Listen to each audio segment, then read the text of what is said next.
Sleeping Stories.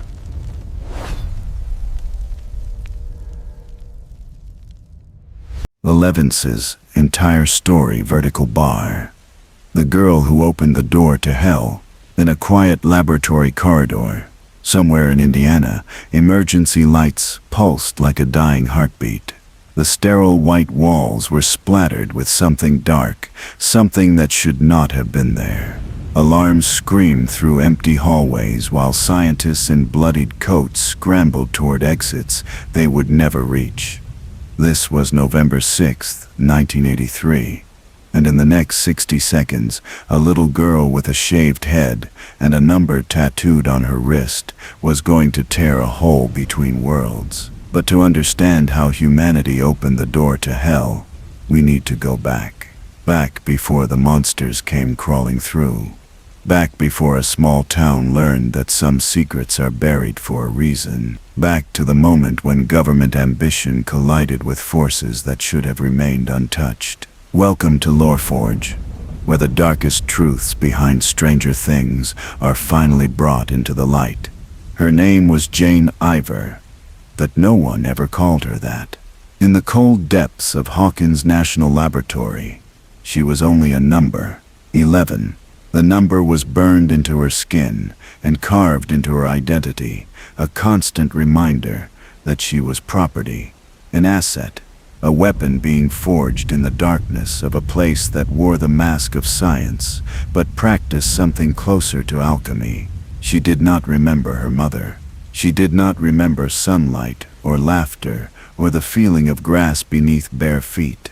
Her entire world was concrete and fluorescent lights, observation rooms and isolation chambers, the smell of antiseptic and the taste of fear. They told her she was special. They told her she was saving her country. They told her that the pain was necessary, that the tests were important, that the man in the white coat who smiled at her with cold eyes was the closest thing to a father she would ever know. His name was Dr. Martin Brenner, and when he looked at 11, he did not see a child. He saw potential. He saw power waiting to be unlocked, controlled, and aimed at enemies both foreign and domestic. He saw the culmination of decades of research into the darkest corners of human consciousness. A project that began with mind control and evolved into something far more dangerous. But every weapon has a trigger. And on that November night in 1983, Dr. Brenner was going to pull it. 11 sat in the sensory deprivation tank, salt water holding her weightless in absolute darkness.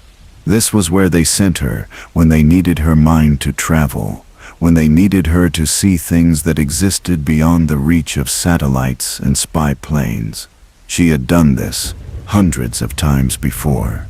She had spied on Soviet generals in their bedrooms. She had listened to conversations in locked rooms halfway around the world. She had proven that the human mind, when pushed far enough, could reach through space itself and touch distant places as easily as reaching across a table. But tonight was different. Tonight, Brenner wanted her to go deeper. Not across distance, but across dimensions. He had theories, wild ideas about parallel worlds, and thin places where reality grew weak. He believed that if 11 could reach through space, she could reach through the barriers between worlds. He believed that on the other side of those barriers lay secrets, weapons, advantages that would make nuclear arsenals look like children's toys. He believed he could control whatever she found there. He was wrong. 11 closed her eyes in the darkness of the tank and let her mind drift. The water disappeared. The laboratory disappeared. The world itself seemed to peel away like old paint, revealing something underneath. Something vast and cold and patient. She found herself standing in a place that had no name, a void between spaces where light came in strange colors and distance had no meaning. This was the in-between, the gap in reality where consciousness could travel when flesh could not follow. And she was not alone. At first, it was just a sound. A wet, clicking noise that echoed from everywhere and nowhere. Then a shape began to form in the darkness ahead of her. It walked on two legs but moved like something that had learned to imitate humanity without understanding it. Its face was a nightmare of petals and teeth, opening like a horrible flower to reveal rows of fangs that glistened with something that might have been saliva or might have been something worse. This thing had been waiting in the dark between worlds for longer than human civilization had existed.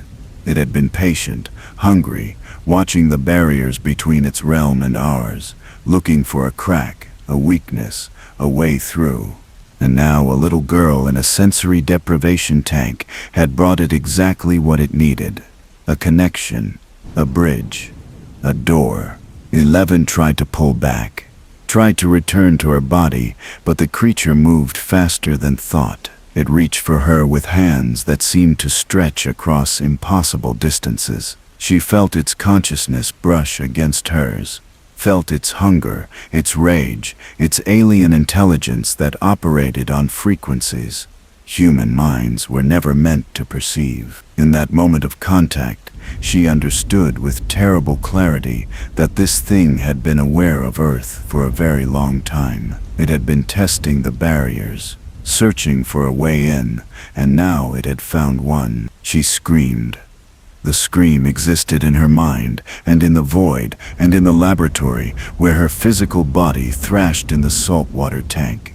The psychic force of that scream, amplified by pure terror and fueled by powers that even Brenner did not fully understand, tore through the fabric of reality like a knife through silk. Somewhere beneath Hawkins National Laboratory, in the deepest sub-basement, where even the janitors were not allowed to go, a wall began to crack.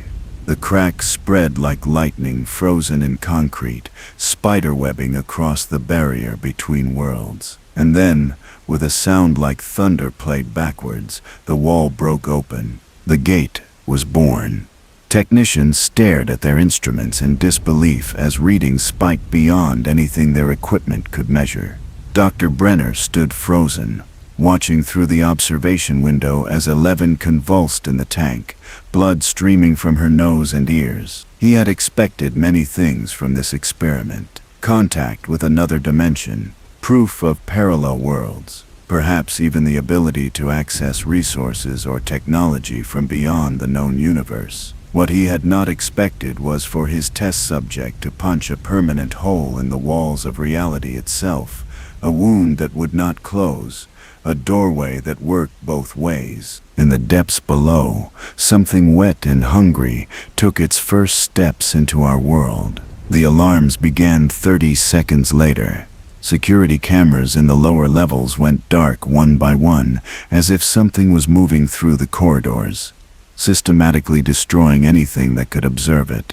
The first screams came over the radio system, guards shouting about movement in the shadows, about something that should not exist, about teeth and claws and a smell like rotting flowers.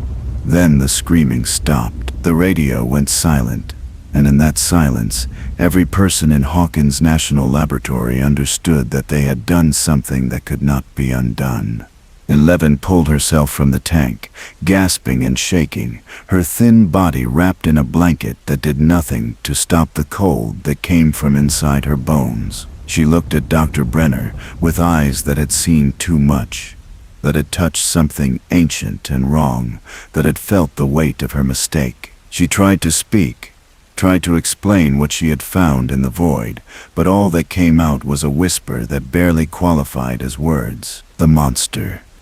The dark, the open door.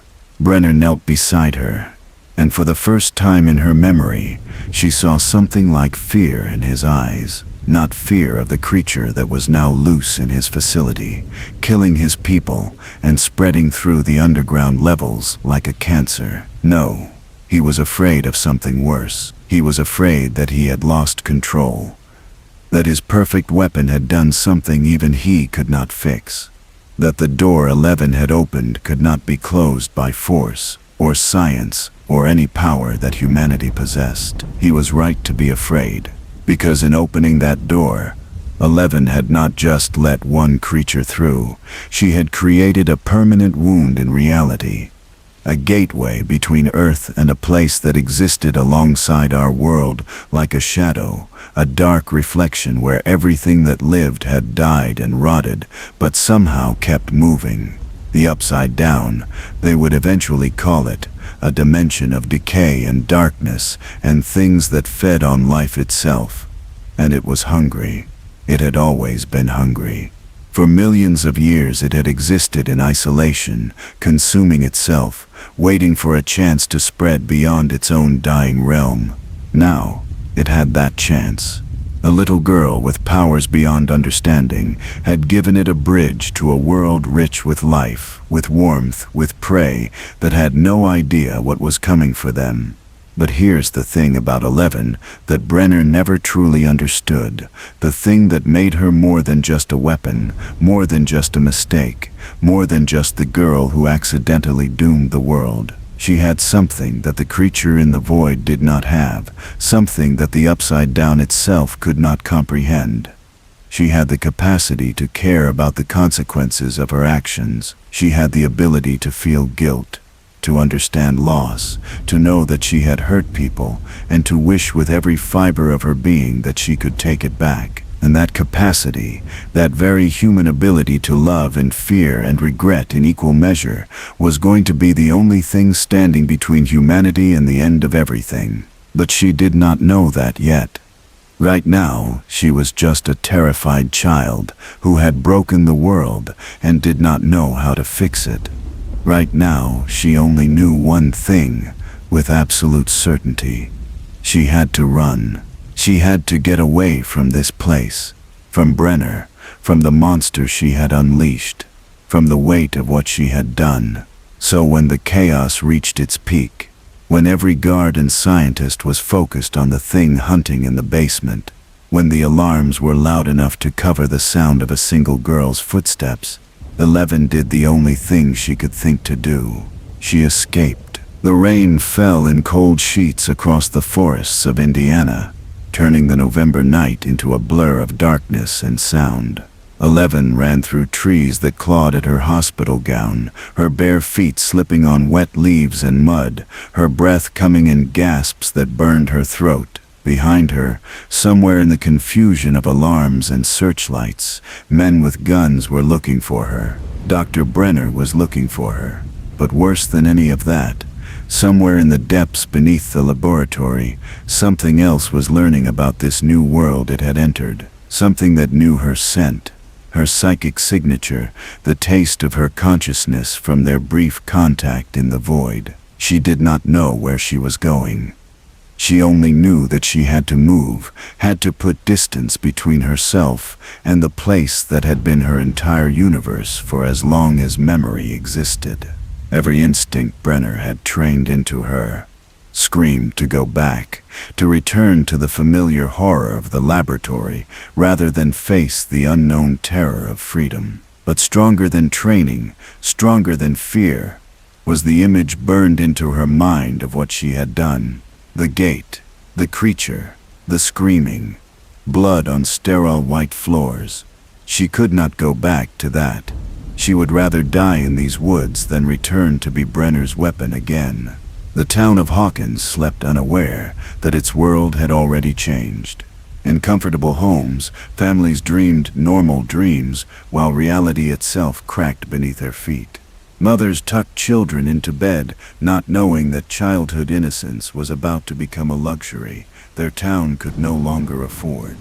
Fathers locked doors that would provide no protection against what was coming. The illusion of safety, the comfortable lie of suburban America, had maybe hours left before it shattered completely.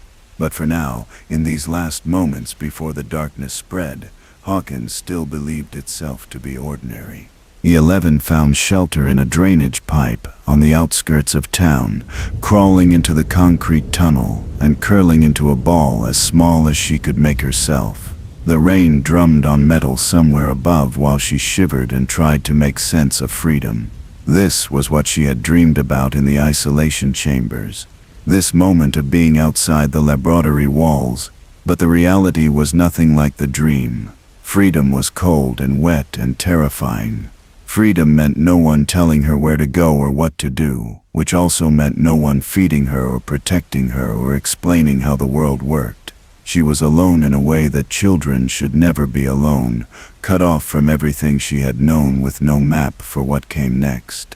Sleep came in fragments, broken by nightmares of the void and the creature with the flower face of teeth. In her dreams, she saw it moving through the laboratory, hunting, feeding, learning. She saw it discover the gate she had created, saw it realize that this wound in reality was permanent, that it could come and go as it pleased between dimensions. And behind it, in the deeper darkness of the Upside Down, other things were beginning to notice, the light bleeding through from Earth. Ancient things, patient things, things that made the first creature look like a scout, a test, a warning of what waited beyond. Morning came gray and cold. 11 emerged from the pipe to find herself in a world that seemed impossibly vast after years of corridors and cells. The forest stretched in every direction without walls to contain it. The sky was a concept she had only seen through small windows, and now it spread above her endlessly, heavy with clouds that promised more rain. She walked toward sounds of distant traffic, drawn by the evidence of human presence, even as every muscle tensed with the fear of being found. Her hospital gown was torn and muddy, her feet cut and bleeding, her body shaking with cold and exhaustion, and the after effects of psychic trauma. The first person who saw her was a woman at a gas station, pumping fuel into her car, while her young son sat in the back seat. The woman's eyes went wide at the sight of this strange child emerging from the tree line, and 11 felt the fear spike in her mind like a bright alarm. She raised one hand without thinking, a gesture of defense that had become instinct after years of protecting herself in the laboratory. The gas pump sparked. The woman stumbled back, and 11 ran again, understanding now one of the first rules of freedom. People were afraid of things they did not understand, and she was very much something that could not be understood. She stole food from a diner, using her powers to unlock the back door after closing time and taking what she could carry. Boxes of frozen waffles that she did not know how to prepare, but recognized from televisions she had seen in the laboratory. Bread, an oversized shirt, from a lost and found box that she pulled over her hospital gown. She ate the waffles frozen, not knowing they were meant to be heated, and decided they were the best thing she had ever tasted. In that moment, crouched behind a dumpster eating frozen Eggos with her bare hands, 11 made a discovery that would shape everything that came after. The world had things worth protecting, small things, sweet things, things that made the cold and fear and loneliness almost bearable. Days blurred together in a haze of hiding and stealing and running from anyone who got too close. She watched people from a distance, trying to learn how they moved and spoke and interacted with each other. She saw mothers with children and felt an ache she had no words for, a longing for something she had never possessed and could barely imagine. She saw groups of kids laughing together and wondered what that sounded like, what it felt like to have someone look at you with affection instead of clinical interest or fear.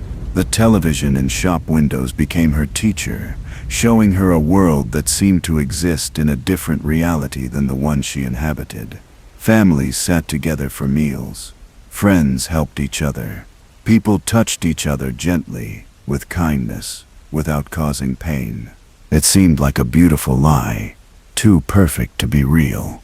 But then November 6th became November 7th, and in a small house on the edge of Hawkins, a woman named Joyce Byers woke to find her son missing. Will Byers, 12 years old, had vanished sometime in the night without a trace, without a sound, without any evidence of where he had gone or what had taken him. Joyce called the police in a panic.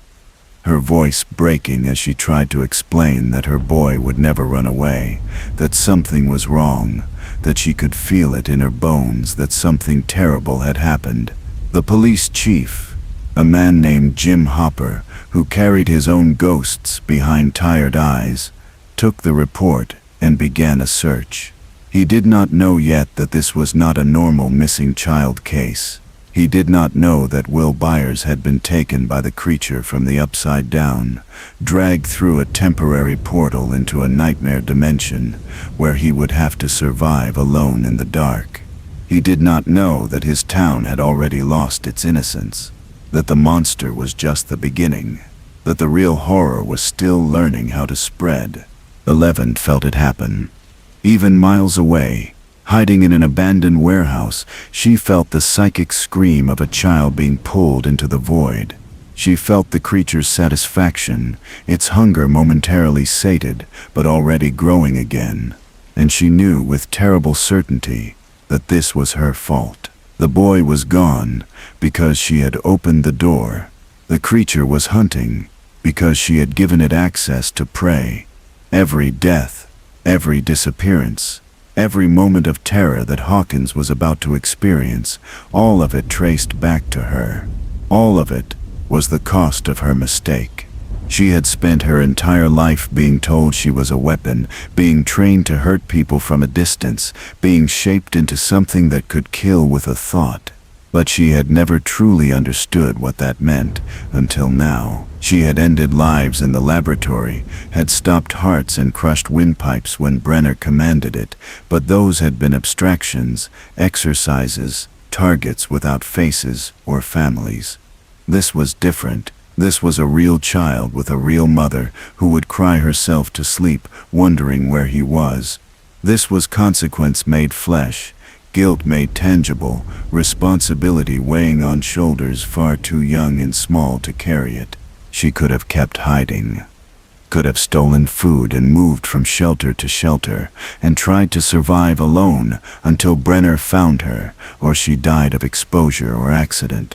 But that night, curled in a corner of the warehouse with the sound of police sirens distant in the darkness, 11 made a choice that would define the rest of her life. She could not undo what she had done, could not close the gate, or bring back the people the monster had killed, but she could try to save the boy, could use the powers that had created this nightmare to fight against it, could choose to be something other than what Brenner had made her. She could choose to help, but she had no idea how to find one missing child in a dimension of endless darkness. She had no way to fight a creature that had already proven itself faster and stronger than human weapons could handle. She was alone, powerless in any way that mattered, a child trying to fix an apocalypse with nothing but guilt and determination. What she needed was an ally. What she needed was someone who would not scream and run when they saw what she could do. What she needed was another child who understood that the world was stranger and more dangerous than adults wanted to admit. What she needed was about to find her.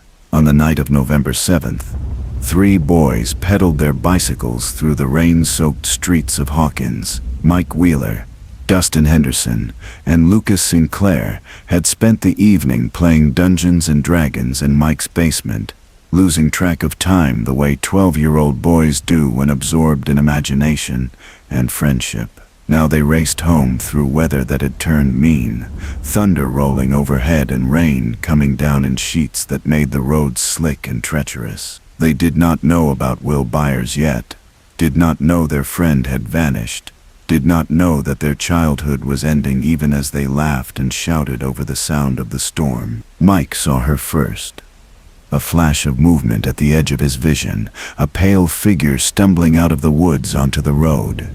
He swerved, his bike's tires losing traction on wet pavement, and went down hard on the asphalt. Dustin and Lucas skidded to stops beside him, their shouts of concern dying in their throats as they saw what Mike had nearly hit. A girl, small and soaked and shaking, with a shaved head and eyes that seemed too large for her thin face. She wore a shirt that hung on her like a tent and no shoes, her feet bloody and her skin so pale it seemed to glow in the darkness. For a long moment, nobody moved.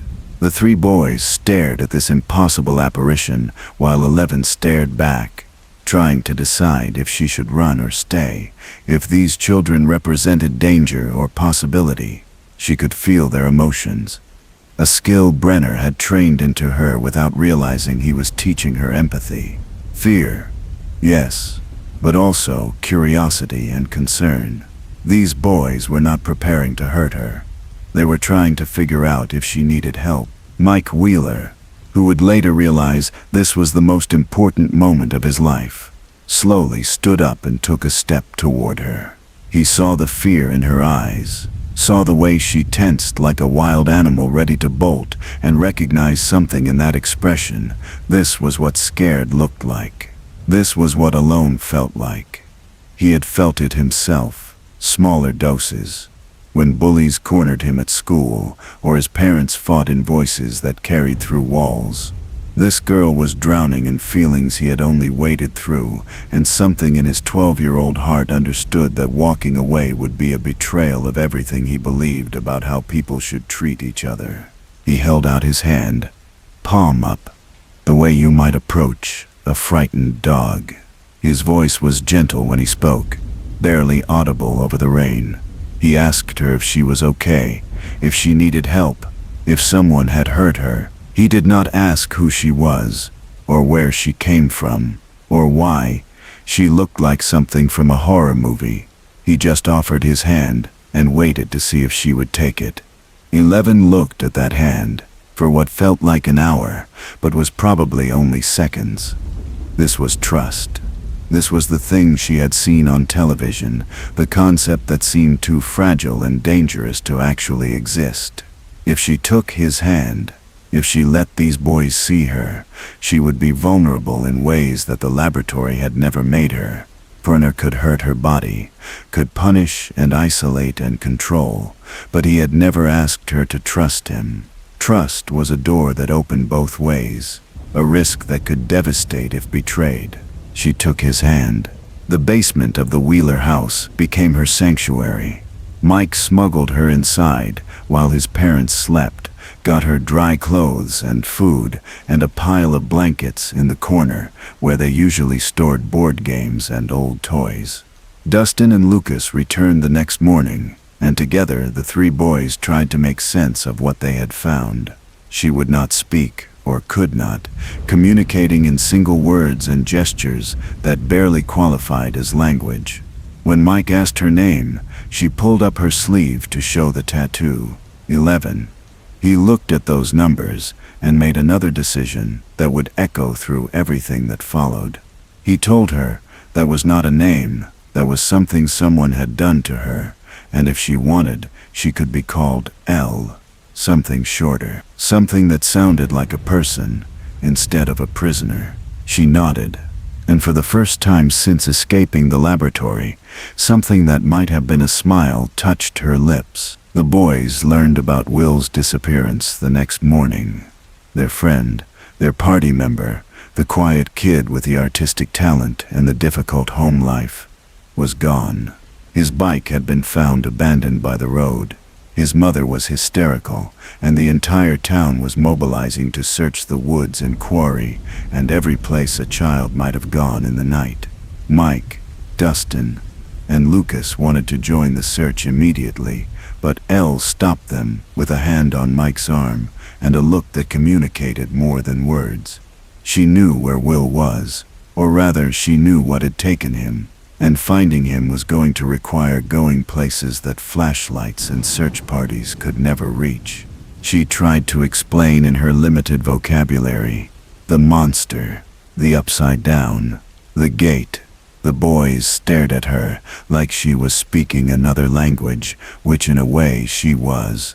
How do you explain to children who live in a world of science and reason that there are places where neither science nor reason apply? How do you describe a dimension of decay to kids who have never seen anything die? But they tried to understand, because their friend was missing, and this strange girl seemed to know something that no one else did. They showed them. She asked for a radio and a blindfold, trying to recreate the conditions she needed to project her consciousness beyond her body. The boys watched in stunned silence as she sat cross-legged on the basement floor, covered her eyes, and went somewhere else without moving. Her breathing slowed. Her body went rigid. And then she was in the void, that space between spaces where distance meant nothing and reality grew thin. She searched for Will Byers, for the psychic signature of a frightened child, and found him hiding in a dimension that existed alongside theirs, like a shadow. He was cold and scared, and running from something, but he was alive, still alive, still salvageable if they moved fast enough. She returned to herself with blood streaming from her nose, gasping like she had been underwater. Mike caught her before she fell, holding her steady while she tried to explain what she had seen. Will was in the Upside Down, the place beneath the world, the dark reflection where the monster lived. He was hiding, but he would not last long. They had to find a way to reach him, to open a door between dimensions long enough to pull him back through. And there was only one place in Hawkins where that door already existed. The laboratory. The gate, the wound she had created that was still bleeding reality into unreality and back again. She had to go back, had to face Brenner and the guards, and the isolation chambers she had barely escaped. Had to walk back into hell because a boy she had never met needed saving, and it was her fault. He was in danger in the first place. The thought terrified her more than the monster or the void or death itself. But Mike Wheeler looked at her with eyes that held absolute trust and told her they would go with her. All of them together. She would not have to face it alone.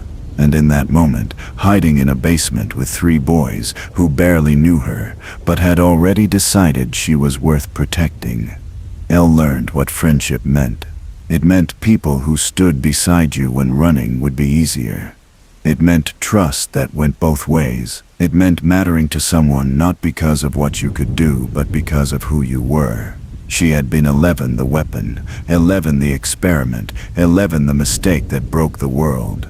But now, for the first time, she was also Elle. The girl with friends, the girl who belonged somewhere. The girl who had people who would fight for her just as hard as she was fighting for them. It was the most dangerous thing she had ever experienced, because now she had something to lose.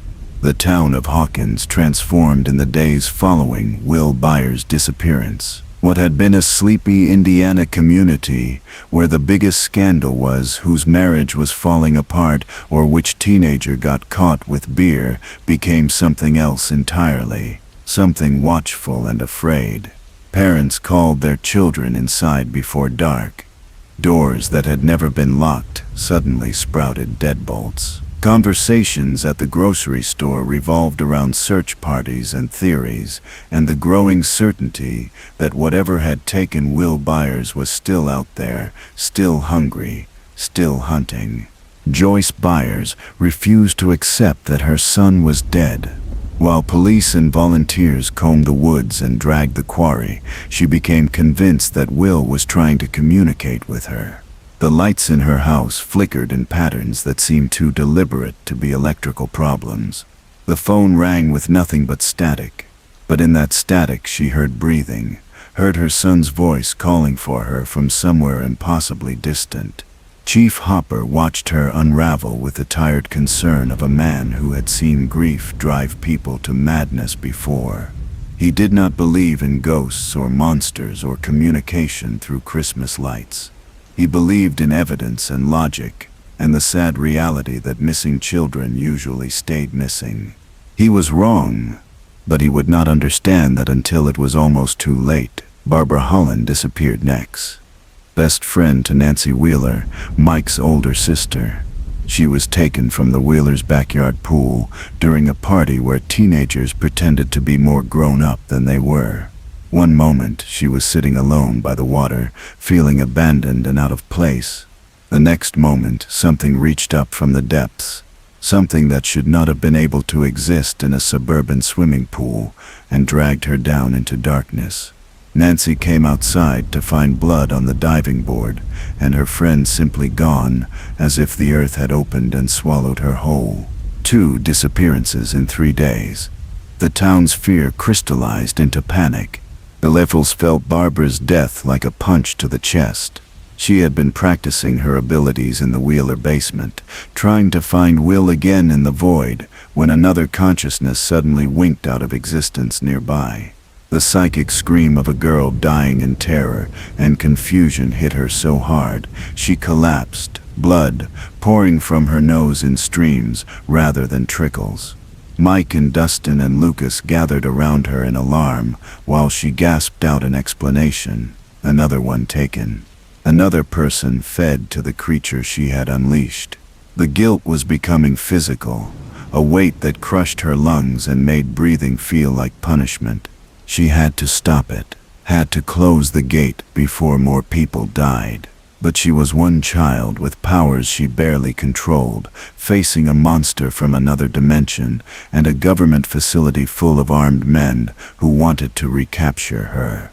The mathematics of survival said she should run, should put as much distance between herself and Hawkins as possible, should let someone else deal with the catastrophe she had created. But mathematics did not account for Mike Wheeler's hand in hers, for the way Dustin looked at her like she was a person instead of a weapon, for Lucas slowly learning to trust her despite his very reasonable fear of things that defied explanation. The boys wanted to tell someone, wanted to bring in adults who could handle this better than 4 kids in a basement. But Elle knew what would happen if they went to parents or police or anyone in authority. Brenner had contacts everywhere. The laboratory had resources that local law enforcement could not match. The moment anyone official knew she existed, she would disappear back into white corridors and isolation chambers. And this time, Brenner would make sure she never escaped again. So they had to do this alone, had to somehow infiltrate a government facility and find the gate and close it before the body count climbed higher. It was an impossible plan, formed by children who did not yet understand that impossible was supposed to mean unattainable. They started with reconnaissance.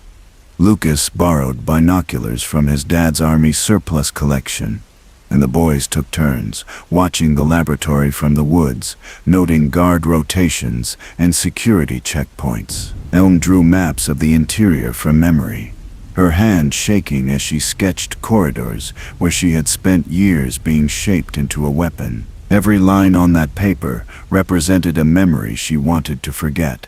The room where they tested her limits until she passed out. The observation chamber where Brenner watched her sleep.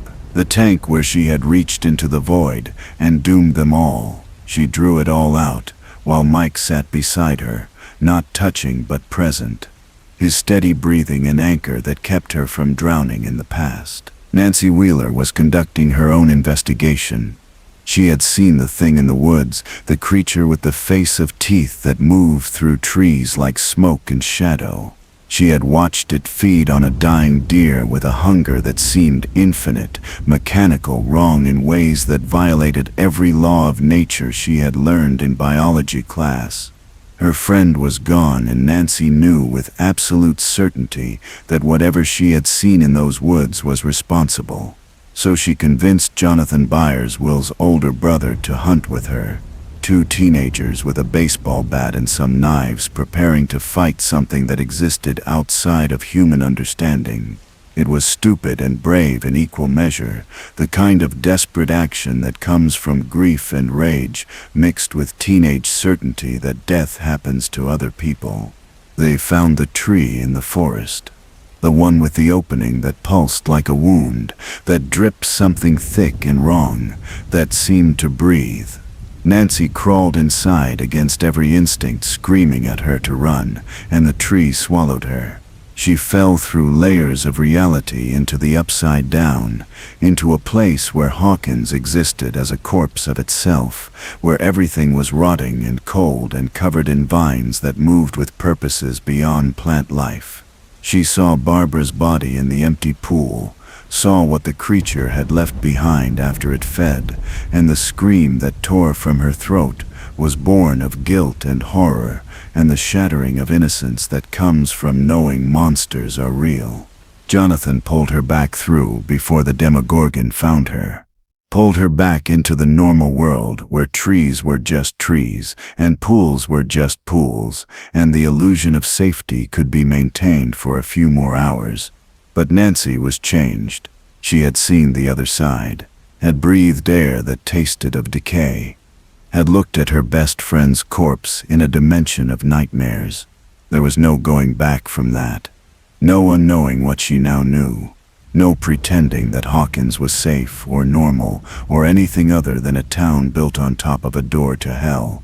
The two groups, teenagers and children, were converging on the same truth from different angles without yet knowing the other existed. Chief Hopper was also getting closer.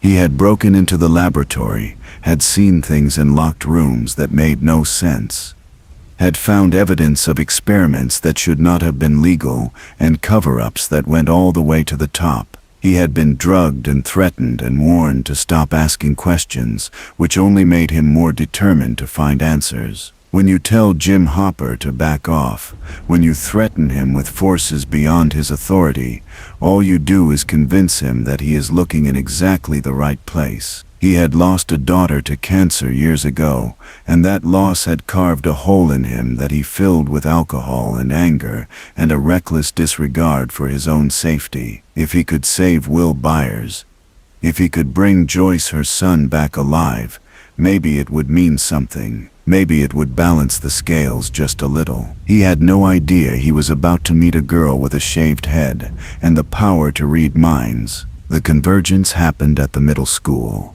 Tholed used the void to track the Demogorgon, to figure out its patterns, and she realized it was hunting based on blood. It could smell injury from across dimensions, could track the scent of an open wound through the barriers between worlds. Nancy had cut her hand in the upside down, and that injury marked her like a beacon. The creature was coming for her, and it would come soon, drawn by the promise of prey that had already been inside its domain. Mike made a decision that probably saved all their lives. He called Nancy, told her to come to the school, told her to bring Jonathan and weapons and anyone she trusted. They needed to band together. Needed to stop running and fighting alone, and actually coordinate if they wanted to survive the night. Nancy arrived with Jonathan and Steve Harrington, her boyfriend, who had stumbled into this nightmare without any preparation or understanding. Hopper arrived following leads about the Wheeler kid and his friends doing something dangerous. Joyce came because Hopper called her, because he had finally started to believe her theories about her son being alive somewhere impossible. And in the middle school gymnasium, surrounded by gym equipment and the smell of old sweat and teenage hormones, this unlikely group of people finally came together to share what they knew and admit that the world was far stranger and more terrible than any of them had wanted to believe. Elle stood before them, small and pale and radiating power that made the gym lights flicker. She tried to explain in her broken vocabulary, in words stolen from television and the boy's patient teaching. The gate, the monster, the upside down, Will alive but trapped, Barb dead, more deaths coming. The adults stared at this child who spoke of parallel dimensions and psychic powers like she was discussing the weather. Hopper's first instinct was disbelief. The rational reaction of a man trained to trust evidence. But then Elle turned her attention to him, focused her mind on his, and suddenly he was drowning in memories he had tried very hard to forget. His daughter in a hospital bed, the cancer eating her from the inside, the helplessness of watching someone you love die by inches. Elle pulled back before the memories destroyed him, but the message was clear. She was real. Her powers were real. And if she said there were monsters, there were monsters. Joyce Byers grabbed Elle by the shoulders, her voice breaking as she asked if Will was really alive, if her son could be saved, if this strange, powerful child could bring him home. Elle nodded, and Joyce pulled her into a hug that surprised them both. Elle stood rigid in the embrace, uncertain how to respond to genuine affection from a mother figure. It had been so long since anyone had touched her with kindness, so long since contact meant anything other than clinical examination or punishment. She remained still in Joyce's arms while something inside her chest cracked open, while grief and longing mixed with the ever-present guilt into an emotion she had no name for. Mike watched this exchange with an expression that was already becoming possessive, protective. The first stirrings of feelings that would grow into something deeper and more complicated as they both got older. But for now it was simple.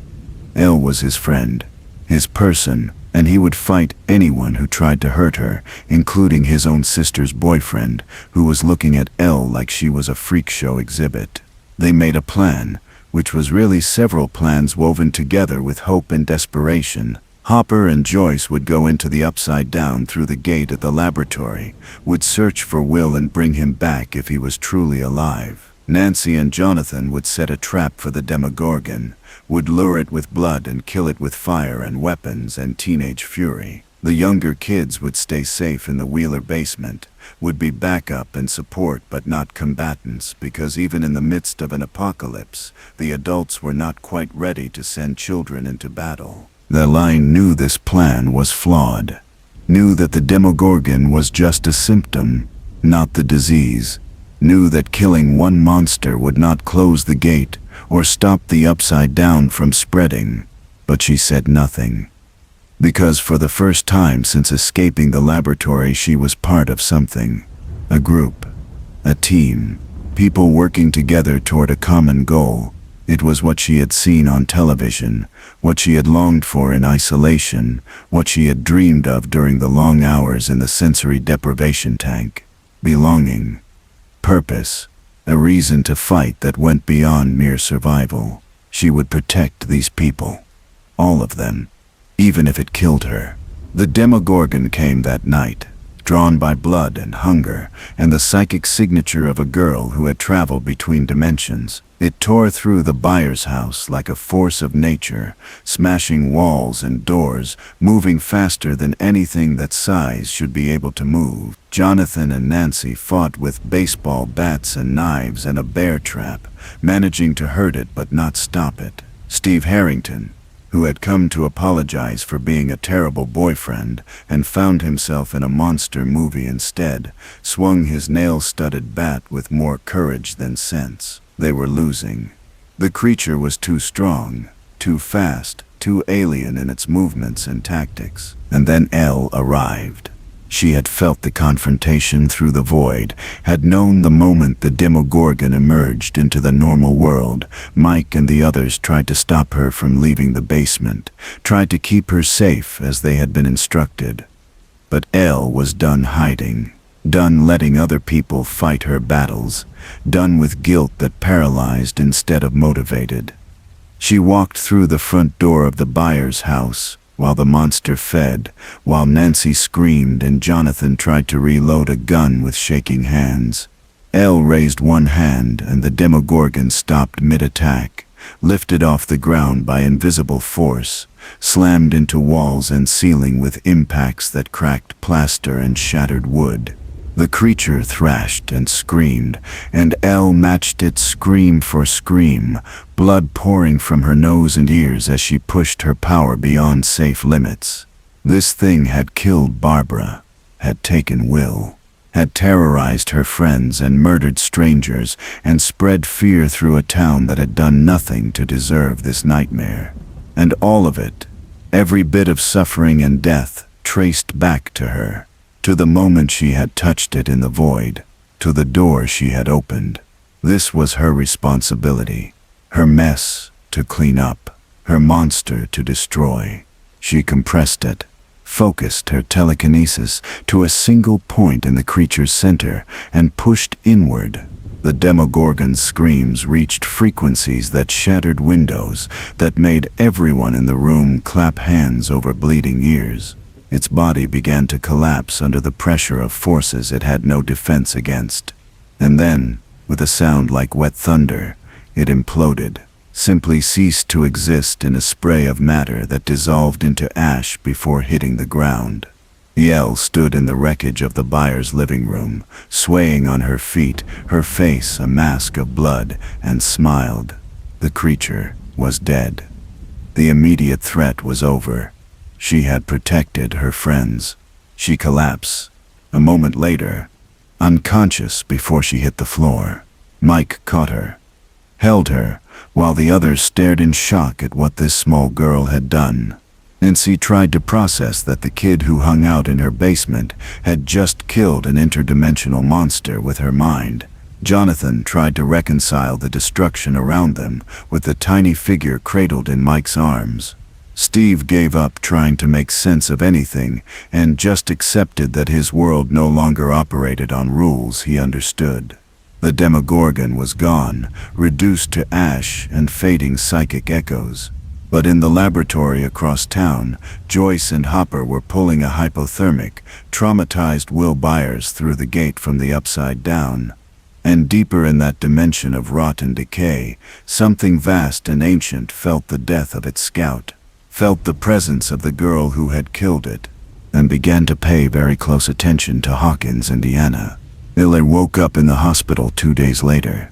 Or rather, she woke up in a secret medical facility run by people connected to Hawkins Lab, in a room that was comfortable but definitely locked. Owens, a man with kind eyes and a government badge, sat beside her bed and explained very carefully that she was not a prisoner.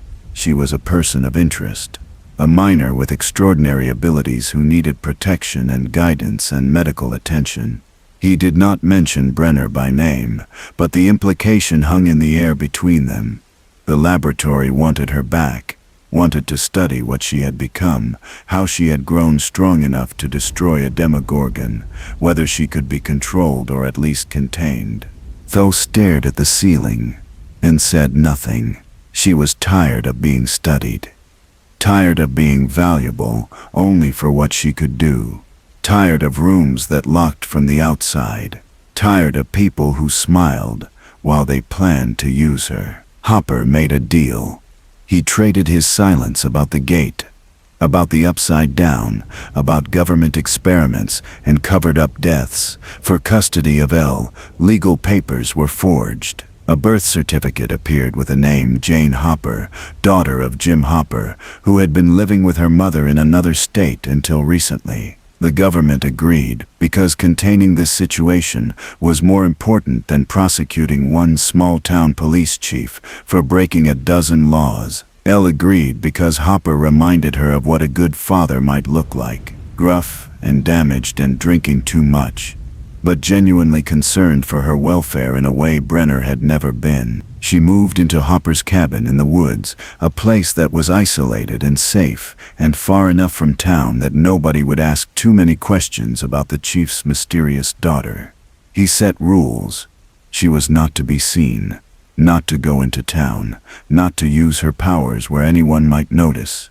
If the government thought she was becoming a problem, if she drew attention or endangered the cover story they had constructed, the deal was off, and she would disappear into a facility somewhere with bars on the windows and guards with guns. Elle accepted these rules because the alternative was worse, and because Hopper, despite his rough edges and short temper, was trying. He made her breakfast, taught her to read beyond the basic level the laboratory had provided, let her watch television and explained things she did not understand about how normal people lived. It was the closest thing to a home she had ever known. Mike visited when he could, sneaking out to the cabin with Dustin and Lucas, bringing games and comics and stories about school. Elle listened to their chatter about teachers and homework, and girls they had crushes on, and marveled at how normal problems sounded like luxury. They worried about math tests while she worried about whether the government was going to decide she was too dangerous to let live. They stressed about social hierarchies while she stressed about whether the gate at the laboratory was truly sealed or just dormant. But their normalcy was a gift, a window into a world she desperately wanted to join, even as she understood it might never be fully accessible to someone like her. Will Byers recovered slowly from his time in the Upside Down. Physically, he was fine, just malnourished and traumatized, but something had followed him back. Some fragment of the dimension of decay had attached itself to him, lying dormant in his cells, in his mind, waiting for the right moment to activate. He coughed up slugs that dissolved into black ooze. He had visions of the Upside Down overlaying the normal world, flashes where reality thinned and he could see through to the other side. Joyce held him through nightmares that left him screaming and tried to believe the doctors who said he would be fine, that it was just trauma manifesting as hallucinations. She did not believe them. Mothers know when something is wrong with their children, and she was right not to believe. Because the thing that had taken Will had not done so randomly. It had been testing him, tasting him, evaluating whether a human host could survive exposure to the Upside Down for an extended period. The slug he coughed up was a seed, a connection, a back door that would allow something much larger to reach through when the time was right. The Demogorgon had been a drone, a mindless beast acting on hunger and instinct. But behind it, controlling it, using it to probe and learn, was an intelligence that made the creature El had killed look like an insect. The Mind Flayer, the shadow, the thing that was the Upside Down itself, given consciousness and will and an appetite that could never be satisfied. It had felt El's power when she killed the Demogorgon, had recognized that power as the same force that had opened the gate, and it wanted her. Wanted to understand her, wanted to consume her abilities and make them part of itself. But first it needed a foothold in the world, a way to exist outside of its dying dimension for longer than a few hours. It needed a host, and Will Byers, marked by his time in the Upside Down, infected with particles of that realm, was the perfect candidate. The shadow waited, watched, prepared. Sometimes, in the moments between waking and sleep, a presence at the edge of her consciousness, vast and patient and utterly inhuman. She told Hopper, and he listened without dismissing her fears, because he had learned the hard way that when El said something was wrong, something was wrong. But there was nothing they could do without proof, without evidence, beyond a feeling that something watched from the other side of a gate that was supposedly sealed. So they waited too, lived their lives in the cabin, pretended that Hawkins was safe again, pretended that closing the door had been enough. It was not enough. It would never be enough, because the door had been open for too long, and the things on the other side had seen the light bleeding through. They had tasted Earth's air and found it rich with prey. They had touched a world where life thrived instead of rotted, and they wanted it with a hunger that transcended biology, that existed on a level beyond mere survival instinct. The Upside Down was dying, had been dying for eons, and now it had found a way to spread, to infect, to consume a living world, and make it another corpse in its collection. All because a little girl had reached into the void and made contact with something that should have remained forever separate from humanity. Lee knew this, carried the weight of it every day. Folk from nightmares where the shadow consumed Hawkins, where Mike and Hopper and Joyce and everyone she cared about became part of the hive mind, where her powers were used to open more gates, to spread the infection to more towns, more cities, until the entire world was just another dead dimension, slowly rotting in the dark. She bore this knowledge alone because sharing it would only spread the fear, would only make others carry a burden that was fundamentally hers to shoulder. She was the girl who opened the door to hell, And if hell came through that door, she would be the one to face it. No matter what it cost. No matter how much it hurt, no matter if she survived or not. This was her responsibility. Her duty. Her penance for the lives already lost. And the lives still at risk. She would protect Hawkins. Would protect her friends. Would use every ounce of power Brenner had beaten into her to defend the people who had shown her what it meant to be human, instead of a weapon. And in the Upside Down, the Shadow felt her determination and found it amusing. This child thought she could fight an entire dimension, thought her small power could stand against something that had existed before humans crawled out of primordial ooze. The Shadow would teach her differently. Would show her that resistance was futile, that consumption was inevitable, that one way or another, Hawkins would fall. It was only a matter of time.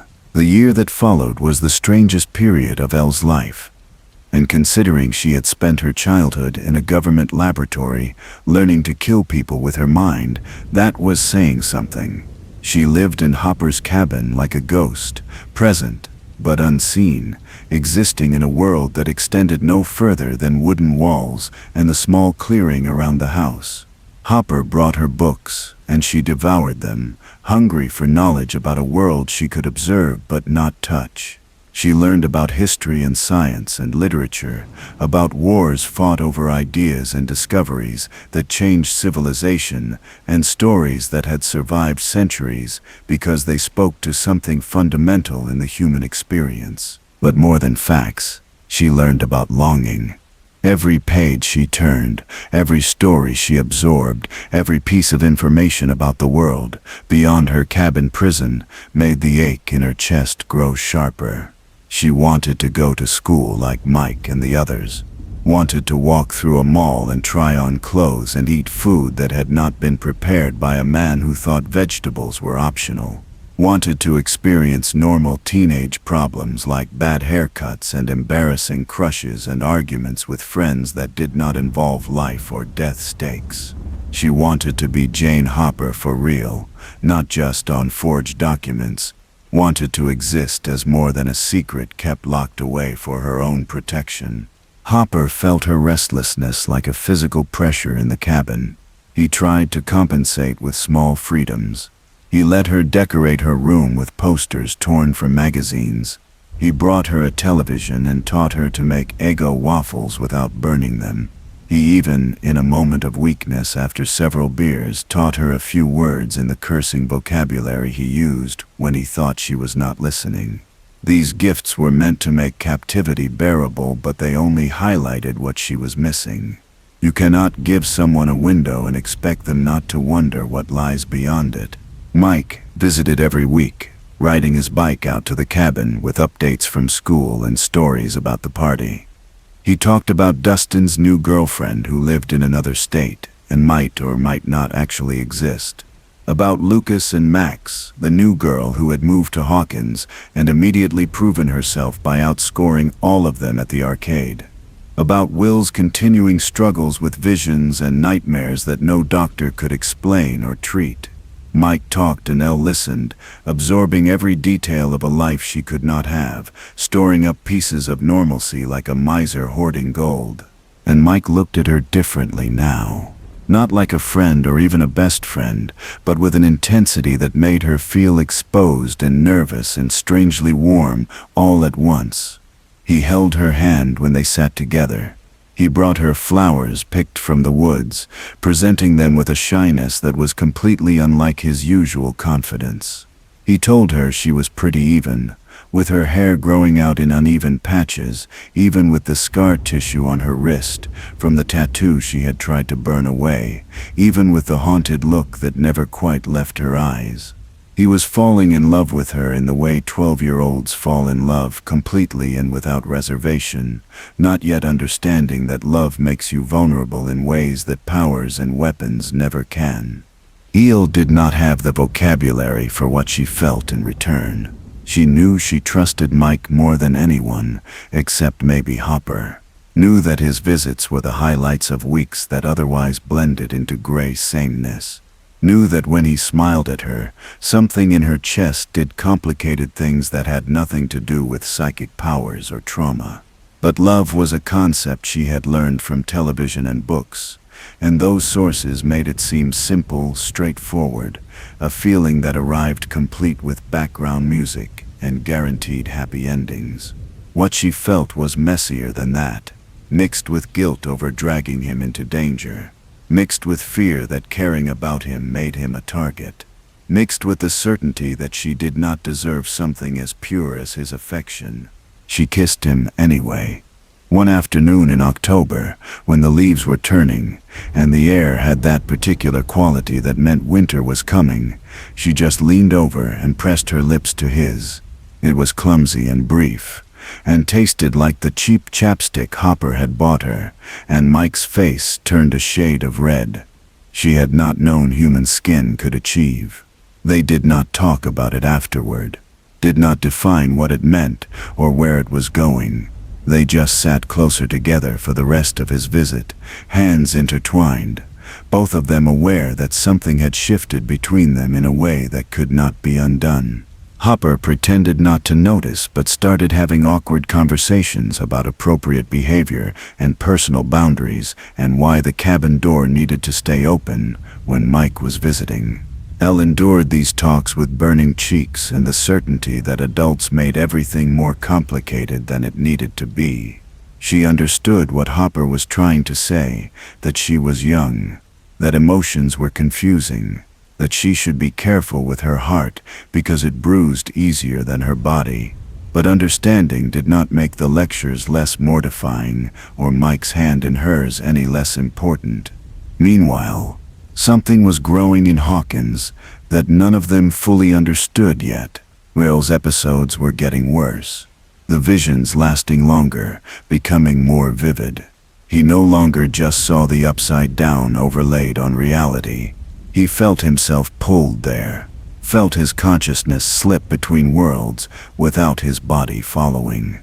He drew endless pictures of a massive shadow in the sky, a thing shaped vaguely like a spider but incomprehensibly vast, with tendrils that reached across the horizon. Joyce covered his drawings with blankets and tried not to let her son see how terrified she was, because she recognized that shape. She had seen it during her brief time in the Upside Down, a presence that made the Demogorgon look like a house cat. The doctors suggested trauma therapy and possibly medication. They spoke in calm voices about PTSD and dissociative episodes and the long-term effects of experiencing life-threatening situations at a young age. They were kind and professional and completely useless, because they were trying to treat a medical condition when the problem was supernatural. Will was not having flashbacks. He was being summoned, called back to the Upside Down by something that had marked him during his captivity, that saw him as a doorway it could use to reach into the living world. On Halloween night, while Hawkins' children dressed as ghosts and superheroes and ran laughing through streets collecting candy, Will Byers stood in a field outside town and felt reality tear. The shadow poured into him like freezing water, drowning his consciousness in something vast and alien and utterly without mercy. For one terrible moment, he felt what the Mind Flayer felt, experienced its hunger and rage and bitter resentment at being trapped in a dying dimension while a world of life thrived just beyond reach. The shadow hated with an intensity that made human emotions look like pale imitations. It hated warmth and growth, and everything that was not decay. And now it was inside Will, spreading through his nervous system, learning how to pilot a human body, preparing to use him as a puppet. Will came back to himself screaming, and did not stop screaming until Joyce arrived and held him while he convulsed. By then the possession was complete. The shadow had retreated deep into his cells, hiding, waiting, letting Will believe he was still in control while it learned about the world through his eyes. It saw Joyce and recognized the concept of parent, filed that away as a potential weakness to exploit. It saw Hopper and understood authority, threat, obstacle. It tasted Will's memories of Elle and felt something that might have been satisfaction. The girl who opened the gate, the one with power, she would be important. She would need to be dealt with eventually. But first, the shadow needed to prepare the ground, needed to build an army, needed to spread its influence through Hawkins until it had enough biomass, enough hosts, enough reach to begin the true invasion. And for that, it needed willing servants. Or failing that, servants too controlled to realize they were no longer themselves. The tunnels started growing beneath Hawkins, spreading like veins under the skin of the town. The shadow extended its tendrils through the earth, creating a network that mirrored the streets above, that connected every important location, that would allow its creatures to move unseen below ground. Pumpkin patches rotted overnight as the infection spread. Animals died in droves, consumed and converted into biomass that fed the growing tunnel system. And through it all, Will Byers went to school and came home and did his homework, while something ancient wore his face and planned the end of his world. And the felt it happening, felt the wrongness spreading like a cancer beneath Hawkins, felt the psychic pressure building as the shadow gathered its strength. She tried to explain it to Hopper, but lacked the words to make him understand the scope of what was coming. This was not another Demogorgon, not a single creature that could be killed and have the threat eliminated.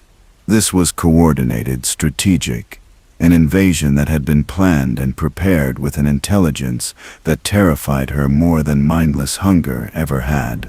The shadow was smart. It learned, it adapted, and it had been studying humanity through Will's eyes for weeks now, understanding their weaknesses, their social structures, their fears. Hopper wanted to believe her, but his instincts said she was overreacting, that trauma and isolation were making her paranoid. There had been no attacks since the Demogorgon, no disappearances. The gate was sealed. Will was in therapy, and showing improvement according to his doctors. Everything looked stable on the surface, and Hopper had learned in his years as a cop that most threats announce themselves clearly before becoming critical. He did not understand that some threats are patient, that some horrors work in silence until they are too entrenched to remove. Dr. Owens, the government scientist overseeing the Hawkins situation, shared Hopper's skepticism. He monitored the gate remotely, and while there were some concerning readings, nothing suggested imminent danger. The gate remained sealed. The energy levels were stable, and most importantly, there had been no breaches, no incursions, no evidence that the Upside Down was still actively trying to push through into reality. Owens was a reasonable man who believed in data over instinct, and the data said everything was fine. The data was lying. Mike believed Elle completely, because Mike had learned the hard way that when she sensed danger, danger was real. He gathered the party, and they started their own investigation, tracking the pumpkin rot, the animal deaths, the spots where the ground felt wrong underfoot. Lucas used his binoculars to spot disturbances in the earth. Dustin brought his scientific knowledge and a growing obsession with a hypothesis about an underground network. Max, the new girl who had proven her worth and earned her place in the party, contributed athletic ability and a refreshing willingness to punch first and ask questions later. And Will, struggling to maintain control of his own body, tried to help while the shadow inside him gathered information and made plans. They found the tunnel entrance in the forest, a hole in the ground that exhaled air that smelled of rot and ozone. Dustin wanted to explore immediately. Lucas wanted to tell adults. Max wanted to throw rocks down the hole and see what happened. Mike wanted to get Elle and have her scan it psychically before anyone did anything stupid. And Will, controlled by the shadow for just a moment, tried to convince them to forget they had seen anything, to go home and leave the tunnels alone. That was when they realized something was deeply wrong with their friend. The confrontation happened at the buyer's house, with Joyce and Hopper and Owens all present while Mike accused Will of being compromised. Will denied it, with tears streaming down his face, begging them to believe he was still himself, that nothing was wrong. But Elle reached into his mind and felt the shadow coiled there like a tumor, wrapped around his neurons, pulsing with malevolent intelligence. She pulled back with a gasp and confirmed Mike's worst fear. Will was not alone in his own head. Something else was in there with him. Something vast and patient and thoroughly evil. And it knew they knew now. The shadow took full control. Will's body went rigid, and his eyes rolled back, and when he spoke it was in a voice that sounded like wind through dead trees. It told them they could not stop what was coming, that the tunnels were already complete, that the army was already assembled, that Hawkins would fall and be consumed and become part of the Upside Down, and there was nothing a handful of humans could do to prevent it. The world was ending, and they were welcome to die fighting, or die quietly, but either way they would die. They stepped forward and drove the shadow back, using her powers to burn away its hold on Will's consciousness, just enough for him to regain control. Will collapsed, and Joyce caught him, holding her son while he sobbed apologies for not being strong enough to resist. But the damage was done. The shadow had revealed itself, had declared war, had made it clear that the peace of the last year had been an illusion, a holding period while it prepared for the real assault. Owens made calls to superiors, who made calls to military commanders, who made calls to scientists, who specialized in things that should not exist. Within hours, Hawkins was crawling with government personnel in unmarked vans. Labs were set up, soldiers positioned, plans drafted for evacuation if necessary, and containment if possible. The town was about to become a war zone, and most of its citizens had no idea why men in suits were suddenly interested in their quiet community. There was brought in for consultation, which meant she was finally allowed to leave the cabin, but only to sit in a laboratory and answer questions about her powers, her experiences, her understanding of the Upside Down. She demonstrated her abilities for cameras and sensors, lifting objects and reading minds, and projecting her consciousness into the void. The scientists treated her like a phenomenon to study, and she felt herself slipping back into being a tool, a weapon, something useful rather than someone important. She hated every moment of it, but understood that proving her value was the only way to ensure they would listen to her warnings. Hopper stayed close, a protective presence that kept the scientists from pushing too hard. He had custody of Elle legally, but they both knew that in the event of a genuine crisis, the government would do whatever it deemed necessary regardless of whose name was on the paperwork. So Hopper made himself indispensable, provided local knowledge and law enforcement expertise, positioned himself as a necessary liaison between the military operation and the civilian population. If they were going to use Elle, they were going to have to go through him first. The plan they eventually formed was brutal in its simplicity. They would burn the tunnels, would pour gasoline and accelerants into the underground network, and set it ablaze, would use fire to purge the Shadow's infrastructure before it could launch whatever attack it was preparing. It would cause damage to the town above, might result in sinkholes and structural failures, but that was preferable to allowing an interdimensional invasion to proceed unopposed. Owens authorized the operation and soldiers prepared to execute it, moving with the efficiency of men who had trained for scenarios they never thought they would actually face. But first, they needed to exercise will, needed to drive the shadow out of him so completely that it could not use him as a spy or a backdoor. Joyce insisted on trying it her way first, using love and memory to reach her son before they resorted to more violent methods. She gathered photos and told stories and played his favorite music, bombarding Will with reminders of who he was, what he loved, why he needed to fight. And slowly, Gradually, Will began to push back against the possession, began to reclaim pieces of himself from the vast intelligence that had colonized his mind. The shadow fought to maintain its hold. It needed this host, needed eyes in the enemy camp, needed to know what the humans were planning so it could counter their moves. But Will was stronger than it had anticipated. Human consciousness, it turned out, was not so easily overwritten. Not when that human had reasons to keep fighting. Not when that human was surrounded by people who refused to give up on him. The shadow had made a miscalculation. It had chosen a host with connections, with love anchoring him to reality, with a mother who would walk through hell itself to bring her son home. Joyce Byers was a force of nature when it came to her children, and the shadow learned that too late. They drove it out using heat and sensory overload, turning up the temperature in the room until Will's body became inhospitable to a presence that thrived in cold decay. The shadow retreated, screaming psychically as it was forced from its host, returning to the Upside Down with plans in ruins and a newfound respect for human determination.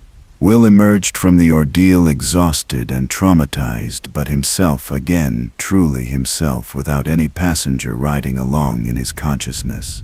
He looked at his mother and smiled, and Joyce held him like she would never let go. But the victory was temporary. The shadow was still out there. The tunnels were still spreading. The army it had been preparing was still waiting beneath Hawkins for the signal to emerge. Driving it from Will had bought them time and knowledge, but had not ended the threat. If anything, it had accelerated the timeline. The shadow now knew the humans were aware, and preparing a counter-offensive. It would have to act soon or risk losing its foothold entirely. The military moved to execute the burn protocol. Soldiers descended into the tunnels with flamethrowers and explosives, prepared to turn the entire underground network into an inferno. But they were not alone down there. The tunnels were full of demodogs, juvenile versions of the creature L had killed, dozens of them moving through the darkness with coordinated purpose. The soldiers found themselves fighting a battle in cramped spaces against enemies that could tear through body armor like paper. Men died screaming in the dark while their comrades tried to retreat and regroup. The burn operation was failing. The Leaf felt every death, felt the psychic screams of men being ripped apart by creatures she had indirectly created by opening the gate. The guilt was overwhelming, crushing, threatened to drown her in despair and self-loathing. But Mike grabbed her hand and reminded her that guilt was useless if it did not motivate action. She had the power to end this, had the ability to close the gate and cut off the shadow's access to Earth. It would mean going back to the laboratory, back to the place of her worst trauma, back to the room where she had made her terrible mistake. But it was the only way to stop the invasion. She agreed without hesitation, because this was what she had been preparing for all year. This was her responsibility, her duty, her chance to fix what she had broken. Hopper tried to argue, tried to find another solution that did not involve sending a child into the heart of danger. But there was no other solution. Eel was the only one who could close the gate. The only one with power enough to seal a wound in reality itself. So Hopper did the only thing he could do. He went with her. They drove to the laboratory through streets filled with fleeing civilians and military checkpoints. The town was being evacuated under the guise of a chemical spill, a cover story that would not hold up under scrutiny, but might last long enough to get people to safety. Elle watched Hawkins blur past the window and wondered if she would live to see it again. This might be her last trip anywhere. The gate had nearly killed her to open. Closing it might finish the job, but that was fine, acceptable. If she died closing the door to hell, at least it would be a death that meant something. At least it would balance the scales just a little for all the lives lost because of her mistake. Mike radioed her on the walkie-talkie. Hopper had grudgingly allowed. He told her to be careful. told her he believed in her, told her other things that made her blush, even in the midst of apocalypse. She held on to his words like a lifeline, a tether to the world she was fighting to protect. As long as Mike was out there waiting for her, she had a reason to survive this, had something worth coming back to. The laboratory was chaos when they arrived. Scientists fleeing their stations, soldiers establishing a perimeter around the gate room. The air itself felt wrong, charged with energy that made Elle's skin crawl and her teeth ache. She walked through hallways that featured in her nightmares, past the room where Brenner had run his experiments, past the isolation chambers, where she had spent endless hours alone in the dark. Every step was a battle against trauma trying to paralyze her. But Hopper walked beside her, a steady presence that reminded her she was not that frightened child anymore. She was Elle. She had friends, and a home and a reason to be brave. They reached the gate room, and Elle understood immediately that this was going to be worse than she had imagined. The gate had grown.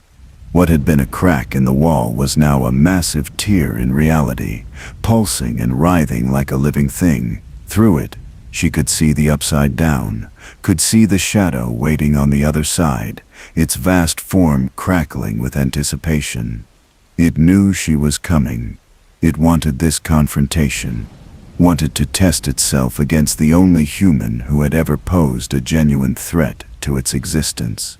Elle stepped forward alone, leaving Hopper at the entrance to the room. This was something she had to do herself. No one could help her with this. She raised her hands and reached out with her mind, feeling for the edges of the tear, for the places where reality was thinnest. The gate resisted her immediately.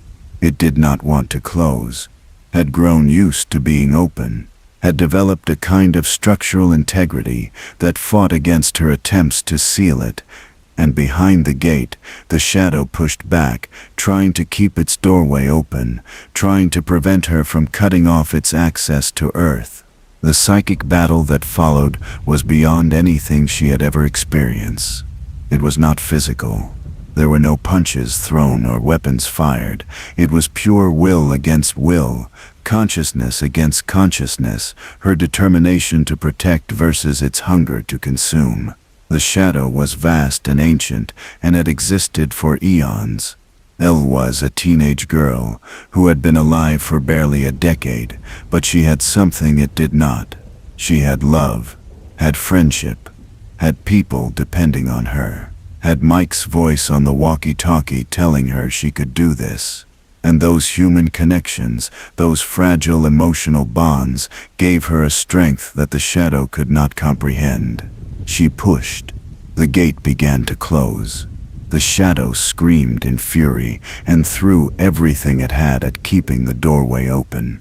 The room shook. Equipment exploded. Hopper shouted her name, but she could not respond, could not spare any attention from the battle happening in spaces beyond physical dimension. Blood poured from her nose and ears and eyes. Her body was destroying itself from the strain of channeling this much power. She was dying. She knew she was dying. But the gate was closing, inch by inch, moment by moment. The tear in reality was sealing itself under the weight of her will. The shadow realized it was losing, and made one final attempt to stop her. It reached through the closing gate and tried to pull her in, tried to drag her consciousness into the Upside Down, where it could consume her, absorb her power, make her part of itself. For a terrible moment, Elle felt herself slipping, felt the cold embrace of that dimension of decay, pulling her toward oblivion. But then Mike's voice cut through the darkness. He was shouting into the walkie-talkie that he needed her to come back, that she was important, that he could not lose her. And that voice, full of desperate love, anchored her to reality more firmly than any physical tether could have. She pulled back, pulled herself and the last of her power together for one final push. The gate slammed shut with a sound like reality itself, sighing in relief. The shadow's scream cut off mid-note, and Elle collapsed to the floor, unconscious and bleeding but alive. Hopper caught her before her head hit concrete, held this strange, powerful girl who had become his daughter in all the ways that mattered, and felt tears he had not cried since his biological daughter died. She was breathing, barely, but breathing. She had done it, had closed the gate, had saved Hawkins, and maybe the world, and she was going to live to see the consequences of her courage. The demo dogs in the tunnels died instantly when the gate closed, dropping mid-attack as the psychic link to the shadow severed. Soldiers emerged from underground to find their enemies simply gone, dissolved into ash that would blow away on the wind. The tunnels themselves began to collapse, the biological infrastructure breaking down without the shadow to sustain it. And slowly, carefully, Hawkins began to believe that the nightmare might actually be over. But in the Upside Down, separated from Earth by barriers that were sealed but not impenetrable, the shadow remained, wounded, angry, patient. It had lost this battle, but the war was far from over. It would find another way, another crack, another weakness to exploit. Because that was what it did. That was all it had ever done. Wait and watch and search for opportunities to spread beyond its dying dimension. And now it knew exactly who to target when that opportunity came. The girl with power. The one who had opened the gate and then closed it. She would be the key to everything. The shadow just had to be patient a little longer. Had to wait for her to grow comfortable, to let down her guard, to believe the threat was truly ended. And then it would strike, would use her own power against her, would turn the weapon that had defeated it into the tool of its victory. The shadow could wait. It had waited for millions of years already. A few more months or years meant nothing to something that existed outside of normal time. It would return, would reclaim what it saw as rightfully its to consume, would spread across Earth like rot through fruit. And when that day came, Elle would understand that closing the gate had only delayed the inevitable, not stopped, never stopped it. Because some doors, once opened, can never be truly closed. They can only be held shut by constant vigilance and sacrifice. And eventually, everyone gets tired of holding doors closed. The months that followed the gate's closing felt like waking from a nightmare into a dream that was almost too good to be real. Hawkins Lab was shut down permanently, its operations exposed just enough to justify closure without revealing the full horror of what had happened beneath the town. Owens orchestrated the cover-up with practiced efficiency, ensuring that official records would show containment, system failures and chemical hazards rather than interdimensional invasions and psychic children. The people of Hawkins were allowed to return to their homes with the comforting lie that the danger had been industrial rather than supernatural, and most of them gratefully accepted that explanation because the alternative was too terrible to contemplate. Elle was allowed to live openly for the first time in her life. The paperwork establishing her as Jane Hopper was made official through channels that Owens controlled, and suddenly she existed in the world as a real person with a social security number and a birth certificate and the legal right to attend school. Hopper enrolled her in Hawkins Middle School with a story about her having been homeschooled by her late mother, and teachers accepted this explanation without much scrutiny because traumatized children transferring into their system was unfortunately not uncommon in rural America. She walked into a classroom for the first time in March of 1984, wearing clothes Joyce had helped her pick out and carrying a backpack Mike had given her filled with supplies. The other students stared at this strange new girl, with the uneven hair and the intense eyes and the way she held herself like she expected attack at any moment. But Mike was there, and Dustin and Lucas and Will, and they surrounded her like a protective barrier against the social cruelty of middle school. Max joined that barrier too, this fierce red-haired girl who had earned her place in the party through skill at video games and a willingness to hit things with her skateboard when necessary. Elle discovered that normal life was harder than fighting monsters in some ways. She did not understand the unspoken rules of social interaction, the complex hierarchies of who was popular and who was not, the reasons why certain clothes or music or opinions mattered so intensely to her classmates. She struggled with homework that seemed designed to teach her facts she would never use rather than skills she actually needed. She ate lunch in the cafeteria and found the food almost inedible compared to the simple meals Hopper made. And she wondered how anyone could prefer this loud, chaotic space to the quiet of the cabin. But there were moments of pure joy, too. Moments when she laughed at a joke Dustin made and realized she understood humor now in a way she never had before. Moments when she worked through a difficult math problem and felt pride in her own intelligence rather than fear of punishment for failure. Moments when Mike walked her to class and their hands brushed and her heart did complicated things that had nothing to do with psychic powers. She was learning to be a person, and the process was messy and awkward and absolutely worth every moment of discomfort. The party spent that spring and summer trying to be normal kids.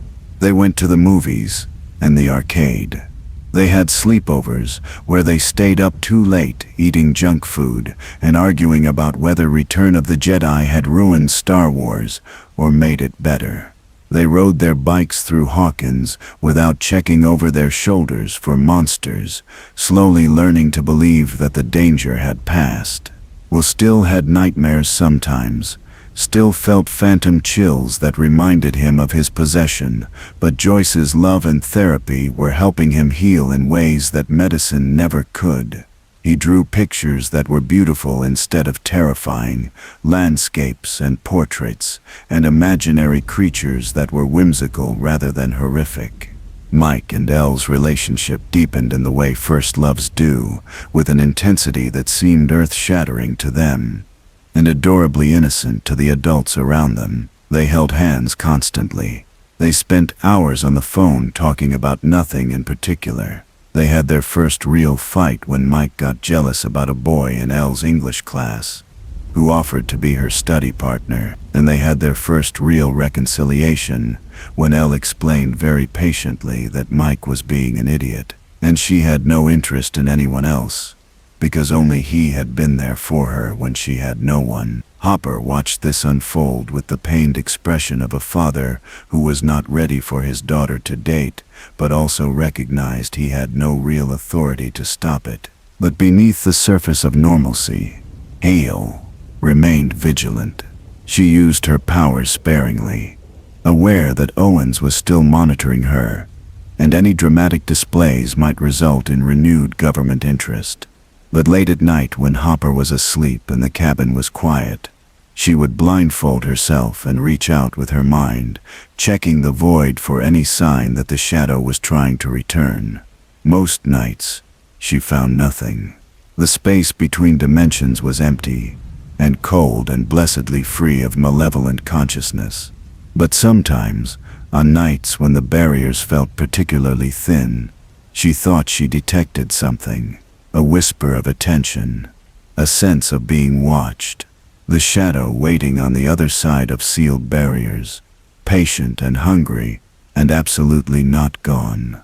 She told no one about these moments, because what could she say? That she felt something that might be her imagination, or might be genuine threat, that the monster was maybe still out there, or maybe she was just traumatized and paranoid. She had fought so hard for this normal life, for the chance to be Elle rather than 11, and she was terrified that admitting she still felt danger would result in losing everything she had gained. So she kept her vigil private, a lonely guardian against threats that might not even exist anymore. Summer turned to fall and the party started high school. Hawkins High was a different beast from middle school, with older students who had their own established hierarchies and even less patience for newcomers who did not fit established social patterns. Elle found herself relegated to the fringes of popularity, too strange and intense to fit with the mainstream crowd, too inexperienced with normal life to navigate the complex social waters without constant mistakes.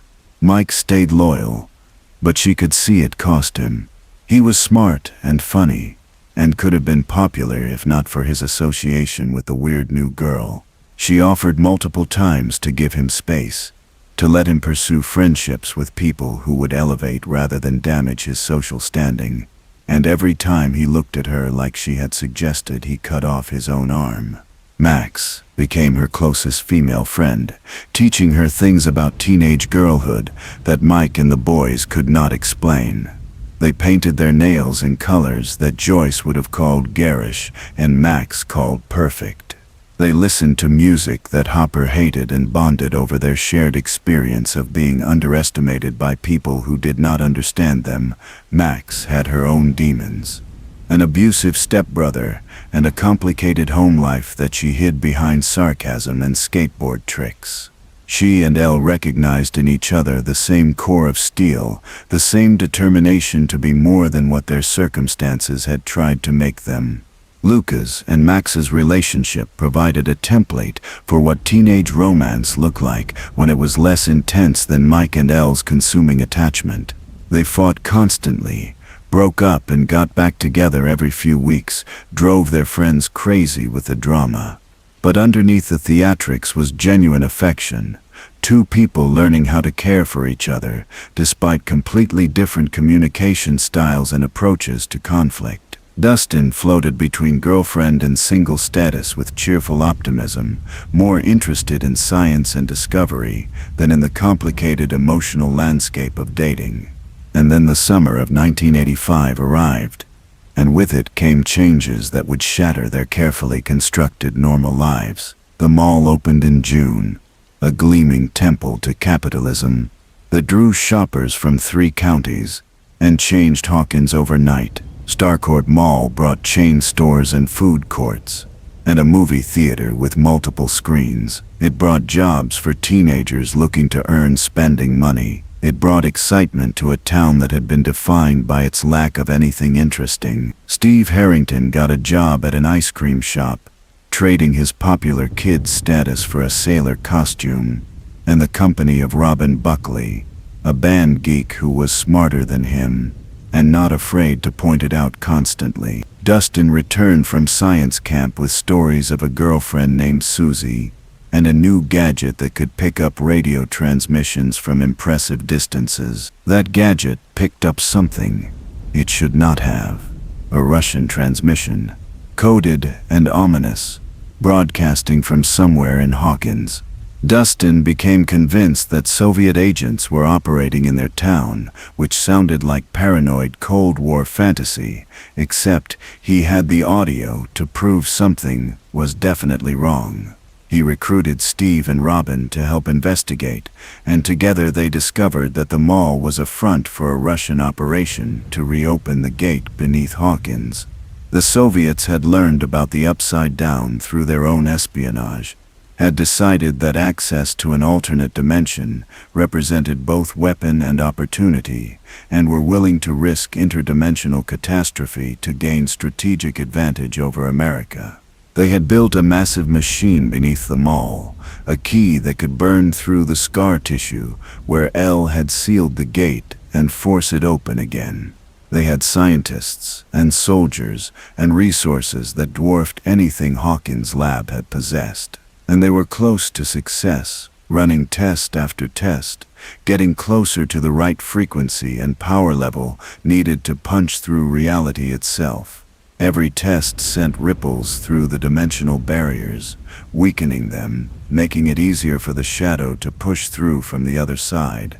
Felt it immediately, felt the barriers thinning, felt the familiar presence of the shadow pressing against the walls of its prison. She had been right to remain vigilant. The danger had never ended. It had only been waiting for someone stupid enough to invite it back. She told Hopper, who told Owens, who confirmed with growing horror that yes, energy readings were spiking again. Yes, something was systematically weakening the seal on the gate. Yes, they had a serious problem that needed immediate intervention. But before the government could mobilize a response, the shadow made its move. It could not fully breach the sealed gate, not yet, not until the Russian machine finished its work. But it could send pieces of itself through the cracks, could push fragments of its consciousness into the living world to prepare for the larger invasion to come. It chose its hosts carefully this time, learning from its failure with Will. It needed people who would not be missed immediately, who could move through Hawkins gathering resources and converting others without raising alarm. It needed an army, and this time it would build one that could not be defeated by simply driving it from a single host. The Flayed began appearing in early July.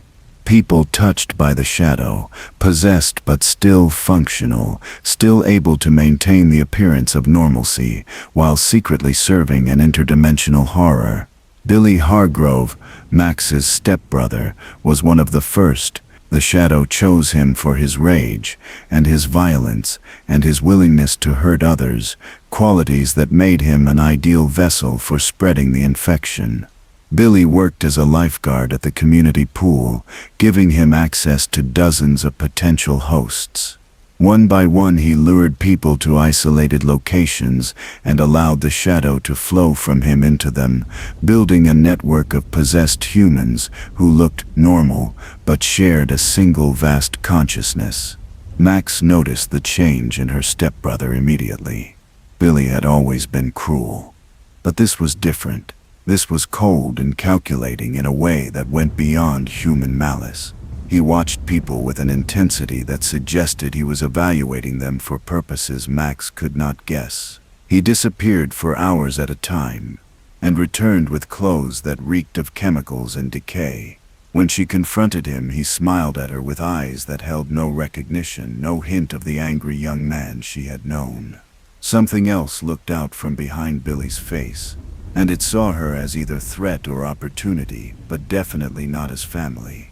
She told Lucas, who told the party, and suddenly they were investigating again, following Billy through his late-night excursions, watching him meet with other people who moved with the same mechanical purpose, discovering an abandoned factory where the Flayed gathered to combine their biomass into something larger, something that looked like meat and moved like intention, a physical manifestation of the shadow's presence in the living world. The Mind Flayer was building a body, using stolen flesh and stolen lives, preparing a vessel that could exist in reality without needing the gate to remain open. Yuan tried to fight it, tried to use her powers to burn away the infection the way she had with Will, but there were too many hosts now, too much of the shadow's consciousness distributed across too many bodies. She could drive it from one person only to have it flow into another. She could damage its physical form, only to have it regenerate, using new biomass from freshly captured victims. This was not a battle she could win through brute force. The shadow had learned from their last confrontation, had adapted its strategy to account for her abilities, and it was targeting her, specifically now. The Flayed came to the cabin, came to the mall when she was there with friends, came to her school and her favorite places, always watching, always evaluating, waiting for the right moment to strike. The shadow wanted her alive if possible, wanted to possess her and use her power to open gates across the world, to spread its infection to every continent simultaneously. But if it could not have her as a tool, it would settle for eliminating her as a threat. Mike stayed close to her constantly, appointed himself her personal bodyguard, despite having no powers and no real ability to protect her from interdimensional monsters. It would have been annoying, except Eridermoth found it comforting, found that his presence steadied her in moments when panic threatened to overwhelm rational thought. They fought about it anyway, because teenage relationships require fighting about something, even during apocalypses. She accused him of being overprotective and treating her like she was helpless. He accused her of being reckless and not valuing her own life enough. They both said things they did not mean and apologized hours later, recognizing that fear made people say stupid things, and what they really meant was, "Please do not die, because I cannot imagine a world without you in it." The Russian base beneath the mall became the priority target. If they could destroy the machine before it reopened the gate, they could cut off the Shadow's primary route back to Earth. The Flayed would remain dangerous but finite, a problem that could be dealt with once reinforcements were no longer possible. Hopper led a team that included Joyce and a smuggled Russian scientist named Alexei into the underground facility, fighting through guards and fail-safes to reach the machine room. It was a suicide mission dressed up as a plan, but Hopper had made peace with the possibility of dying if it meant protecting Yale and the town he had failed before. The battle that followed was chaos incarnate. Russian soldiers fought Americans, fought the Flayed, fought each other in tunnels beneath a shopping mall, while above them civilians shopped and watched movies in blissful ignorance. Steve and Robin and Dustin tried to evacuate the mall without causing panic, which proved impossible once the Mind Flayer's physical form burst through the walls hunting for Elle. The creature was massive now, built from dozens of hosts melted together into a spider-like nightmare that barely fit through doorways, that moved with horrible speed despite its size. Elle faced it in the mall's center court, this thing made of stolen lives and ancient malice. Her powers were weakening, strained from constant use over the past weeks. Bleeding from her nose turned to bleeding from her eyes and ears. The Mind Flayer had learned to resist her abilities, had developed a kind of psychic armor that deflected her attacks. Every moment of combat cost her dearly, pushing her body past limits that were already stretched thin. Mike and the others tried to help, throwing fireworks and makeshift explosives at the creature, buying Elle precious seconds to recover between attacks. Billy Hargrove saved them, which surprised everyone, including probably Billy himself. Some fragment of his original consciousness remained beneath the Shadow's control, some piece of the angry, scared young man who had been forced into this role as host. Max reached that fragment by talking to him, by reminding him of the few good memories they shared, by appealing to whatever shred of humanity still existed in the meat puppet wearing his face. And Billy, in what might have been the first truly selfless act of his life, turned on the Mind Flayer, used his body as a shield between the creature and Elle, let it tear him apart rather than let it reach the girl he had been sent to capture. Max watched her stepbrother die protecting someone, and the complexity of grief that followed would haunt her for years. Beneath the mall, in the Russian facility, Hopper and Joyce reached the machine and prepared to destroy it. There was a fail-safe, a key that needed to be turned to shut down the power systems and destabilize the entire operation, but the key was on the other side of a closing doorway, and reaching it meant someone would be trapped in the blast zone when the machine exploded. Hopper looked at Joyce and saw everything they had never said to each other, all the possibilities that trauma and bad timing and fear had prevented them from exploring. He told her to close the door and turn the key, told her to protect the kids and the town and get out alive, told her he was glad to have known her, glad to have mattered to someone, glad to die for a reason that was larger than himself. Joyce closed the door, turned the key, and watched through reinforced glass as the machine tore itself apart in a blast of energy and heat that should have vaporized everything within 100 yards. The gates slammed shut again, the barriers between dimensions searing closed with such finality that Elle felt it from miles away. The Mind Flayer's physical form collapsed as its connection to the Upside Down severed completely, dissolving into organic matter that would puzzle forensic investigators for decades. The flayed dropped where they stood, released from possession, most of them dead from the damage done to their bodies during the Shadow's occupancy. The Russian facility became a tomb for scientists and soldiers who had gambled with forces beyond their comprehension and lost. And Hopper was gone. Simply gone. No body found in the wreckage, no evidence of survival, just an empty space where a man had stood and chosen sacrifice over safety. Estella felt his death like a physical blow.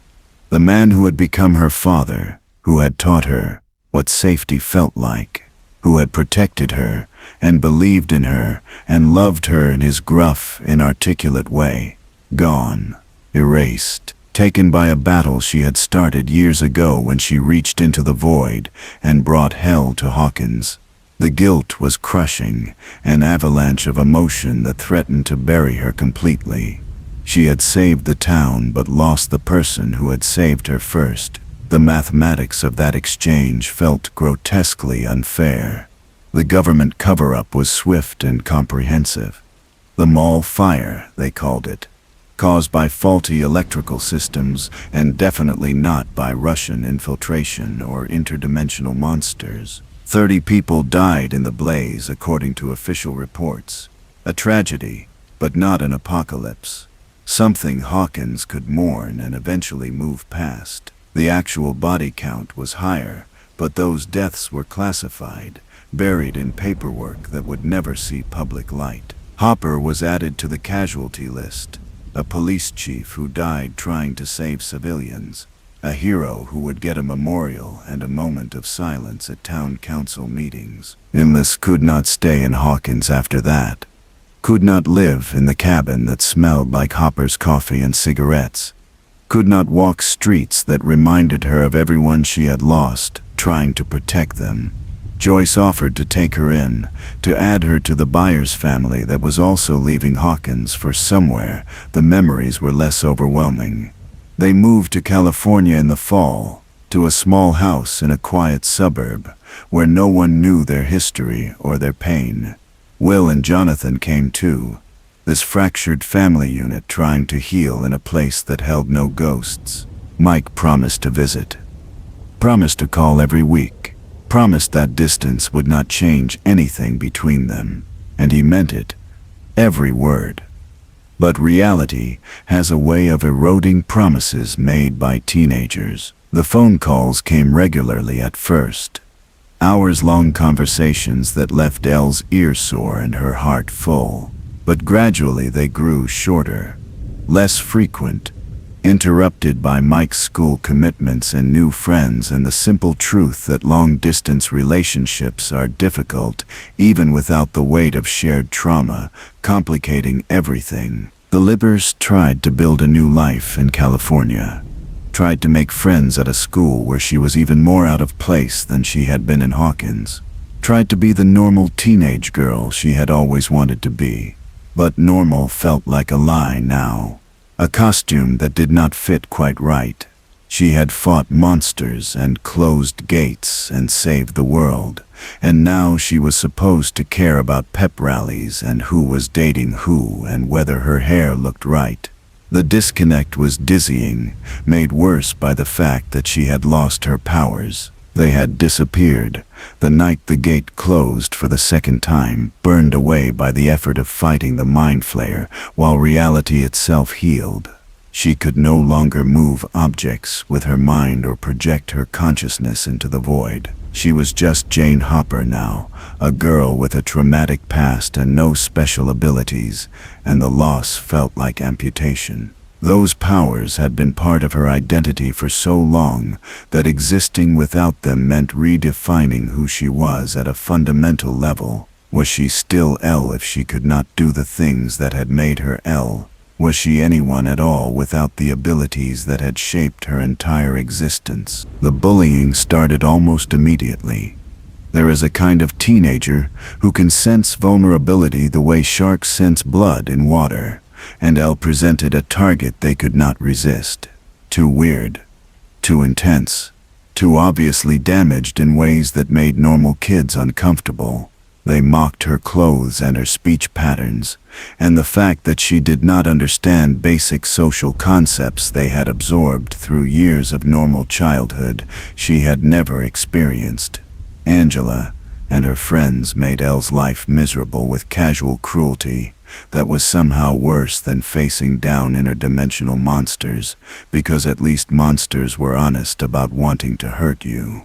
Will tried to help, but he was struggling too, dealing with his own alienation and the lingering trauma of possession.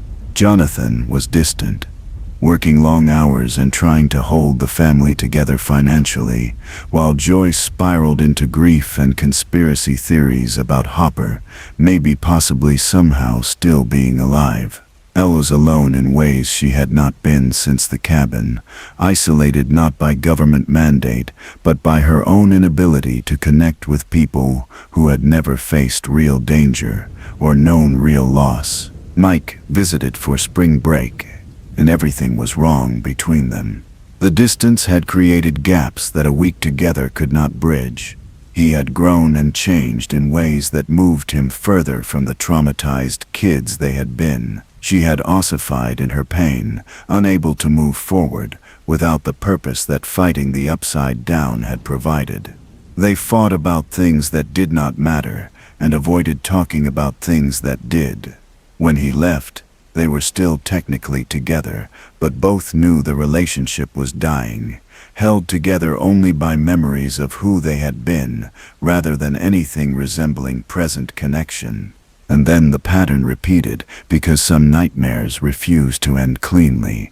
Hawkins called them back in the spring of 1986. Not literally, but through Dustin's frantic phone calls about murders and missing people and a town that was tearing itself apart over accusations of Satanism and dark magic. Eddie Munson, the school freak and dungeon master for a new generation of misfits, was accused of ritual killings that had the town forming mobs and talking about vigilante justice. But Dustin knew the truth, could see the pattern that others missed. The victims died with their bones broken and eyes destroyed, killed by something that understood trauma intimately enough to weaponize it. Vecna. Henry Creel. 1. The first of Brenner's test subjects. The one who had come before all the others. The one Elle had banished to the upside down during a confrontation she had blocked from memory. He had survived there, had thrived there, had become something far worse than what he had been. And now he was killing teenagers in Hawkins, using their guilt and pain as doorways into their minds, breaking them from the inside out. Each death created a gate, a small tear in reality. 4 deaths would create 4 gates positioned to merge Hawkins with the upside down permanently. Thus did not want to go back. California was safe. Boring but safe. Hawkins only brought pain and loss and responsibility she was tired of carrying. But Max was on Vecna's list, targeted for her guilt over Billy's death, marked for execution by a monster that knew exactly which psychological wounds to exploit. And Elle could not let Max die. Could not let anyone else suffer because of her mistake in opening the original gate, her failure to kill Vecna completely when she had the chance. She went back to Hawkins as someone without powers trying to fight something that should have been impossible for a normal human to face. Dr. Owens and Dr. Brenner, who had survived the original lab closure and been working in secret, offered her a chance to reclaim her abilities. They had built a program called Nina that would let her relive her memories, reprocess the trauma, and hopefully unlock the psychic potential that had gone dormant. It meant working with Brenner again, meant trusting the man who had tortured her and shaped her into a weapon. But it also meant protecting her friends, and that made any price worth paying. The Nina program was everything she had feared, and worse. Brenner had not changed. Still saw her as a project rather than a person. Still believed his methods were justified by results. She relived the worst moments of her childhood, re-experienced the experiments and isolation and cruelty, all in service of reconnecting with the power she had lost. And slowly, painfully, her abilities returned, stronger than before, refined by survival and loss, and the understanding of exactly what she was capable of when pushed to her limits. But the program was attacked before she could complete it. The military, operating on incomplete information and paranoid fear, decided that Hawkins and everyone connected to it needed to be sterilized before the Upside Down could spread beyond containment. Helicopters and soldiers descended on the Nina facility to eliminate everyone inside. Brenner died protecting Ella, taking bullets meant for her, spending his last moments trying to earn forgiveness for a lifetime of unforgivable acts. She did not forgive him, but she held his hand while he died, because even monsters deserve that small mercy. In Hawkins, Vecna was hunting Max. The party tried to protect her using music and memories, surrounding her with the things she loved to create armor against psychological attack. It worked temporarily, disrupting Vecna's attempts to break into her mind. But he was patient and powerful and intimately familiar with trauma because he had weaponized his own suffering years ago. He reached Max again, while she stood at Billy's grave, pulled her into a nightmare realm where bones broke and reality bent to his will.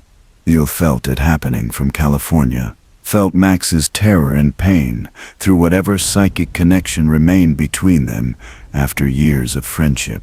She projected her consciousness across 1,000 miles, left her body behind in a pizza parlor to enter the mental battlefield where Vecna was killing her friend.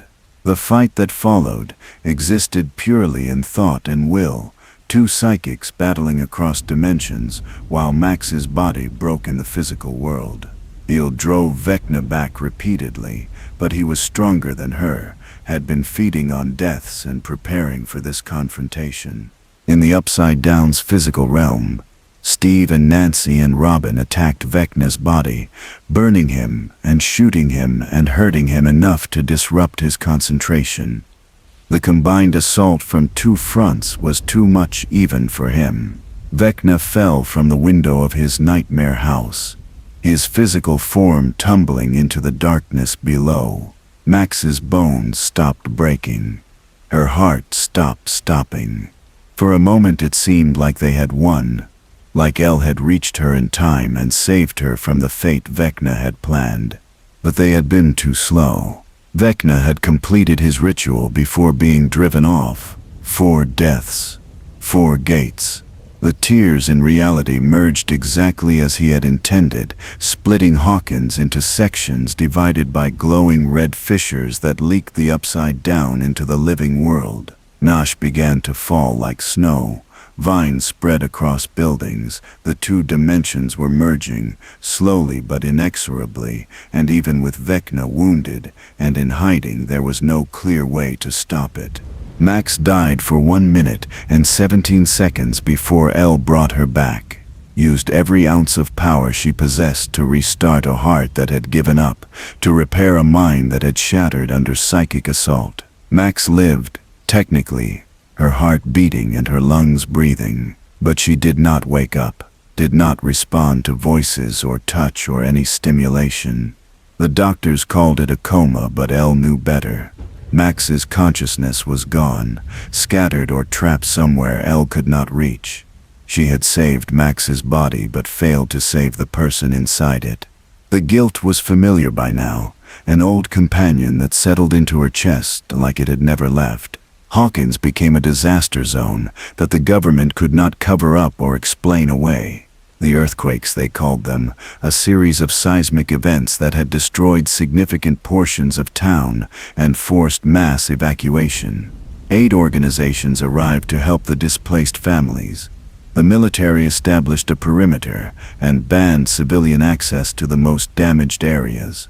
And beneath it all, the Upside Down continued its slow invasion, spreading through cracks in reality that grew wider with each passing day. Hopper came back, which should have been impossible, but turned out to be merely improbable. He had survived the explosion through a combination of luck and Russian prison camps, had been held captive in Siberia until Joyce and Murray mounted a rescue operation that was insane enough to actually work. He returned to Hawkins thin and scarred and carrying new trauma to add to his collection. But he was alive, was there to hold Elle when she broke down, explaining everything that had happened while he was gone, was there to remind her that she was not responsible for every bad thing that occurred in Hawkins, that she had saved far more lives than she had cost. She wanted to believe him, but the evidence suggested otherwise. Every major catastrophe in Hawkins traced back to the gate she had opened. Every death from Barb to Billy to the kids Vecna killed connected to that one moment when she had reached into the void and brought hell to earth. How many people needed to die before the scales balanced? How much sacrifice was required to pay for one mistake made by a scared child who had no choice in the matter? The party gathered in what remained of Hawkins, this group of young adults who had been forced to grow up too fast and face too much.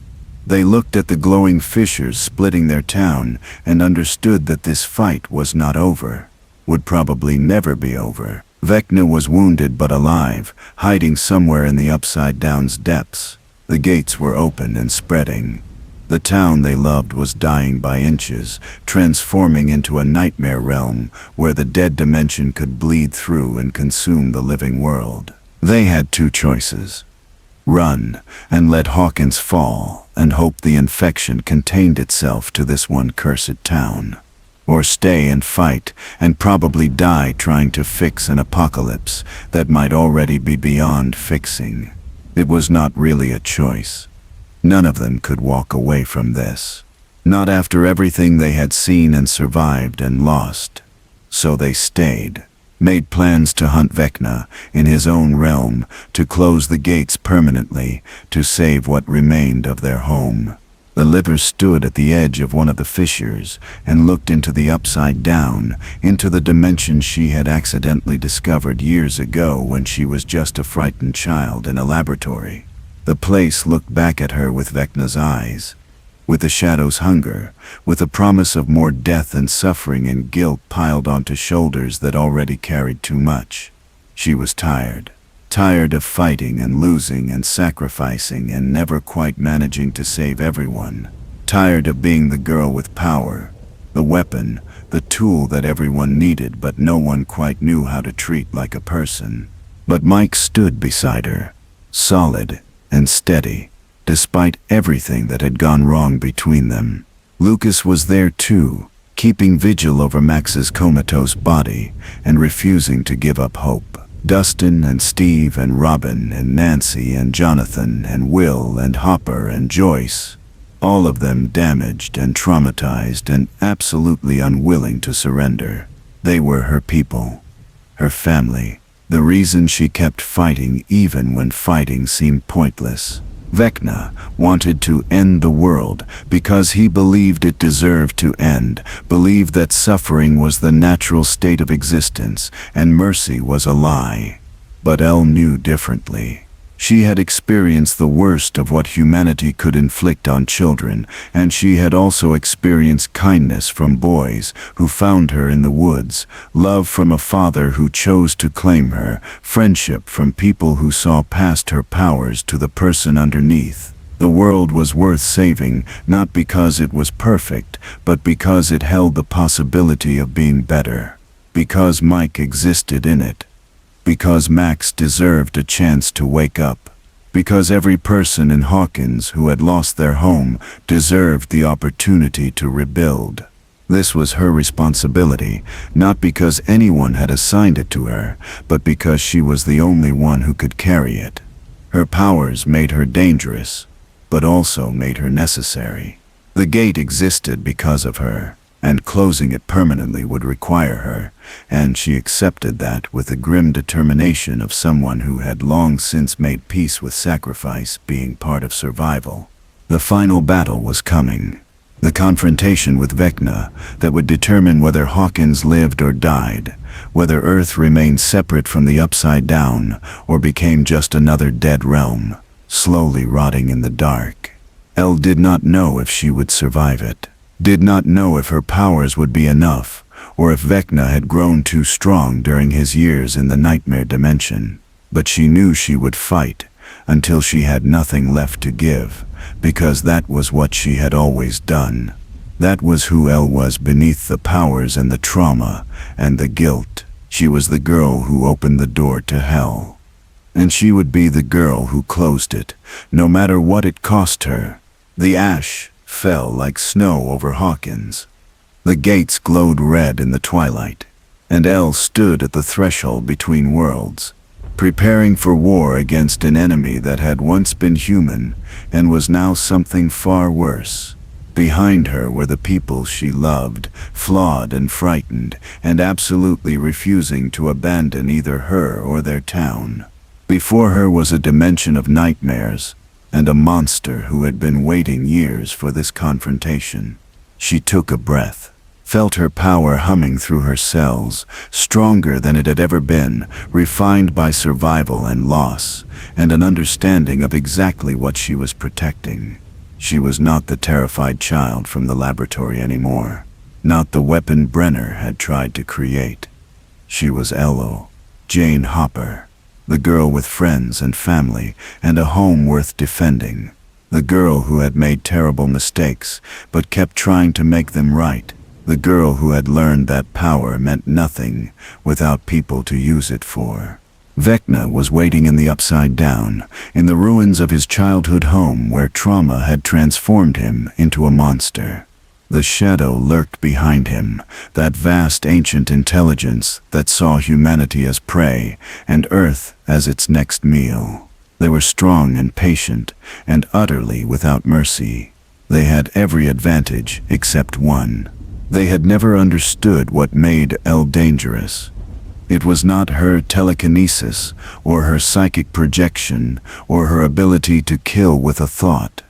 It was her refusal to give up, her determination to keep fighting, even when fighting seemed hopeless. Her capacity to love people deeply enough that their survival mattered more than her own. That very human stubbornness that said, no, the world does not end today, not while I still draw breath, not while people I care about need protecting. She had opened the door to hell. She had let monsters into the world. She had made mistakes that cost lives and created suffering and haunted her every waking moment. But she had also saved Hawkins multiple times, had closed gates and defeated nightmares and protected people who could not protect themselves. The scales would never balance perfectly. Guilt was not something you paid off and moved past. It was something you carried and used as fuel to be better, to fight harder, to make sure that the people who died because of your mistakes were not forgotten. And that was done running from her responsibility. Done hiding in California or cabins or anywhere that let her pretend she was normal. She was not normal, would never be normal. And that was fine because normal could not save Hawkins from what was coming. Only she could do that. Only the girl who had accidentally started this nightmare had the power to end it.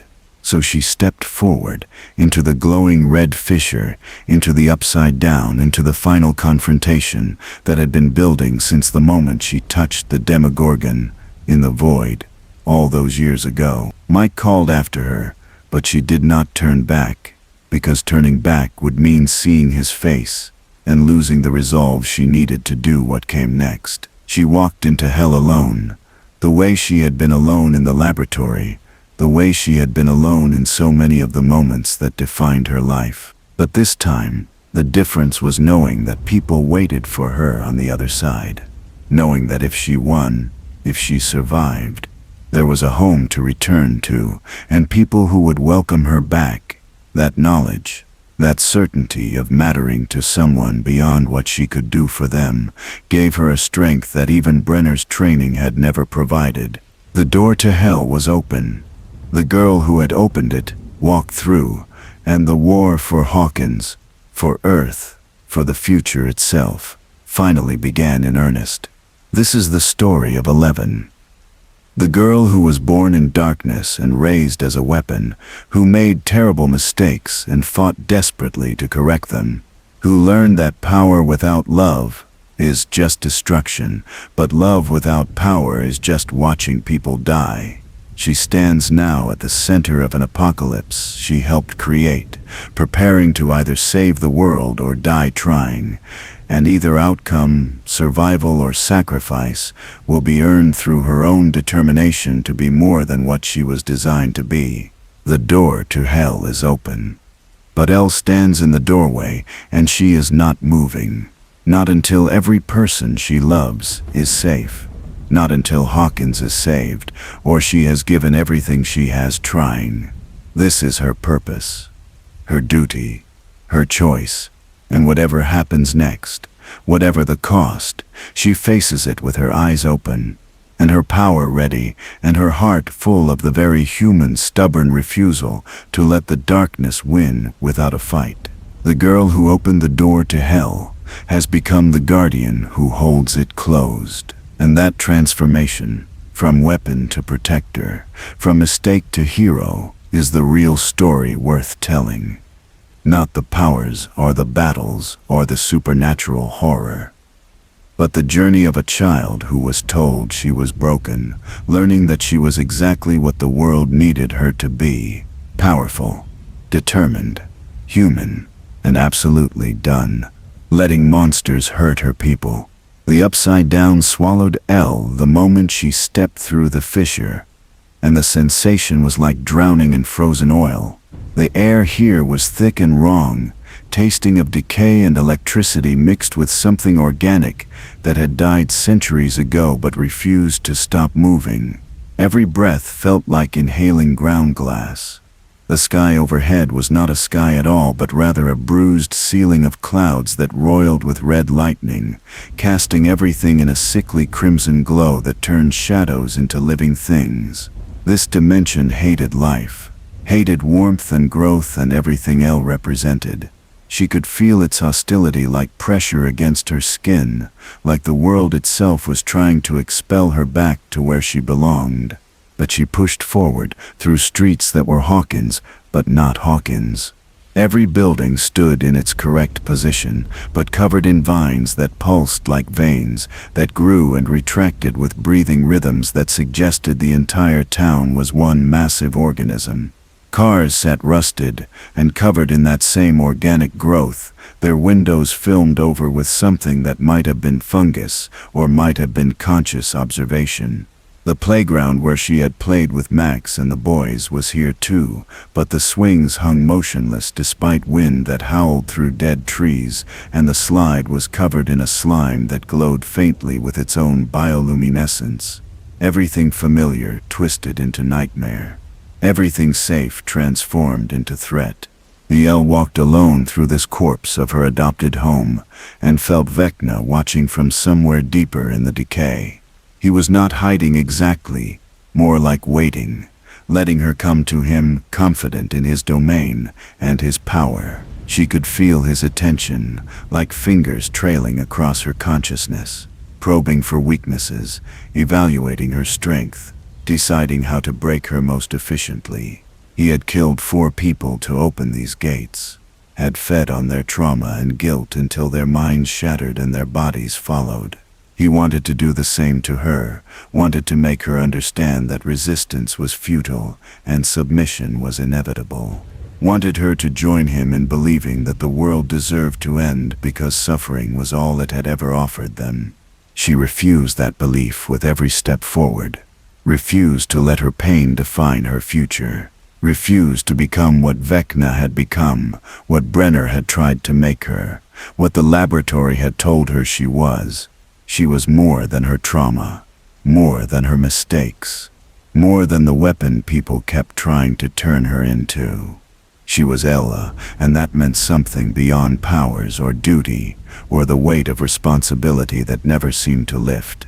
The Creel house rose ahead of her, a monument to where trauma became monstrosity. This was Vecna's anchor point, The place where Henry Creel had murdered his family and blamed his father, where a child with powers had decided that humanity deserved punishment for daring to be weak. The house looked diseased even by upside-down standards, wrapped in vines so thick they obscured the original structure, pulsing with energy that made Elle's head throb and her nose bleed. She could feel Vecna inside, waiting on his throne of corpses and corrupted matter, preparing for their final confrontation. But before she could reach the house, the shadow moved. It rose from the ground like fog made solid, like every nightmare given form and purpose. This was not the Mind Flayer's spider body that she had fought in the mall.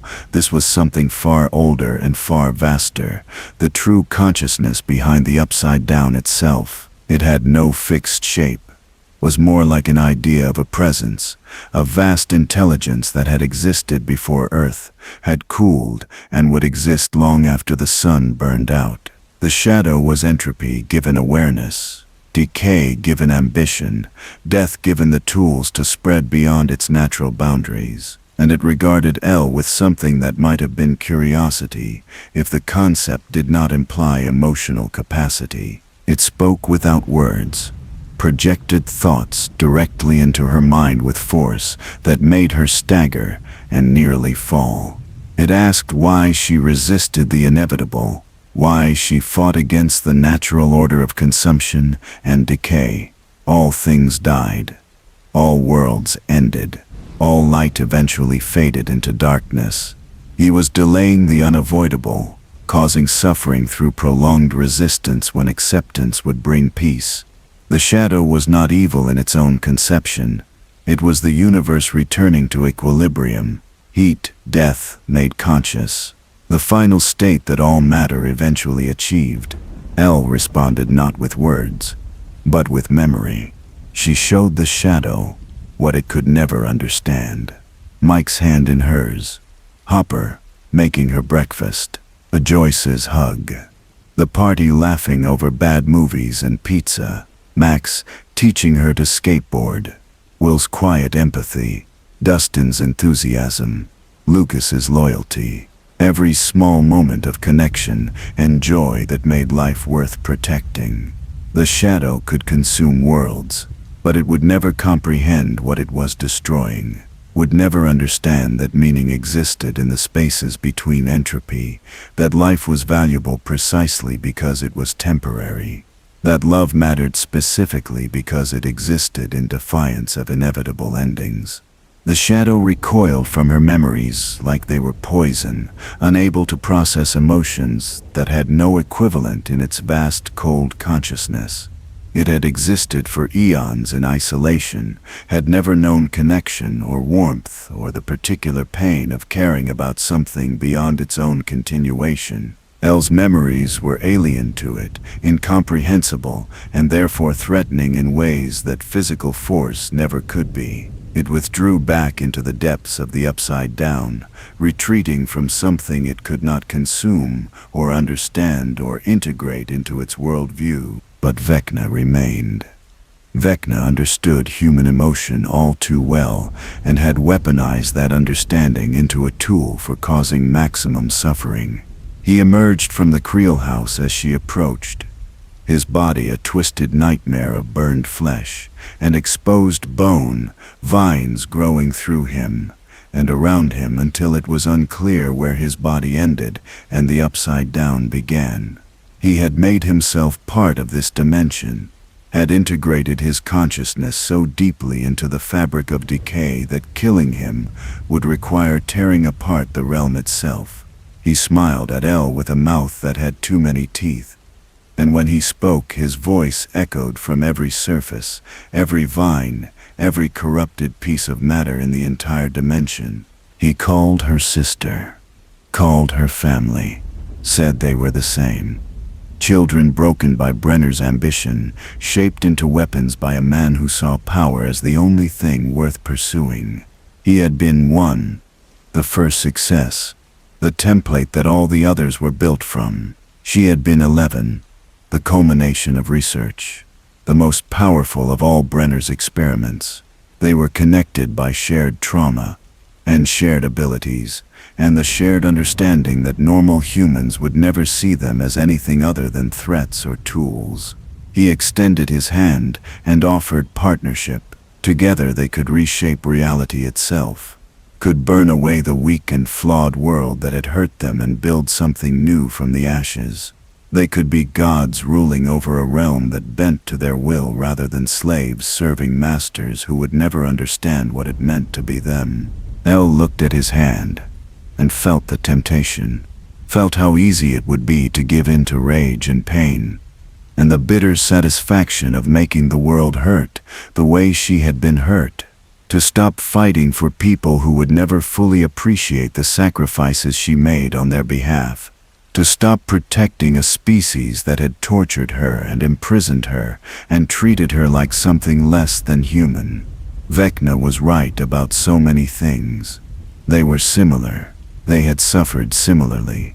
They had both been victims of Brenner's cruelty and the government's willingness to experiment on children for strategic advantage.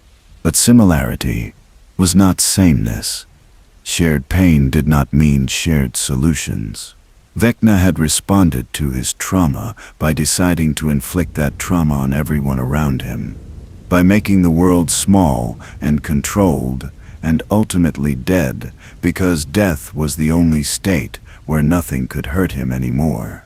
And the early had responded by finding people worth protecting, by learning that connection was possible even after betrayal, by choosing to use her power to shield rather than to punish. They had started in similar places, but walked opposite directions, and now they stood on different sides of a war that would determine which philosophy prevailed. She rejected his hand and his offer with a single word that contained more power than any physical attack could have. No, just no. She would not join him, would not let her pain transform her into something that spread suffering, would not become another monster that future generations would have to fight and defeat. She had made mistakes, and she carried guilt, and she would probably never feel like the good person Mike insisted she was. But she would keep trying to be better, keep fighting to protect rather than destroy. Keep choosing connection over isolation, even when isolation felt safer.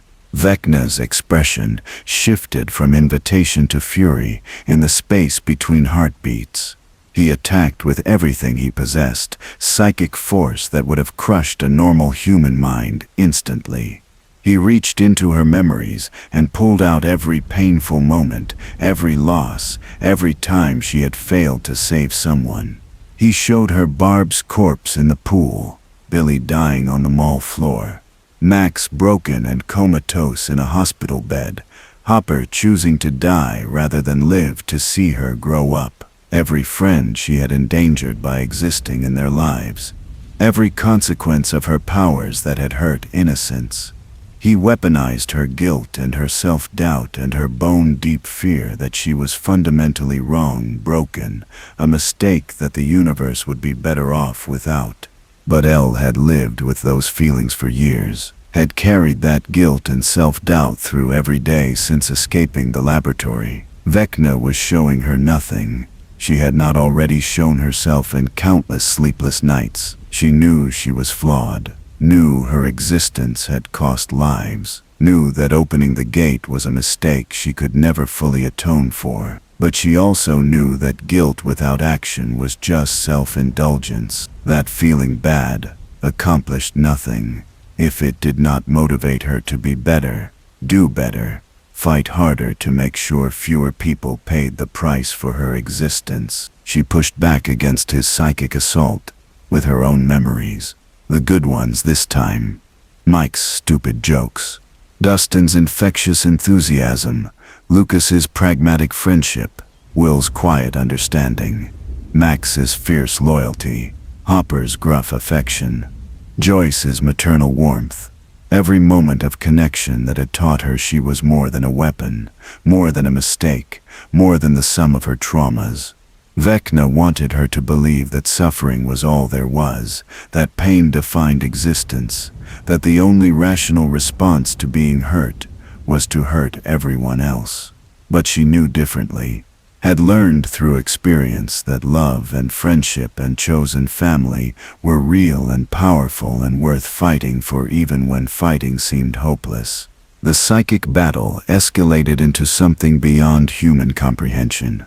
Two immensely powerful minds colliding across dimensions, tearing at each other's consciousness, while their physical bodies stood frozen in the upside down. Elle felt herself fragmenting under the assault, felt pieces of her personality being stripped away by Vecna's attack. But every piece he tore from her revealed something underneath that was harder, stronger, more determined to survive. She was not just one thing. Not just her powers or her guilt, or her mistakes or her victories. She was the accumulation of every experience, every choice, every moment of deciding to keep going when stopping would have been easier. And that cumulative strength was something Vecna had never possessed, because he had stopped growing the moment he decided the world was not worth saving. She broke through his defenses and reached the core of what he was beneath, the monster persona.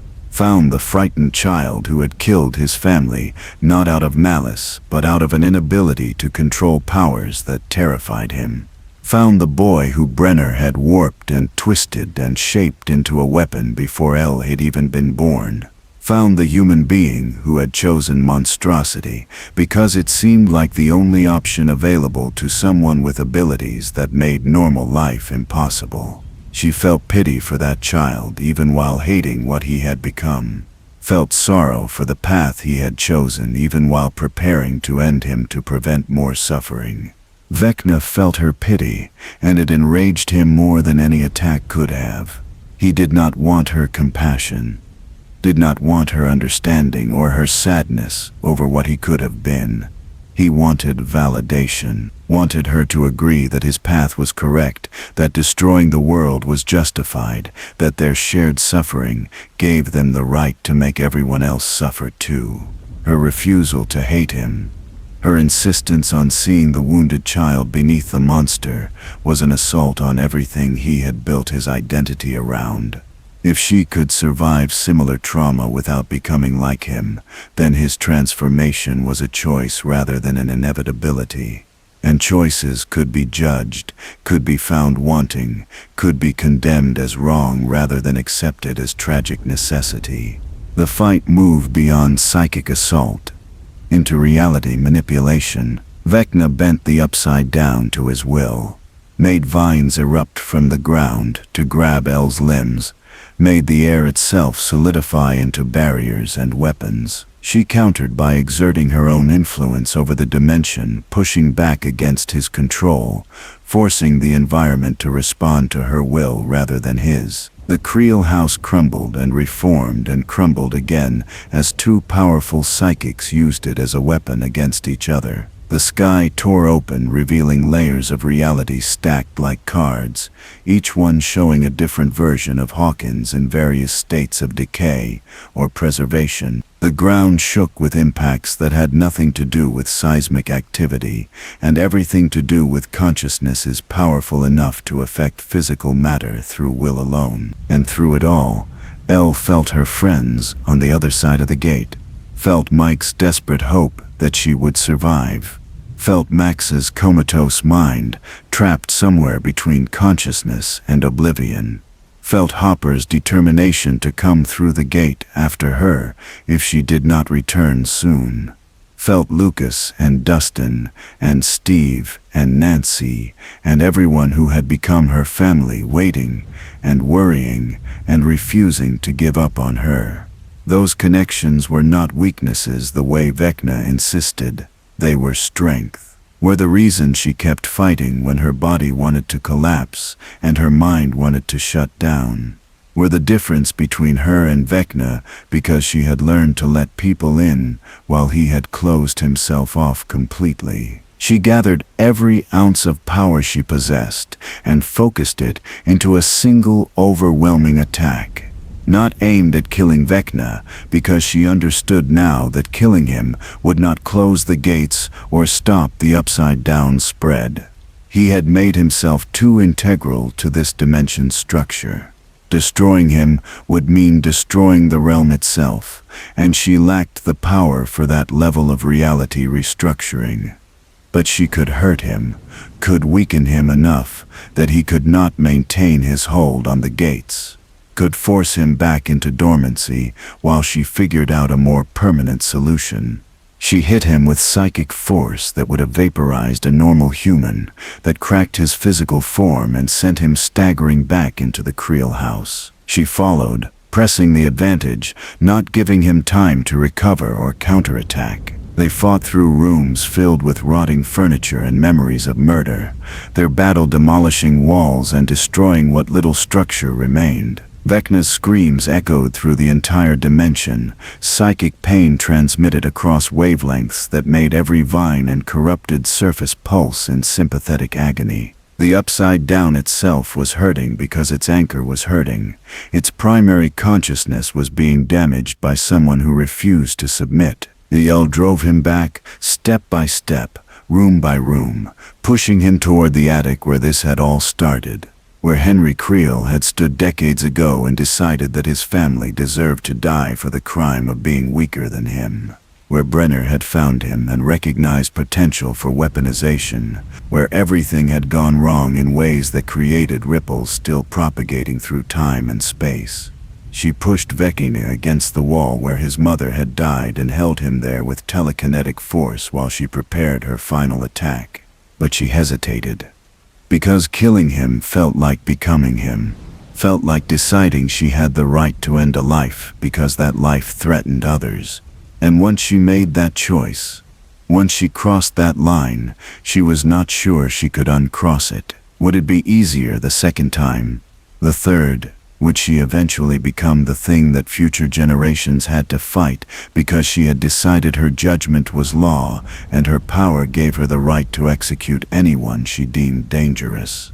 Vecna laughed at her hesitation, even while blood poured from wounds she had inflicted, called her weak, called her a coward who could not do what was necessary.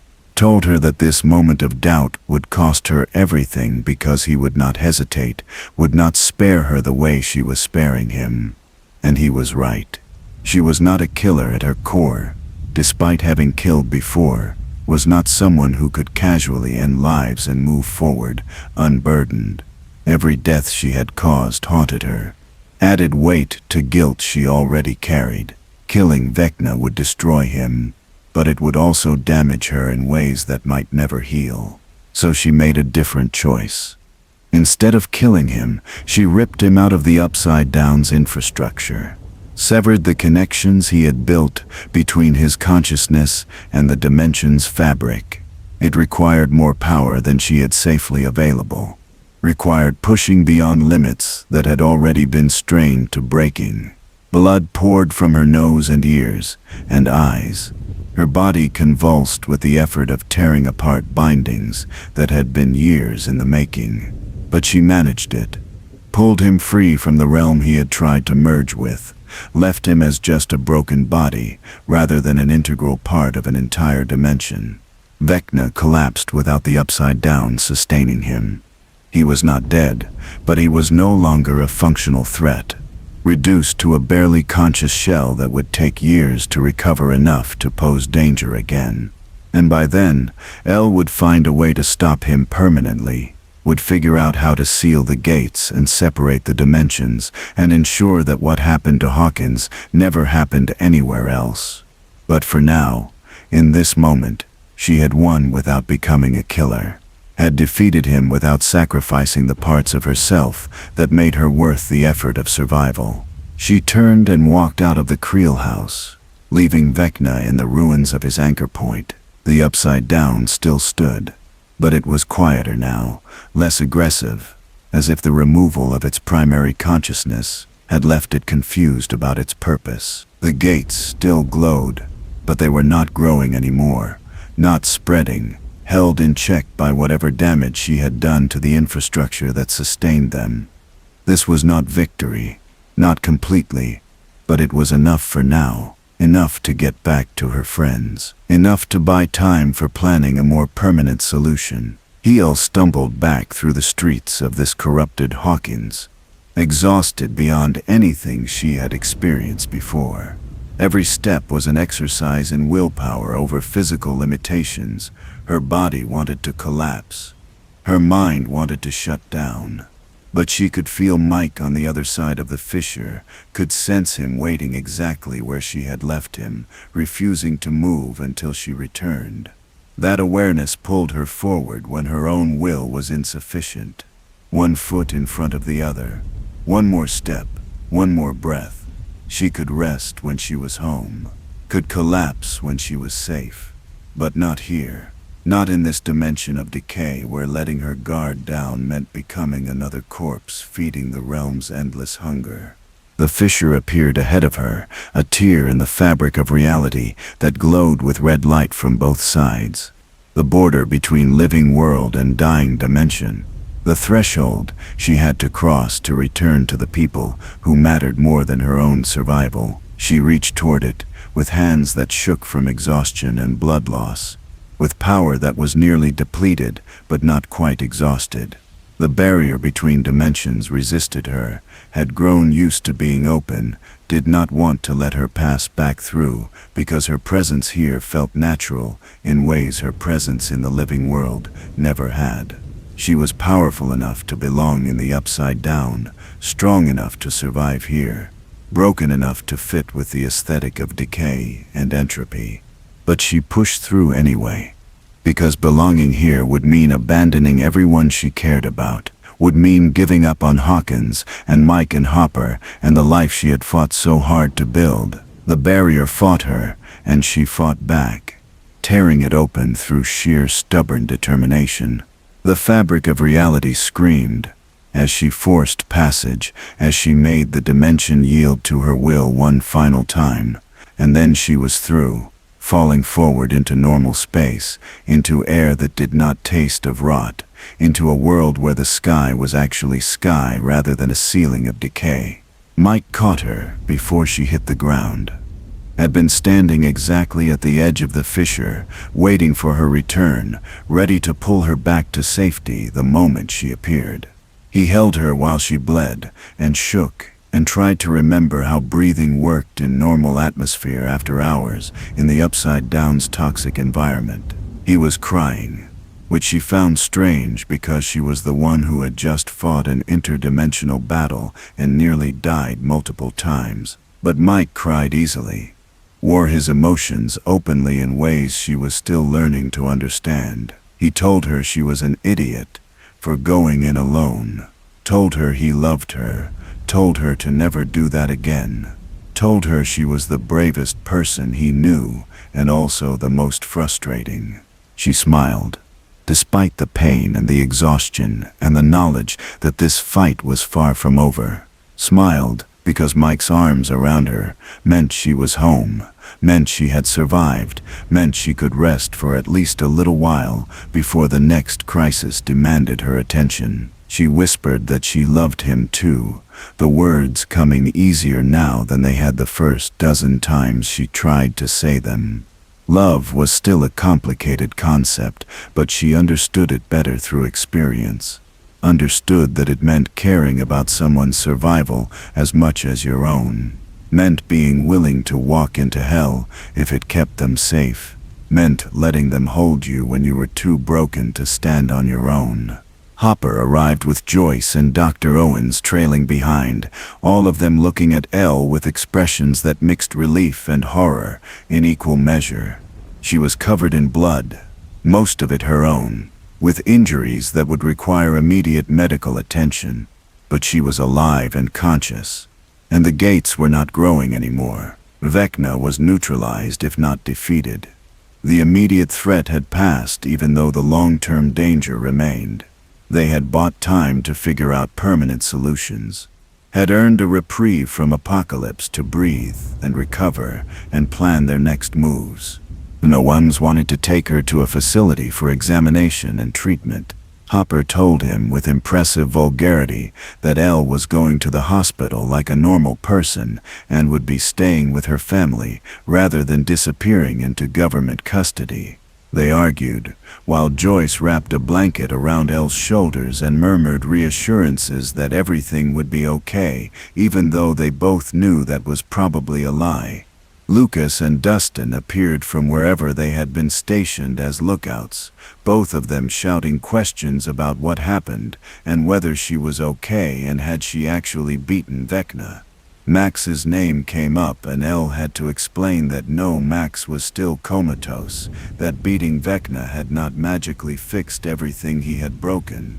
The disappointment in Lucas's eyes was worse than any injury Vecna had inflicted. They took her to Hawkins General Hospital, or what remained of it after the gate openings had damaged significant portions of the building. Doctors examined her with growing confusion about how she had sustained injuries that looked like severe psychic trauma mixed with burns and impact damage. Owens ran interference, used his government credentials to ensure that awkward questions received vague answers about classified incidents and need-to-know information. Elle endured the prodding and testing with learned patience, understanding that this was the price of existing in a world that required documentation and records. She was patched up and given fluids and pain medication that did very little for pain that existed more in her consciousness than her physical body. She fell asleep in the hospital bed with Mike in a chair beside her, holding her hand, refusing to leave even when nurses told him visiting hours were over. Hopper had to physically threaten the staff to make them allow the breach of protocol, but eventually they gave up and let Mike stay. Elle dreamed of the void, that space between dimensions where she could travel when her body was too broken to move. She saw Vecna there, still alive, still aware, already beginning the slow process of healing and rebuilding. He could not threaten them now, but he would eventually. Months or years from now, he would recover enough to try again. She had bought time but not safety, had weakened the threat but not eliminated it. And deeper in the void, beyond where even Elle could reach, the shadow watched and waited. It had learned from this encounter, had seen how human emotion gave Elle strength that pure power could not match. It would adapt its strategy, would find ways to turn her connections into weaknesses, would study her the way she had studied it, learning vulnerabilities, preparing for their next confrontation. Because there would be a next confrontation. The shadow was patient and persistent and had nothing but time to plan its eventual victory. Elle woke to find Max had been moved into the room next to hers, separated by only a thin wall. She could hear the machines keeping her friend alive, the steady beep of heart monitors, and the whoosh of ventilators. Max was still trapped somewhere between life and death, her consciousness either destroyed or hidden. Somewhere Elle could not reach with her current level of power. She had saved Max's body, but failed to save the person inside it, and that failure sat in her chest like a stone. Another name added to the list of people she could not fully protect. Another reminder that her powers had limits, and those limits had consequences. Lucas sat in Max's room around the clock, reading to her from books she loved, playing her favorite music, refusing to accept that she might never wake up. His devotion was beautiful and heartbreaking in equal measure. Elle watched him through the doorway and understood that love sometimes meant holding vigil over someone who might never return your affection, might never even know you were there. Mike did the same for her, stayed close even when she was unconscious or unresponsive, maintained his presence as proof that she was not alone. This was what family meant, what chosen bonds created. A network of people who refused to give up on each other even when giving up would be easier. The party gathered in her hospital room that evening, all of them except Max, who could not participate, but whose absence was felt like a missing limb. They ate terrible hospital food and caught each other up on everything that had happened, while Elle was in the upside down. Nancy and Steve and Robin had been fighting the spreading corruption at the gates, using whatever weapons and tools they could find to hold back vines that tried to crawl into the living world. Jonathan and Will had been helping evacuate civilians from the most dangerous zones, guiding people to safety while reality itself came apart around them. Everyone had been doing their part to hold Hawkins together while Elle faced Vecna. Everyone had contributed to this temporary victory. They discussed what came next. The gates were stable, but still open. Vecna was neutralized, but not dead. The Upside Down remained a threat that could revive at any moment if they let their guard down. And even if they somehow managed to close the gates permanently, there would be consequences. Political consequences, as the government figured out how to spin an interdimensional invasion into something the public could accept. Social consequences, as Hawkins residents tried to rebuild lives in a town that had been literally torn apart. Personal consequences, as all of them dealt with trauma and loss and the knowledge that normal life might never be fully available to them again.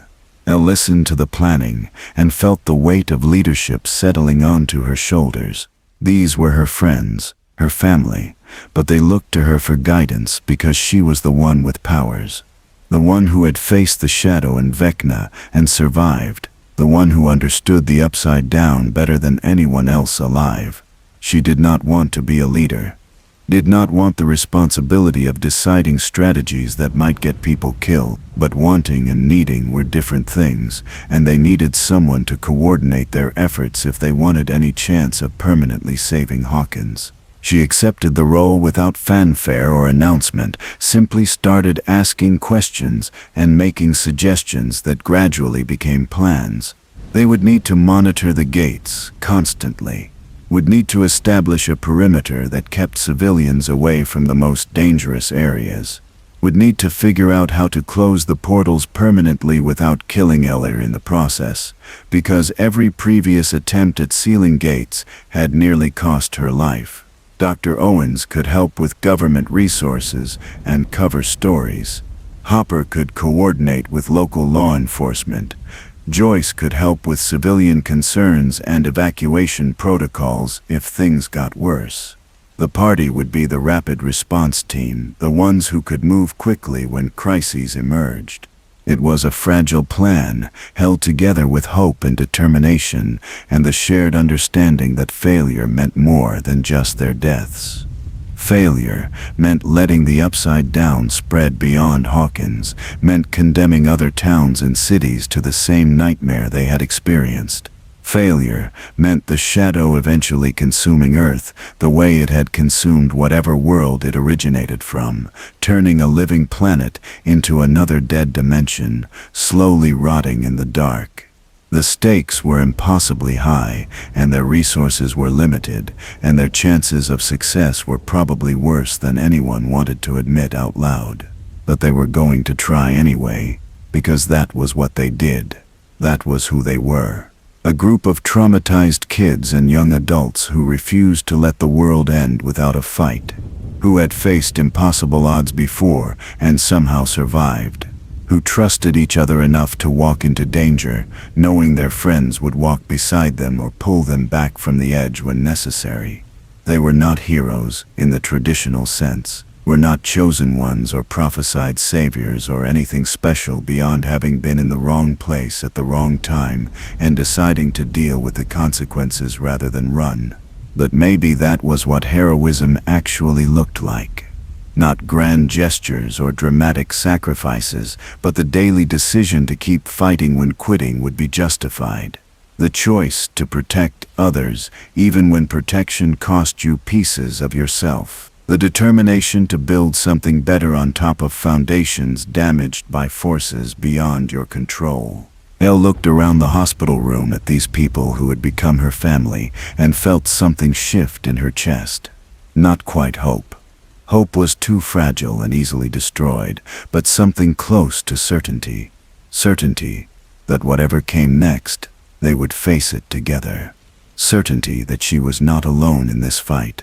Certainty that the door to hell might be open, but they were standing in the doorway and they were not moving.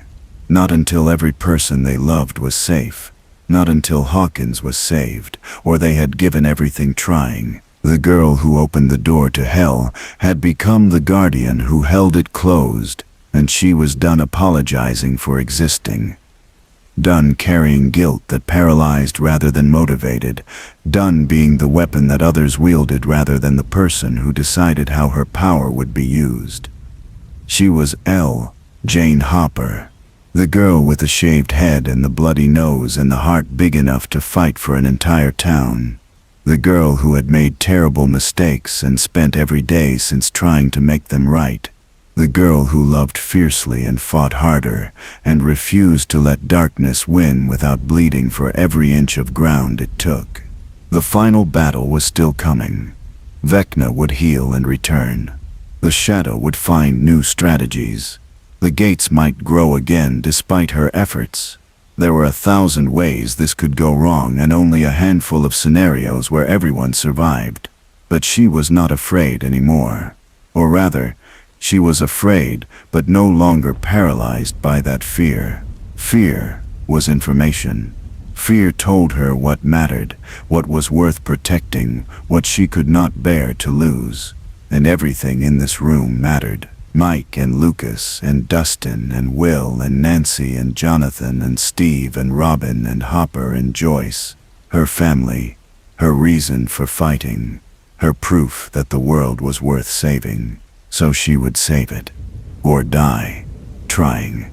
And either outcome would be on her terms, her choice, her decision about how her story ended. Because that was the real victory. Not defeating Vecna or closing gates or saving Hawkins. Those were battles. The real war was about who got to define who she was. Brenner had tried and failed. The Shadow had tried and failed. Vecna had tried and failed.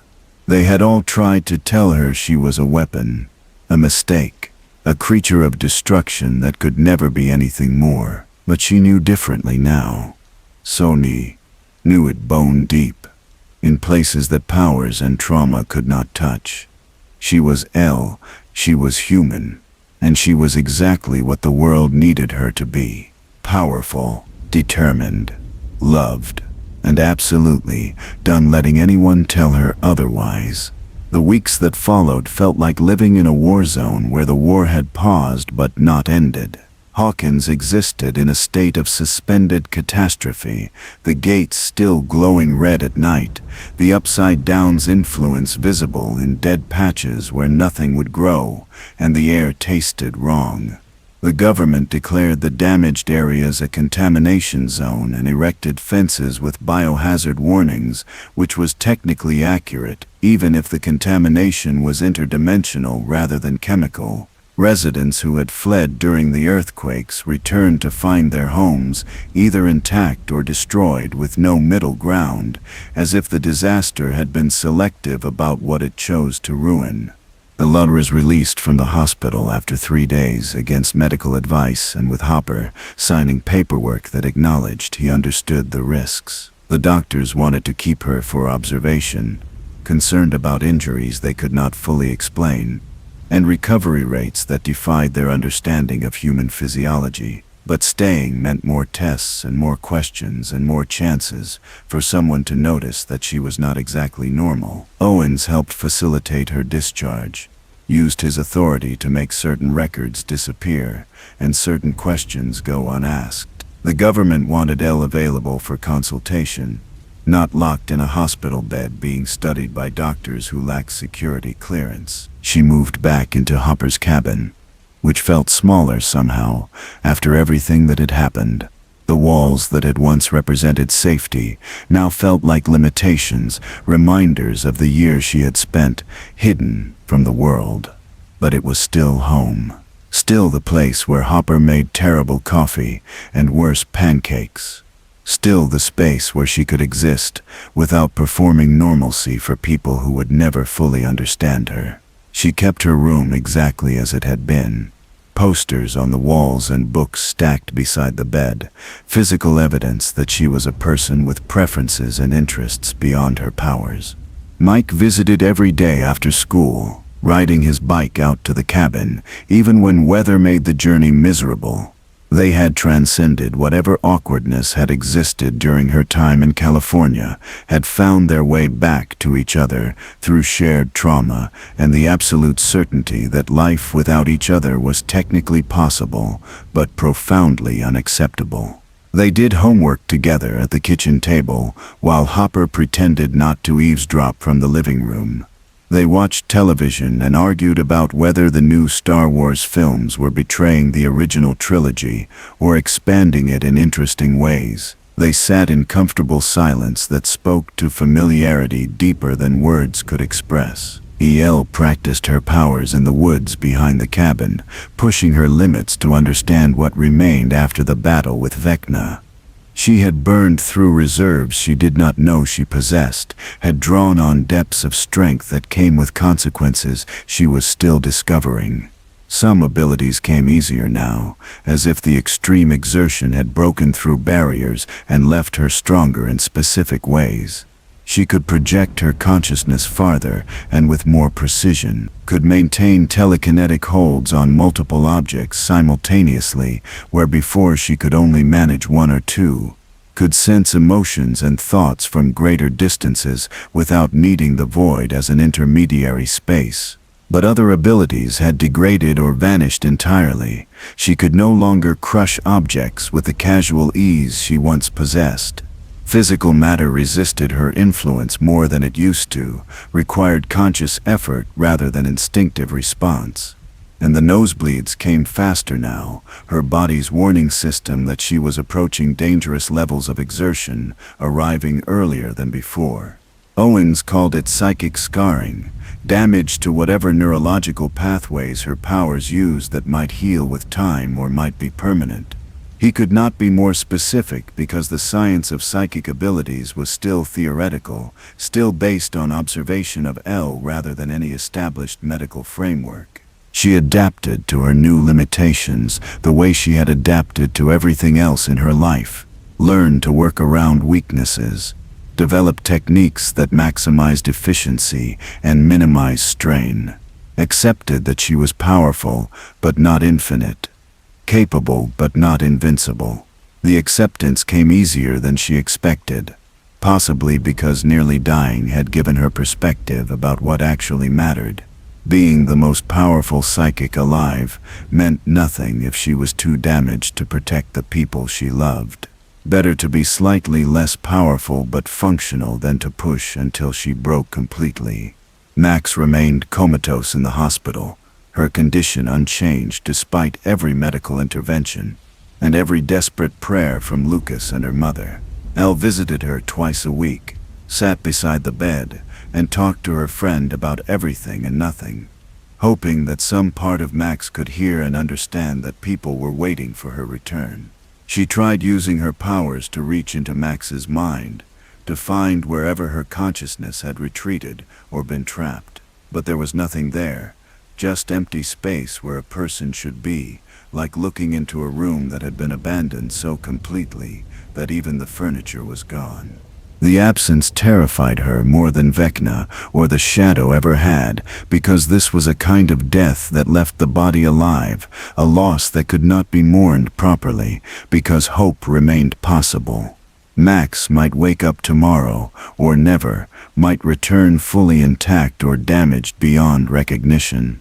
The uncertainty was torture for everyone who loved her, but especially for Lucas, who had already lost her once during the breakup, and was now losing her again in a way that felt crueler, because at least when they broke up he could still talk to her, could still see her smile, and hear her laugh and know she existed as a complete person somewhere in the world. Elle felt responsible, which was becoming a familiar pattern in her life. Max had been targeted because of her connection to Elle, had been marked for death by a monster that wanted to hurt Elle through the people she cared about. The logic was twisted, but the result was clear.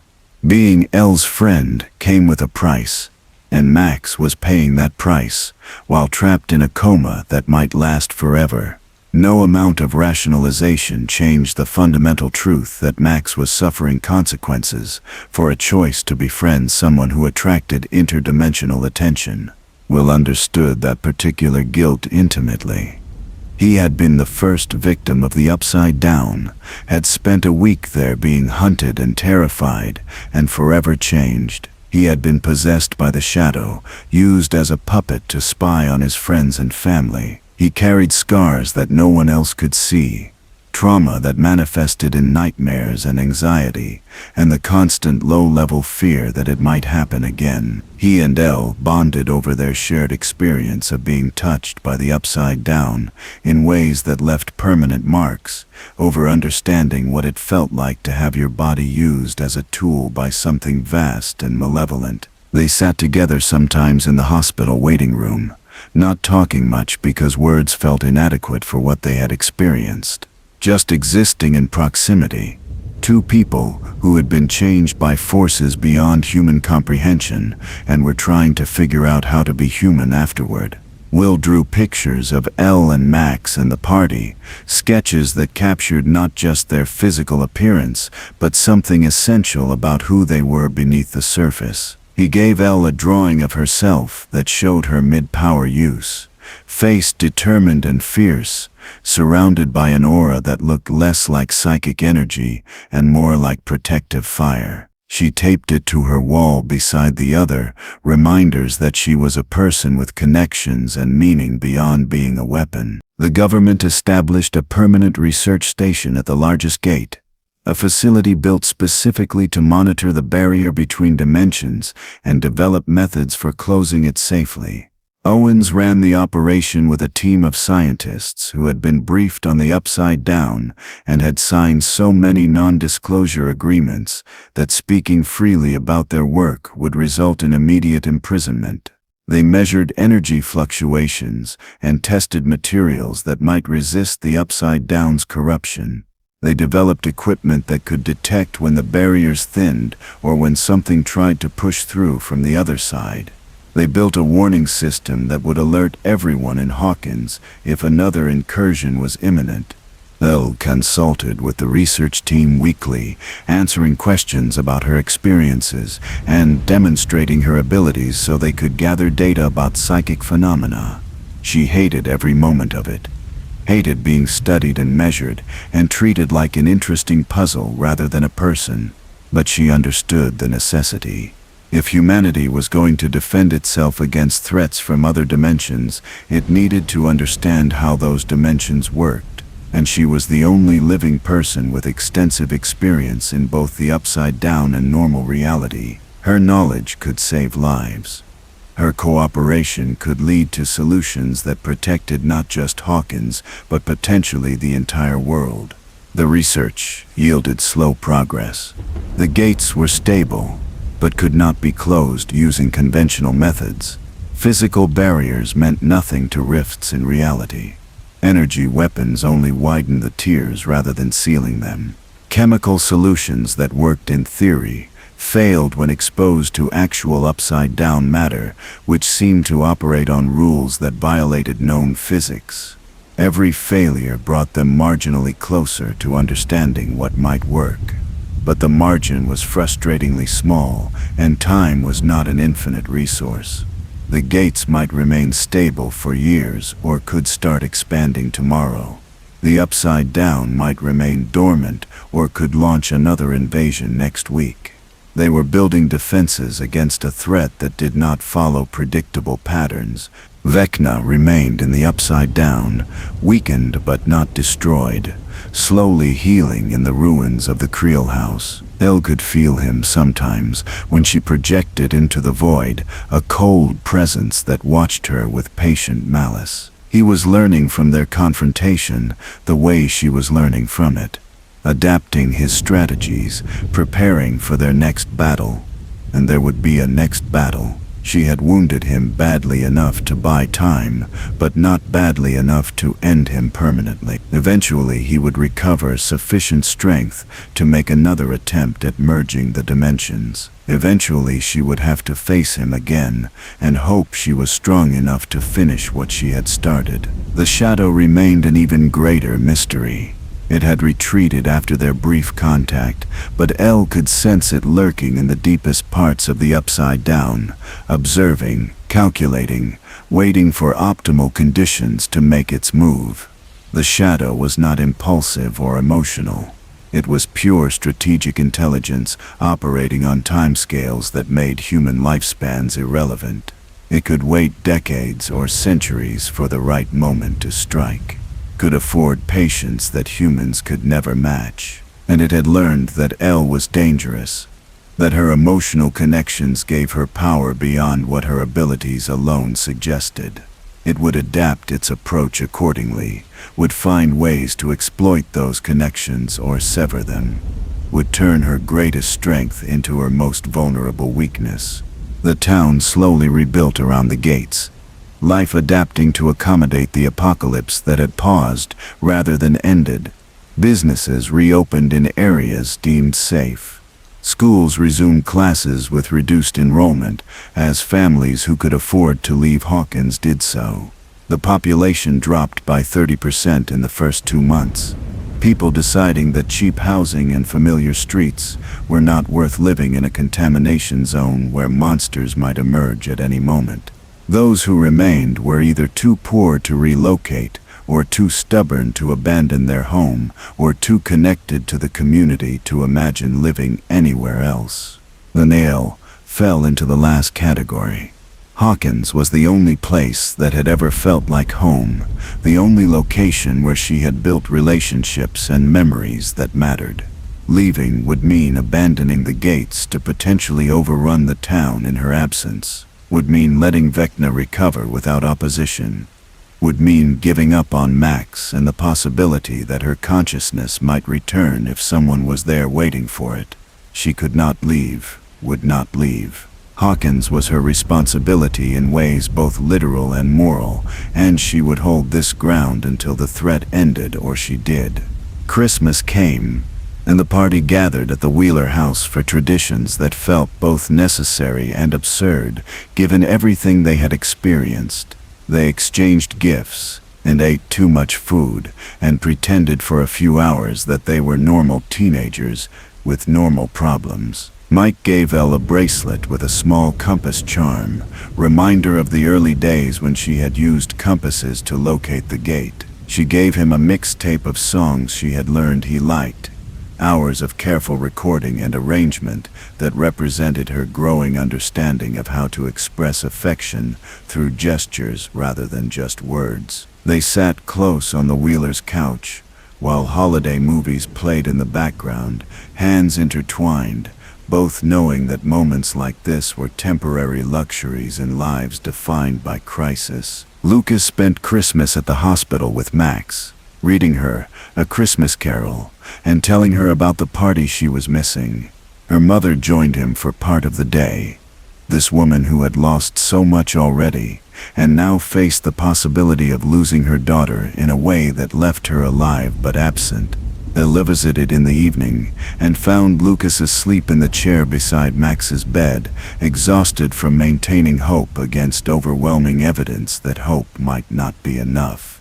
She pulled a blanket over him, and sat with Max for an hour, talking about nothing important, filling the silence with words that might penetrate whatever darkness held her friend prisoner.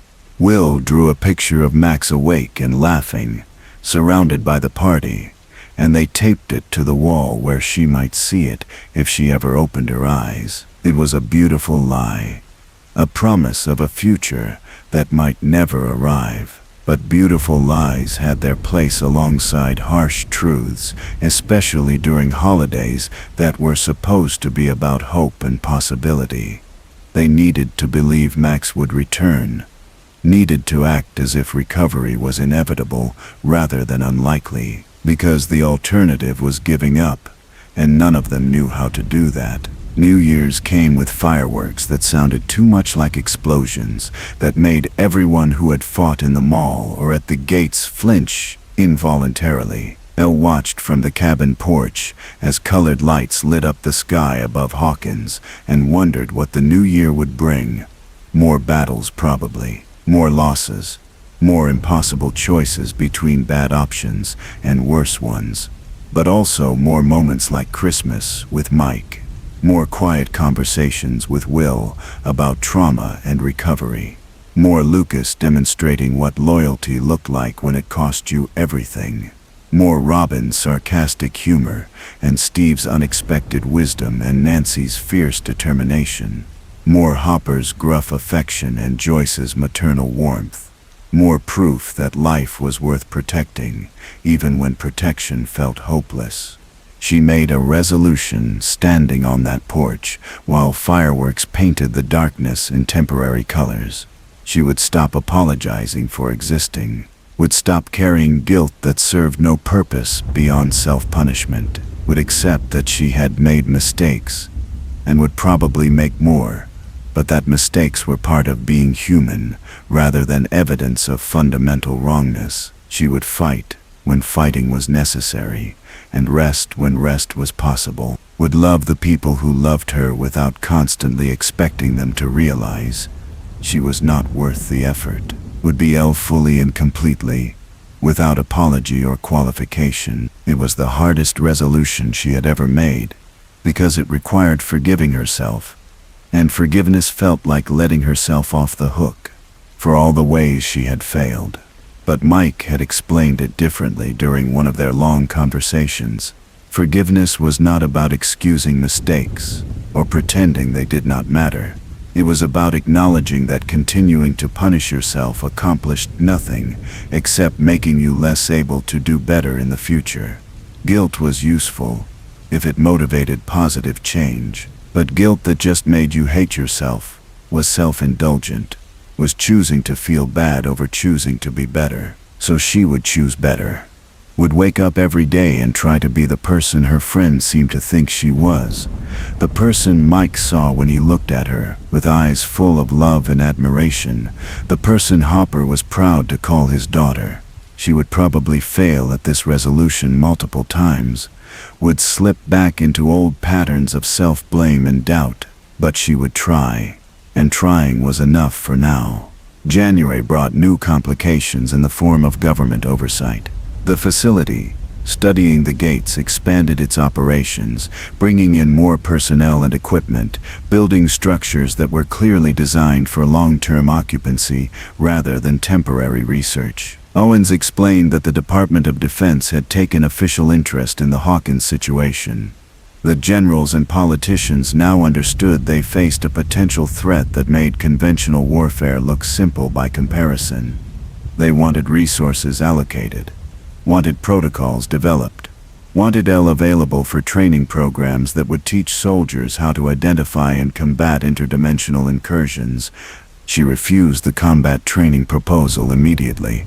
She was not going to teach the military how to fight the Upside Down, because that would inevitably lead to the military trying to weaponize the Upside Down, trying to use it against human enemies, creating more gates and more opportunities for the shadow to spread. She had opened one door accidentally, and look what that had cost. She would not be party to anyone opening doors intentionally for strategic advantage. Owens understood her position, even if his superiors did not, ran interference to keep the pressure manageable, bought her time to find compromises that protected her autonomy while still cooperating with legitimate security concerns. The compromise they reached involved Elle consulting on defensive measures only. She would help develop detection systems and warning protocols, would advise on how to evacuate civilians if another incursion occurred, would use her abilities to monitor the gates and provide early warning if the barriers started failing. But she would not train soldiers to be psychic warriors, would not help anyone develop weapons based on upside-down technology, would not participate in any program that treated interdimensional invasion as an opportunity rather than a crisis to be prevented. The military accepted these terms with poorly concealed frustration, but they accepted them because Elle was the expert and her cooperation was necessary, even if it was conditional. She had beaten Vecna when their soldiers had died in the tunnels, had closed the gate when their technology proved useless, had survived in the Upside Down longer than anyone except Will, and Will was not psychic and could not provide the strategic intelligence she offered. They needed her more than she needed them, and both sides understood that power dynamic, even if acknowledging it explicitly would have violated protocol. The February marked 6 months since the gates opened. 6 months of waiting for the next catastrophe. 6 months of living in a town that existed half in the normal world and half in nightmare. 6 months of Max remaining comatose, despite every medical intervention and every desperate hope. 6 months of El waking up every morning and choosing to keep going even when going felt pointless. The anniversary passed without comment, because acknowledging it would mean admitting how little progress they had made toward permanent solutions. The gates remained open. Vecna remained alive. The shadow remained patient. Everything was exactly as precarious as it had been half a year ago. But they had survived 6 months, which was something, had proven that humans could adapt to living alongside interdimensional threats if they were stubborn enough, had learned that the Upside Down was dangerous, but not instantly fatal, corrosive, but not immediately all-consuming. The knowledge felt like a victory, even though it should not have been necessary knowledge at all. They were learning how to coexist with apocalypse in the same way previous generations had learned to coexist with nuclear weapons or climate change or other existential threats that were too large to solve quickly. El wondered sometimes if this was humanity's future. Not solving the problem, but learning to live with it. Building walls around the gates and monitoring them constantly, and accepting that some percentage of the population would need to dedicate their lives to holding back interdimensional invasion. It felt like failure and pragmatism mixed together, like admitting defeat while still refusing to surrender. Maybe that was enough. Maybe that was all any generation could do when faced with problems larger than individual lifespans.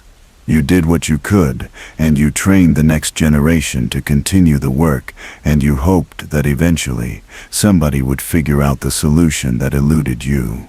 She mentioned this thought to Will during one of their hospital waiting room conversations, and he looked at her with eyes that had seen too much, and said that giving up on solving the problem completely was how you ensured it eventually consumed everything. That acceptance without continued effort was just slow-motion surrender. That they had to keep trying even when trying seemed futile, because the alternative was letting the next generation inherit an even worse situation. His words hit harder because Will had been the first victim, had every excuse to give up or walk away or decide this was someone else's problem. But he stayed, kept fighting, kept believing that Hawkins could be saved rather than just contained. And there ever stood, then, that she had been letting exhaustion shape her thinking, had been looking for permission to stop trying quite so hard. But Will was right. They could not afford to accept this situation as permanent, could not let the gates become normalized background radiation that everyone just learned to live with. The Upside Down would not remain contained indefinitely, would find cracks and weaknesses and ways to spread. Their only real option was to keep working toward closing the gates completely, even if that work took years or decades or generations. So she returned to the research facility with renewed determination and told Owens they needed to think bigger, needed to stop treating the gates as isolated phenomena and start understanding them as part of a larger system. The Upside Down existed alongside normal reality, separated by barriers that were now damaged. They needed to understand how those barriers worked, what maintained them, whether they could be reinforced or replaced. It would require research that went beyond Hawkins, beyond anything currently understood about dimensional physics. It would require resources and time and patience that politicians and generals might not possess. But it was the only approach that offered actual solution rather than temporary containment. And Elle was done with temporary. done with buying time and hoping someone else would figure out permanent answers. This was her responsibility, and she would see it through to actual completion rather than acceptable stalemate. The girl who opened the door would be the girl who sealed it, properly and completely, or she would die trying. No middle ground. No compromise. The gates closed permanently, or she gave everything, attempting to make them close. It was a dangerous commitment, possibly a suicidal one given what closing the first gate had cost her. But she made it anyway, because some choices were worth making, even when the price was everything. Mike heard about her resolution through Dustin, who heard through Steve, who heard through Robin, who worked at the video store with Nancy, who Elle had confided in during a weak moment. He confronted her at the cabin with anger that barely masked terror, demanded to know why she was planning to kill herself, closing gates when there were dozens of scientists who could maybe find another way if she just gave them enough time. Elle tried to explain that time was the resource they did not have, that every day the gates remained open was another day for Vecna to heal, and the shadow to plan and the upside down to find new ways to spread. They fought properly for the first time in months. Voices raised and accusations flying, and both of them saying things designed to hurt, because hurt was easier than admitting they were terrified of losing each other. Mike said she was being selfish and suicidal. Elwa said he was being controlling and naive. He said she was using martyrdom as an excuse to avoid dealing with her guilt. She said he was projecting his own fear onto her choices. They circled each other with words as weapons until eventually the anger burned out and left only the fear underneath. Mike admitted he could not lose her. Could not imagine his life continuing if she died, closing gates to save people who did not appreciate the sacrifice. Elle admitted she was scared too. Scared of failing, and scared of succeeding, if success meant dying, scared that she was making a choice that would hurt everyone who cared about her. They held each other on the cabin floor and cried and made promises neither of them was sure they could keep. He promised to support her even when he disagreed. She promised to find solutions that did not require her death, if any existed. It was not resolution exactly, but it was understanding, which was sometimes more valuable than agreement. March brought the first small breakthrough. One of Owen's sanest scientists discovered that the gate barriers were not completely broken, just severely damaged. The dimensional walls still existed, but had been torn in specific places, like cloth ripped rather than disintegrated, which meant potentially they could be mended rather than rebuilt from nothing. The theory was promising, but implementation remained theoretical.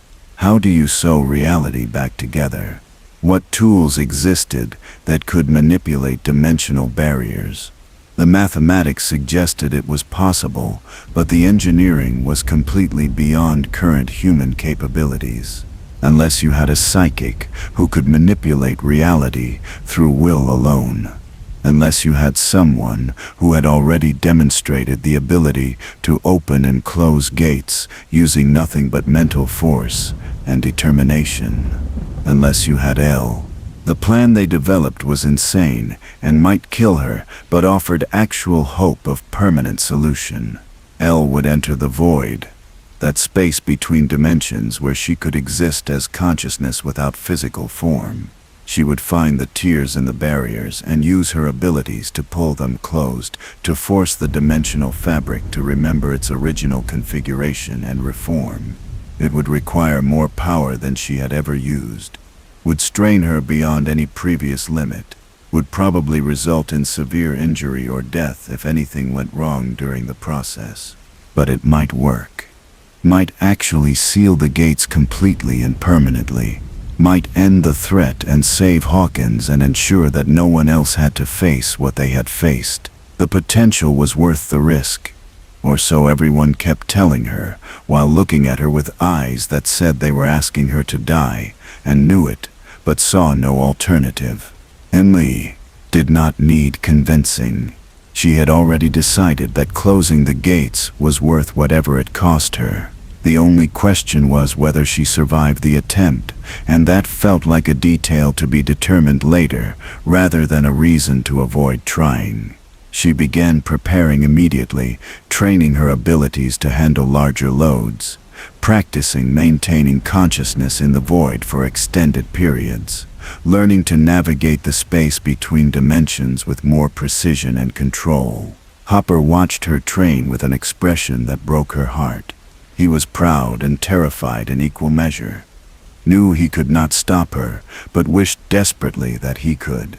He made her promise to let him be there when she made the attempt, to let him pull her back if she started to die, to give him at least that small illusion of control over something that terrified him more than his own death. She promised because Hopper deserved that peace, even if it was illusory. He had lost one daughter to cancer, and the thought of losing another to interdimensional mechanics was destroying him slowly from the inside. Joyce tried to convince Elle to wait, to give the scientists more time to find solutions that did not require her to risk everything. But Joyce was also the woman who had torn through dimensions to bring her son home, who understood better than most what it meant to refuse to accept unacceptable situations. She stopped arguing and started helping Elle prepare, making sure she ate properly and rested adequately, and had people who loved her surrounding her in case the worst happened. Joyce could not stop her, but she could make sure Elle knew she was valued and loved and would be grieved if she died, trying to save them all. Mike spent every possible moment with her during the preparation period. They studied together and watched movies together and had long conversations about futures they might not get to share.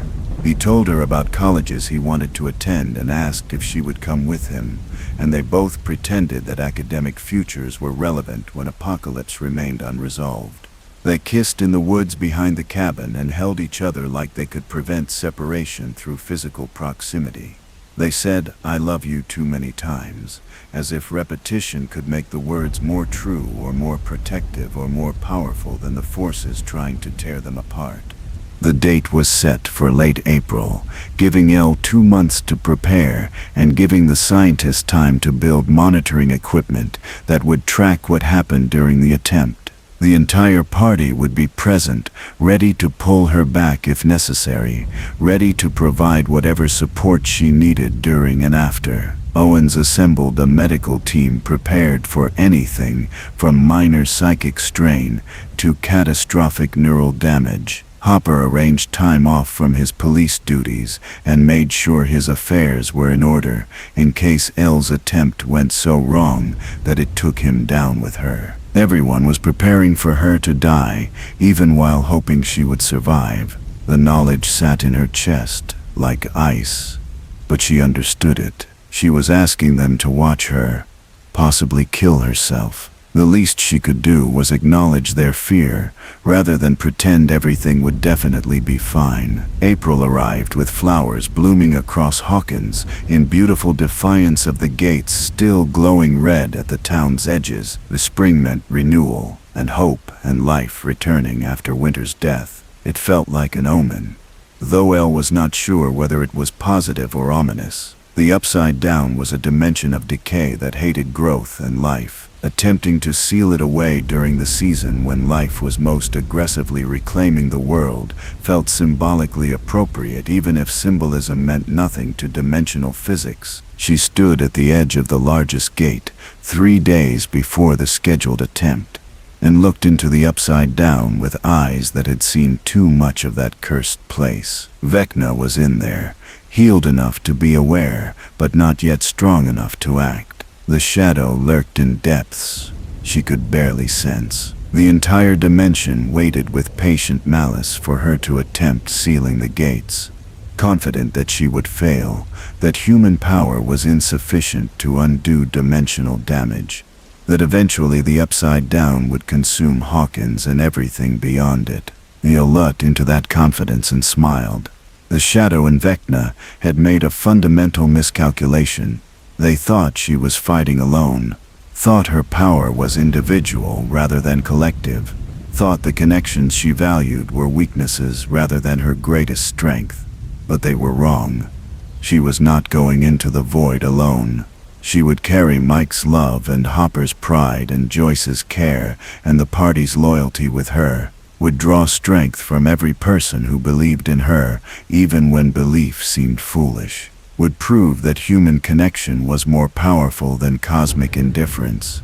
The girl who opened the door to hell was about to close it forever, and whether she survived the closing or not, she would do so knowing she was loved, knowing she mattered, knowing she had transformed from weapon into guardian through choices she had made despite everything working against those choices. The final battle was 3 days away, and Elle was ready.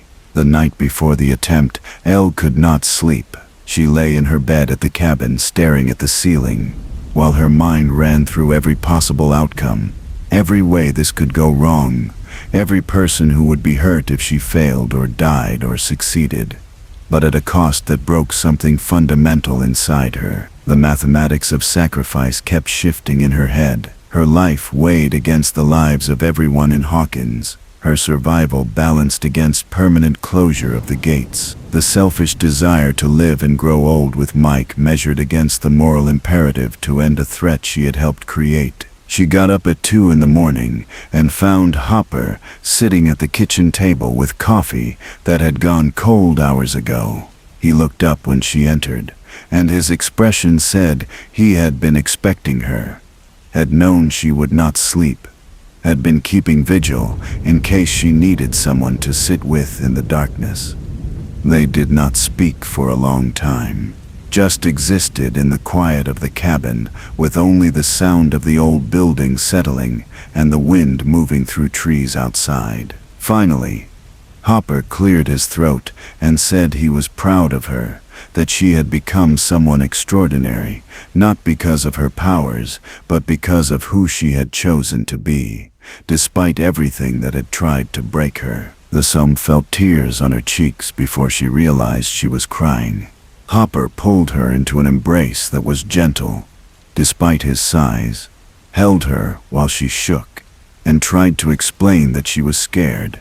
So scared, more frightened than she had been facing Vecna, or the Demogorgon, or any physical threat, because at least with those she knew what she was fighting. This was different. This was choosing to possibly end her own story before she had figured out who she was beyond the girl who fought monsters. She was only 17. She wanted to have a life, wanted to experience things that normal people took for granted, wanted to be bored and safe and ordinary for just a little while. Hopper told her she did not have to do this, told her they could find another way if she just gave them more time. Told her that her life mattered more than Hawkins, or the gates, or anything else, because she was his daughter, and fathers were supposed to protect their children, not send them to die for the greater good. His voice broke on the last words, and Elle realized he was crying too. This man who had learned to care for her when caring for anyone, felt like inviting grief back into his life. She told him she loved him. Told him he had given her something Brenner never had, a reason to want to survive rather than just a reason to be useful. Told him that whatever happened tomorrow, she was grateful for every moment in this cabin, every terrible breakfast, every awkward conversation about feelings, every time he had chosen her over his own comfort or safety. They sat together at the kitchen table until sunrise turned the sky gray, then pink, then blue. Hopper made fresh coffee and actual edible breakfast for once, putting effort into the meal because maybe it was the last time he would get to feed his daughter. Ellie ate even though her stomach was twisted with anxiety, ate because Hopper needed to do something paternal, and this was what he could offer. They talked about small things, deliberately avoiding the topic that dominated both their minds. Hopper told stories about his daughter Sarah, about the little girl he had lost to cancer years before Ellie entered his life. He had never spoken about Sarah in detail before, had kept that grief locked away where it could not hurt him further. But now he opened that wound and showed Elle the scar tissue beneath. Showed her that he understood what it meant to love someone and lose them. That he was choosing to risk that pain again by caring for her. Elle listened and understood that this was goodbye, that Hopper was making peace with the possibility that she would not survive the gate closure. She wanted to promise him she would come back, wanted to guarantee survival, but lies felt wrong on a morning when honesty was the only gift she could give. So she told him the truth instead. She did not know if she would survive.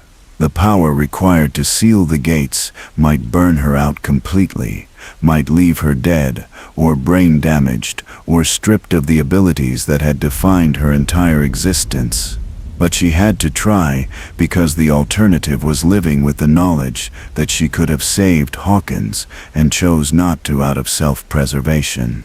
That kind of guilt would destroy her more surely than any physical death. Mike arrived at 8. With the rest of the party trailing behind him. They had planned to arrive at 9, but apparently none of them could wait, could not spend another hour pretending this was a normal morning when it might be the last morning. They saw Elle alive. They crowded into the cabin's small living room. This group of young people who had faced the impossible together and somehow survived. Dustin brought his emergency snack stash and insisted everyone eat something because low blood sugar made everything worse. Lucas brought a Walkman with a mixtape labeled for maximum courage, filled with songs that were supposed to be empowering, but mostly just made everyone cry. Will brought a drawing of the entire party together, and happy, a vision of a future they all desperately wanted to reach. Steve showed up with Robin, both of them looking uncomfortable because they were not technically part of the original group, but had become family through shared trauma anyway. Nancy and Jonathan arrived with Joyce, who immediately tried to feed everyone, because that was how she processed stress. The cabin was too small for this many people, became cramped and warm with bodies and emotions, and the weight of what was about to happen. But no one suggested leaving or spreading out or giving each other space. They needed to be together for this, needed the physical proof that they were a unit, that Elle was not walking into danger alone, even if she would be technically alone in the void. Max's absence was felt like a missing tooth, a gap in the group that everyone kept noticing and not mentioning. Lucas had visited her that morning before coming to the cabin, had told her comatose body that Elle was going to try closing the gates, and maybe that would help somehow, maybe sealing the upside down completely would break whatever was keeping Max trapped between consciousness and oblivion. He did not believe it, but he said it anyway, because hope was sometimes all you had, when reality offered nothing but pain. The scientists and military personnel gathered at the main gate at 9:30, setting up equipment to monitor the dimensional barriers during Elle's attempt. Owens had argued for doing this in a controlled facility, but Elle had refused, had insisted on making her attempt at the actual gate, where the damage was most severe. If she was going to stitch reality back together, she needed to do it at the wound site, not from some remote laboratory, where measurements might miss crucial details. Owens had eventually agreed, though his expression said he thought this was unnecessarily dangerous, as if any part of this situation was not already maximally dangerous. Elle stood at the edge of the gate at 10 o'clock, surrounded by everyone she loved and multiple government agencies she tolerated. The red glow from the tear in reality cast everyone in hellish light, made their faces look like they were already grieving. Hopper stood closest to her with one hand on her shoulder, his grip tight enough to hurt. But she welcomed the pain because it grounded her, reminded her that she was still physical and solid, and not yet dissolved into the void between dimensions. Mike held her other hand with fingers intertwined so thoroughly that separating them would require deliberate effort. The rest of the party formed a circle around her, a human barrier between her and the government observers. A statement that she belonged to them and not to the agencies who only valued her for what she could do. Owens reviewed the plan one final time, though everyone had memorized it days ago. Elle would enter the void and locate the tiers in the dimensional barriers. She would use her abilities to pull the fabric of reality back together, starting with the smallest tiers and working up to the major gates. The process would take hours if it worked at all. And during that time her physical body would be vulnerable, unresponsive, possibly clinically dead by normal medical standards. They would monitor her vitals and brain activity, would pull her back if she flatlined completely, would do everything possible to keep her alive while she worked in spaces beyond their ability to observe or assist. It was a terrible plan. It was also the only plan that offered actual solution rather than temporary containment. Elle nodded to indicate she understood and was ready, though ready felt like a lie when her heart was racing and her hands were shaking and every instinct screamed to run rather than voluntarily walk into a situation that would probably kill her. Mike pulled her aside for a moment of privacy, which was relative given they were surrounded by dozens of people. He held both her hands and looked at her with eyes that held too much fear and too much love, and asked her one more time not to do this, to let him find another way, to give him time to figure out a solution that did not require her to die. Elle kissed him instead of answering, poured everything she felt into that kiss, because words were insufficient. Love and terror and determination and apology for what she was about to put him through, all of it transmitted through contact, because her vocabulary still sometimes failed when emotions were too large for language. When they separated, Mike was crying openly, and Elle felt her own tears tracking through the dust on her face. She told him she loved him, told him that if she did not come back he needed to keep living, needed to go to college and have experiences and not let grief consume him the way it had consumed so many people in this cursed town. Mike said no, said he would not accept her giving up, said she was coming back because he refused to consider alternatives. His certainty was irrational and beautiful and exactly what she needed to hear, even if it was probably not true. Hopper gave her a blindfold, the same one she had used years ago when she first learned to enter the void. The fabric was worn soft from use, smelled faintly of the cabin and safety and home. She tied it over her eyes and the world disappeared into darkness, leaving only her other senses heightened. She could hear everyone breathing around her, could feel the warmth of their bodies nearby, could smell the spring flowers blooming despite the Upside Down's corruption. She committed these sensations to memory, because they might be the last normal things she experienced. Now she would use this space to end what she had accidentally started. The void spread around her in every direction and no direction. A non-place that existed outside of normal geography. She could see the dimensional barriers from here, could perceive them as structures rather than abstractions. They looked like walls made of light and mathematics. Equations given physical form, rules about what could exist, where, and how realities stayed separate. The walls were damaged, torn in multiple places by the gates she and Vecna had opened. The largest tiers glowed with the red light that had become synonymous with the Upside Down's influence. Smaller rips webbed across the barriers like cracks in glass, each one a potential failure point, where the dimensions could merge completely if left unrepaired. Elle approached the nearest small tier and examined it with senses that had no physical equivalent. The damage looked like cloth that had been cut deliberately, edges sharp rather than frayed, suggesting these openings had been forced rather than occurring naturally. She reached out with her consciousness and touched the edges of the tier, felt the dimensional fabric respond to her attention. It wanted to heal, wanted to remember its original configuration, but it lacked the energy to close itself. needed external force to overcome the damage and reform. She provided that force, pulling at the edges of the tier with abilities that operated on levels below physical matter. The fabric resisted initially, had grown accustomed to being torn, had developed a kind of structural memory that included the damage.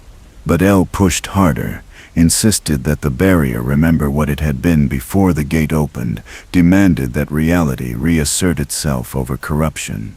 Slowly, reluctantly, the tier began to close. The edges pulled together like a wound healing, and fast forward, reality stitching itself back together under the pressure of her will.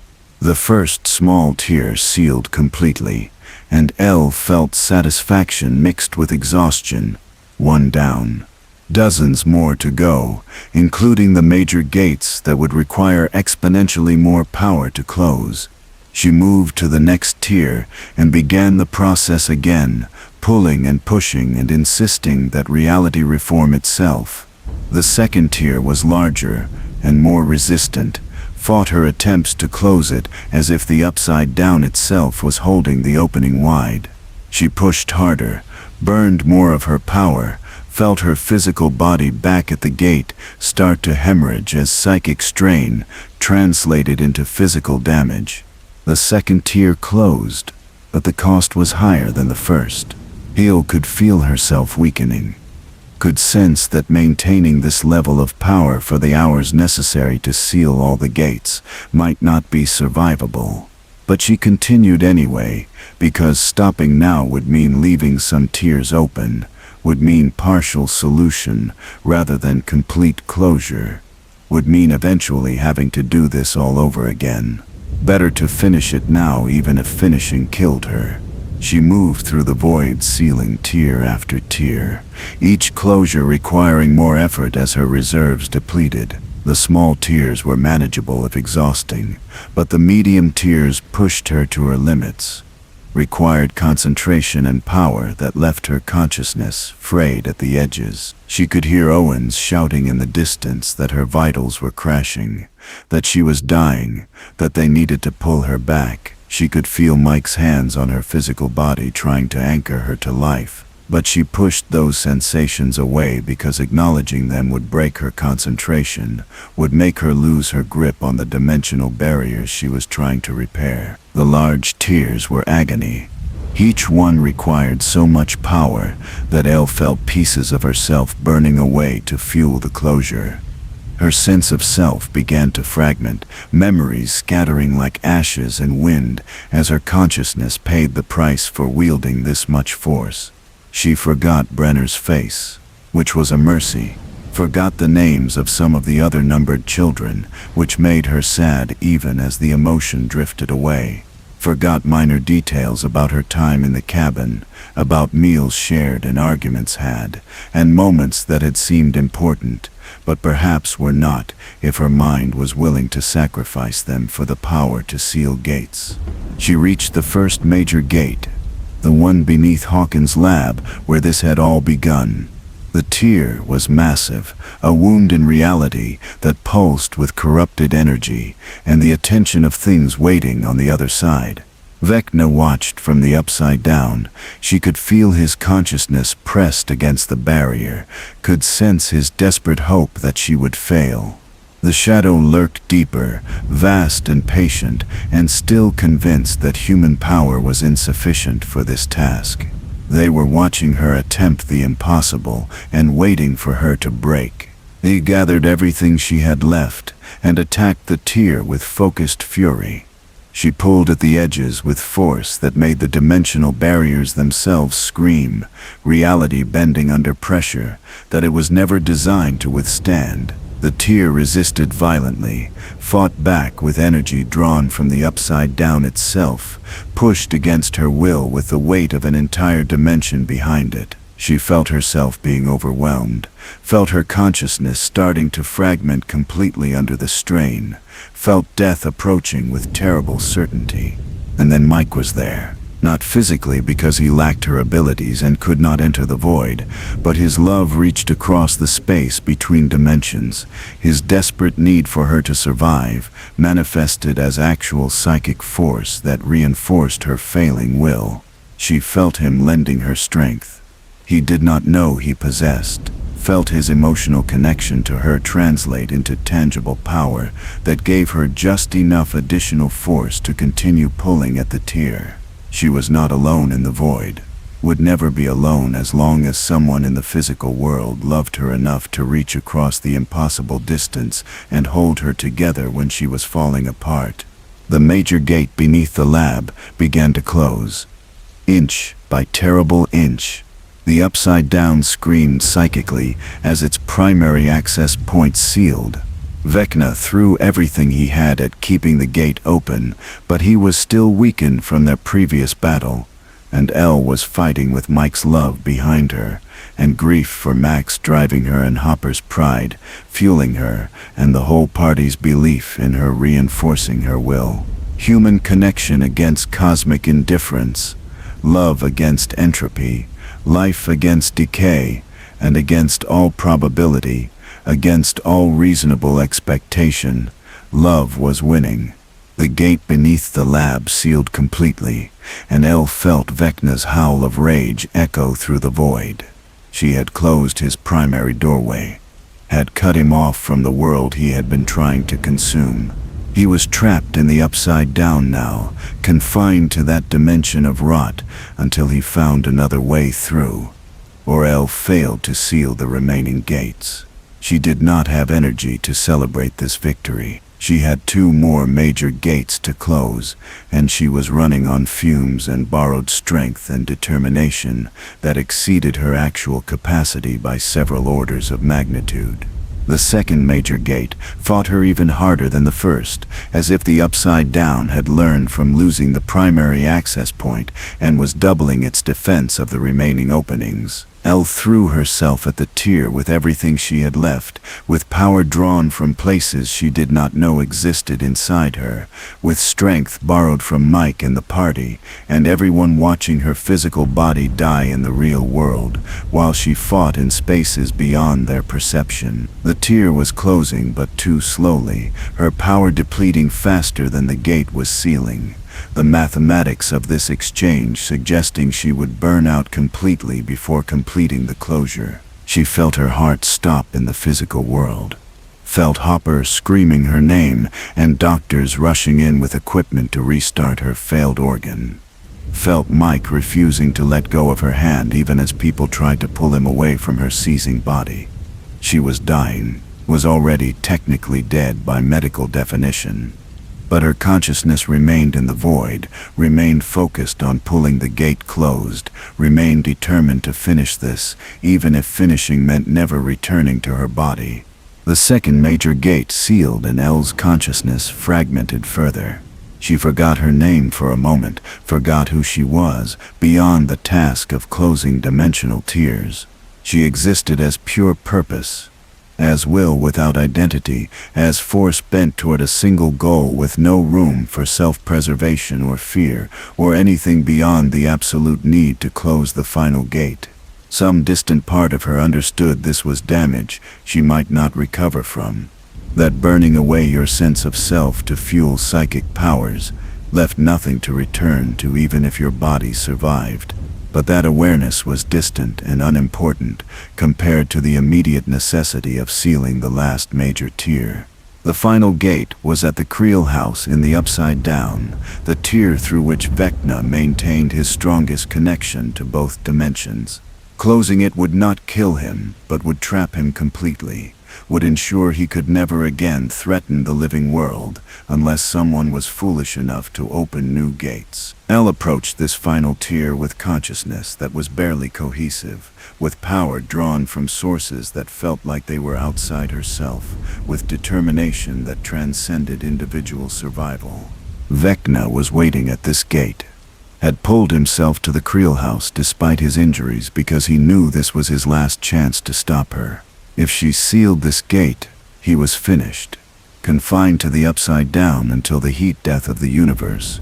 or until he found some way to escape that did not involve the already closed gates. He attacked her consciousness directly, tried to shred what remained of her identity, tried to make her forget why she was doing this, or who she was trying to protect. His assault was vicious and desperate, and came close to succeeding because Elle was too depleted to mount effective defense. But then there was others in the void with her.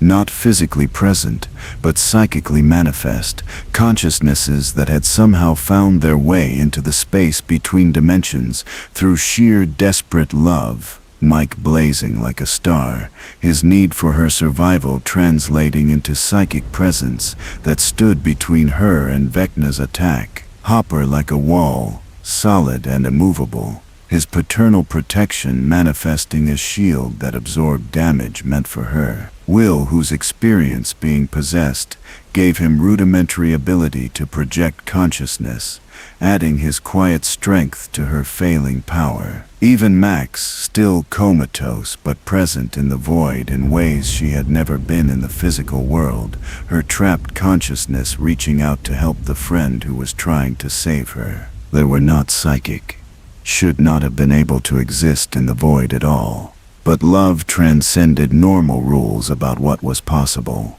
Connection created paths between minds that pure ability could not forge. They were here because they refused to let her die alone, because their need to help her was stronger than the laws governing dimensional barriers and psychic projection. And their presence gave her just enough additional strength to push through Vecna's attack and reach the final gate. She pulled at the tier with power that was no longer purely hers, with force borrowed from everyone who loved her, with determination amplified by the collective will of a dozen people who refused to accept her death as inevitable. The gate fought back with everything the Upside Down could muster. The shadow itself pressed against the barrier, trying to hold the opening wide, trying to prevent this final seal that would trap it completely in its dying dimension. Elle pushed back against something vast and ancient, and utterly without mercy, pushed back with human stubbornness and grief and love, and the absolute refusal to let the darkness win. The final gate began to close. Vecna threw himself at the narrowing opening, tried to force his way through into the living world before the closure trapped him permanently. Elle felt him trying to escape and redirected some of her power to holding him back, to pushing him away from the gate even as she pulled the gate closed. She was doing too many things simultaneously, burning the last reserves of power and borrowed strength, pushing herself past the point where survival was possible because the alternative was Vecna escaping, and all of this being for nothing. The gate sealed. Vecna's scream cut off as dimensional barriers reformed between him and his freedom. The shadow retreated into the depths of the Upside Down, defeated for now, trapped until it found another way to spread beyond its dying realm. And Elle felt her consciousness finally give out completely, felt the last fragments of her identity scatter into the void, felt herself dissolving into the space between dimensions with no clear path back to her body. She was dying, was dead, was becoming part of the void itself, consciousness without form or purpose, power without direction or intent. She could feel her physical body in the real world failing completely, systems shutting down as doctors worked frantically to restart organs that had been without oxygen for too long. She could feel Mike screaming her name into the void, feel Hopper trying to pull her consciousness back to where it belonged, feel everyone reaching for her with love and desperation and absolute refusal to let her go. But she could not find her way back. Had forgotten what it meant to be physical, had burned away too much of herself in the act of closing gates. He drifted in the void without direction, without identity, without any clear understanding of why she should return to a body that was probably too damaged to sustain life anyway.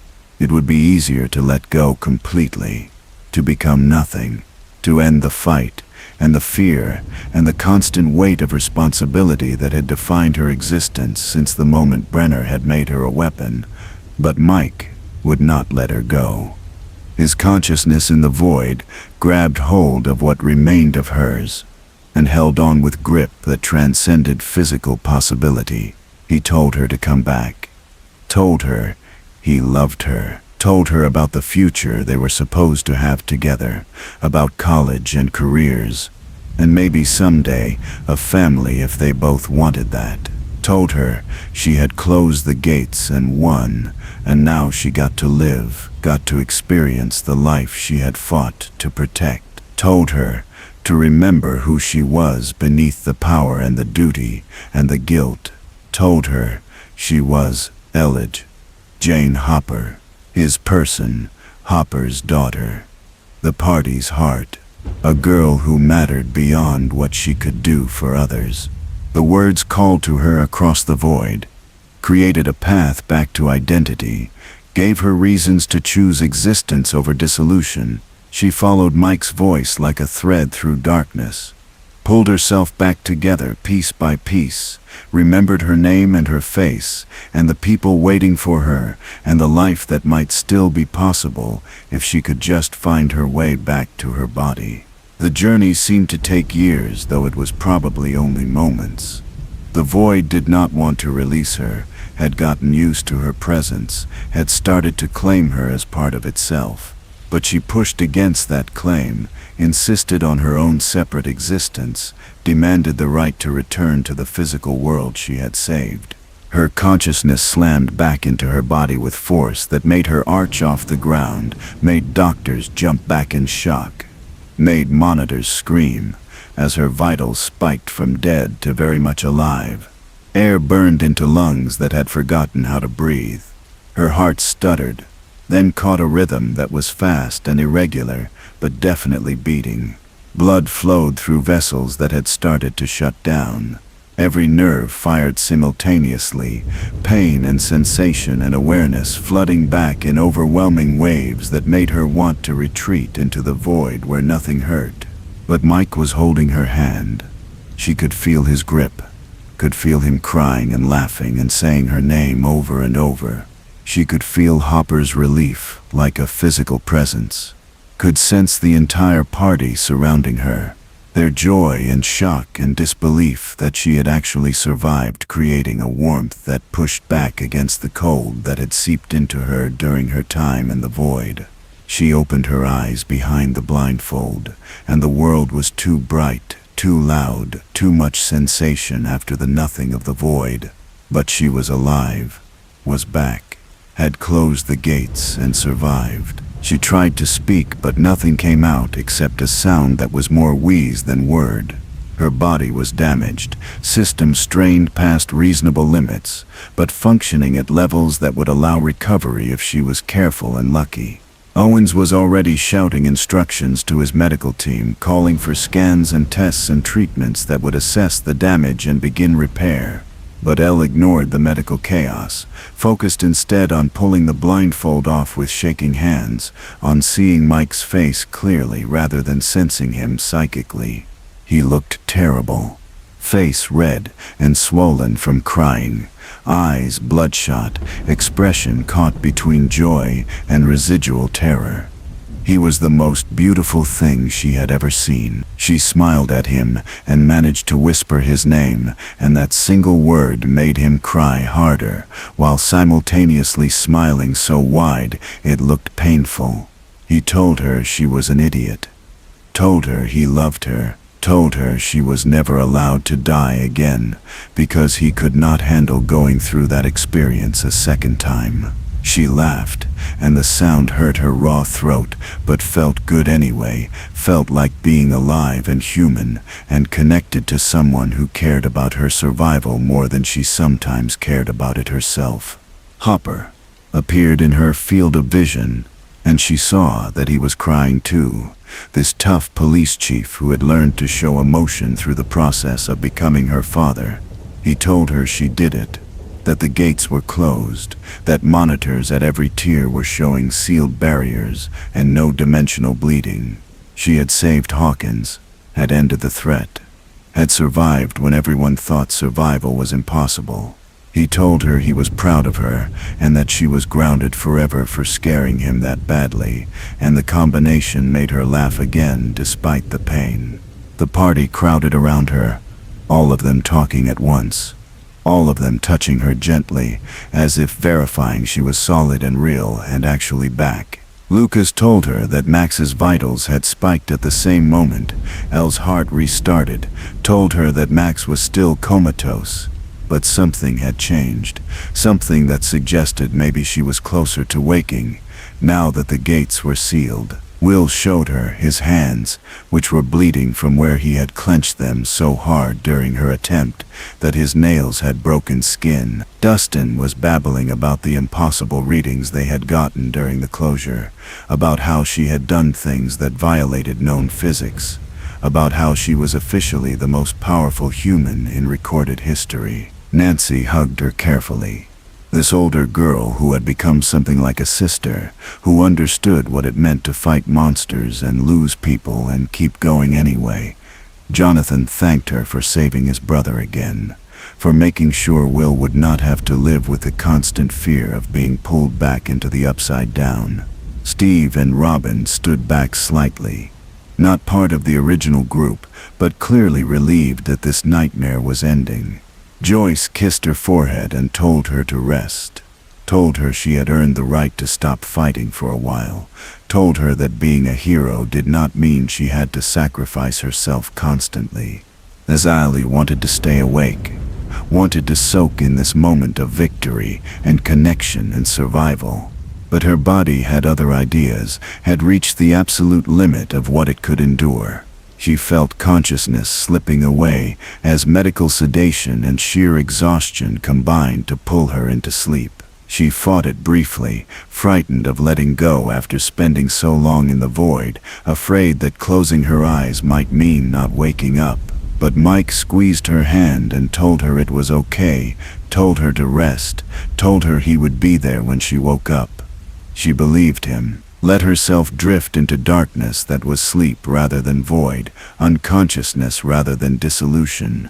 She dreamed of a Hawkins without gates, without the upside down's corruption, without the constant background fear that had defined the town for years. She dreamed of going to college with Mike, of arguing about majors and falling asleep studying in libraries and having completely normal problems. She dreamed of Max waking up and being okay, of Lucas smiling without the weight of grief in his eyes. She dreamed of Hopper teaching her to drive, and Joyce hosting dinners, and the party staying close, despite time and distance that might have separated them under different circumstances. She dreamed of a future that felt earned rather than stolen, possible rather than impossible, real rather than fantasy. When she woke 3 days later in a hospital bed that was becoming too familiar, Mike was there exactly as promised. He was asleep in the chair beside her,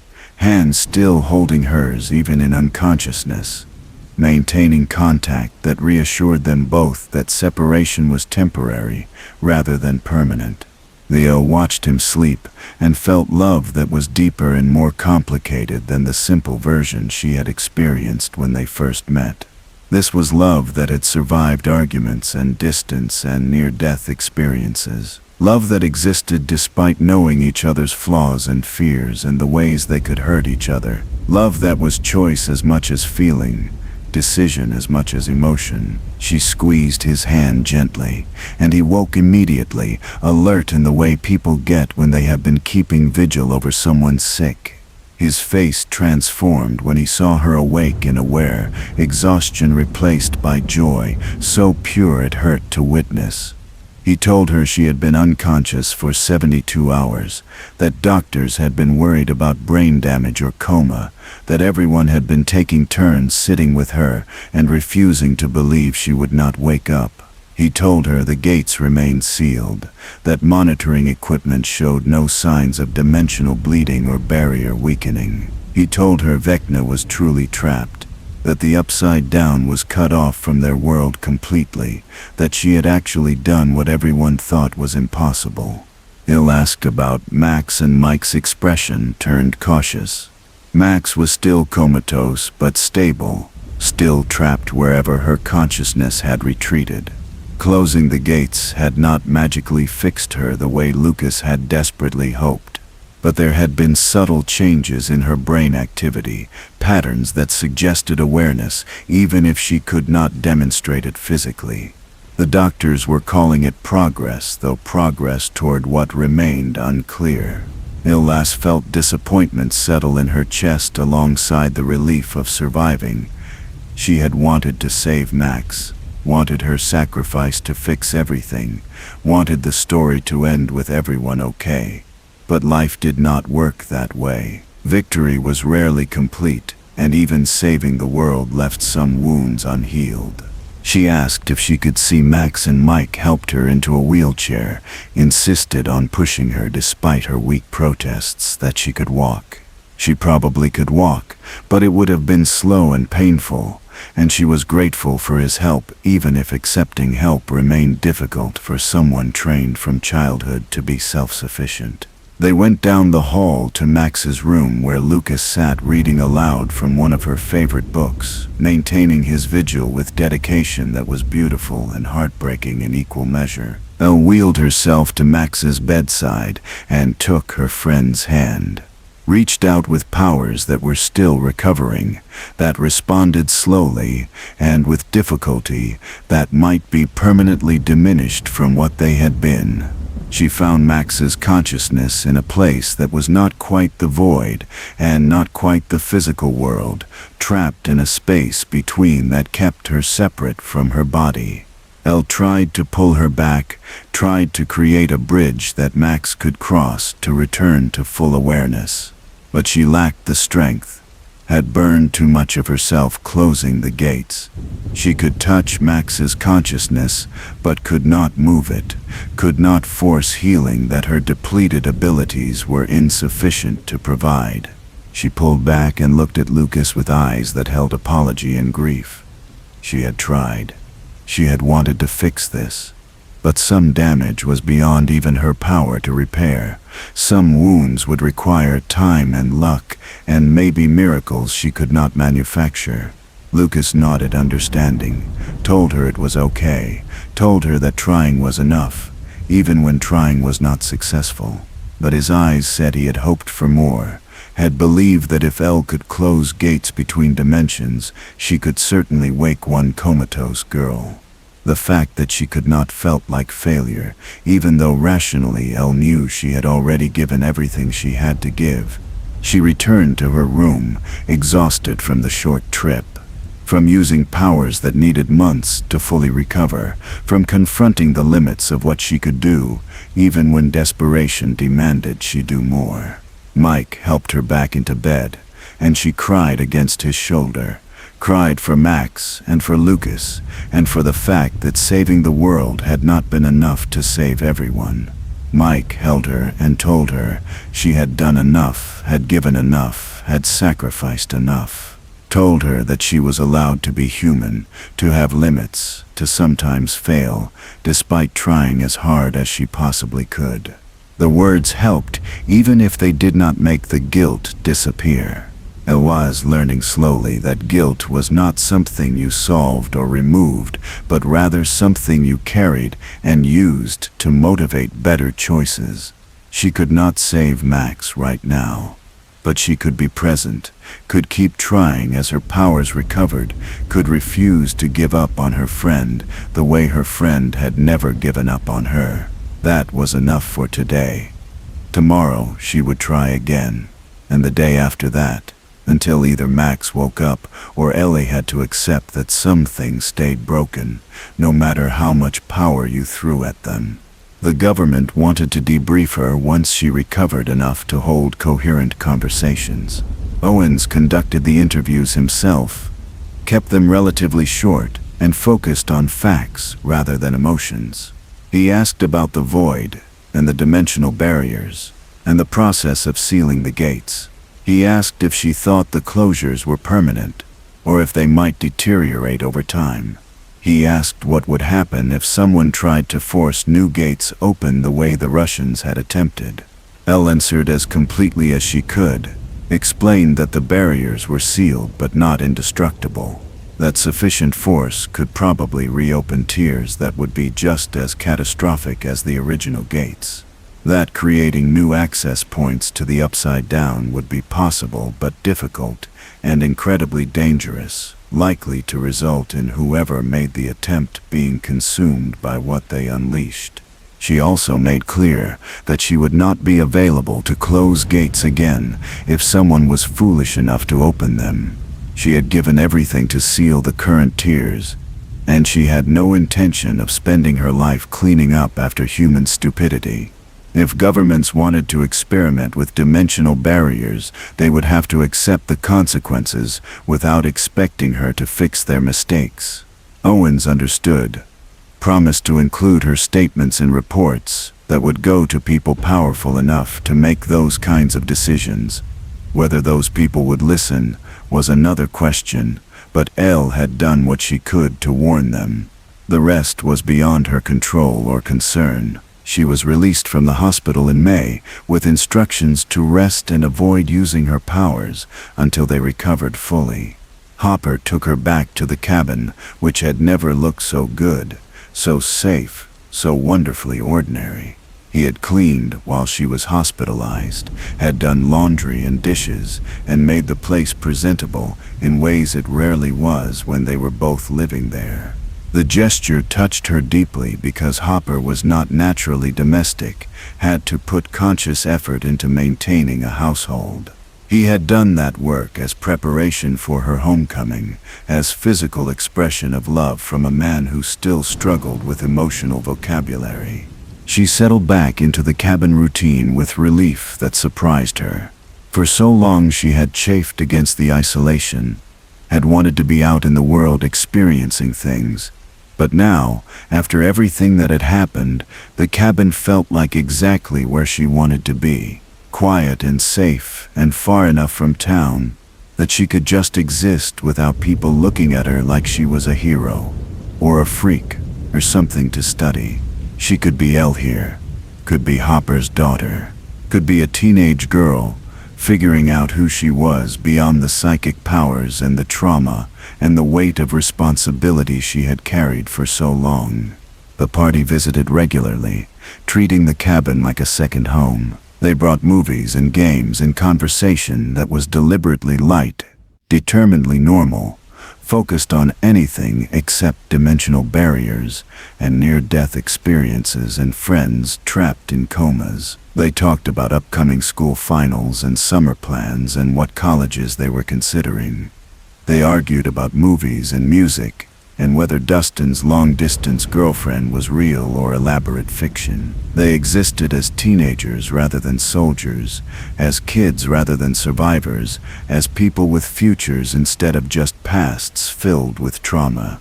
Baez participated in these conversations with growing ease, with expanding understanding of how normal people interacted.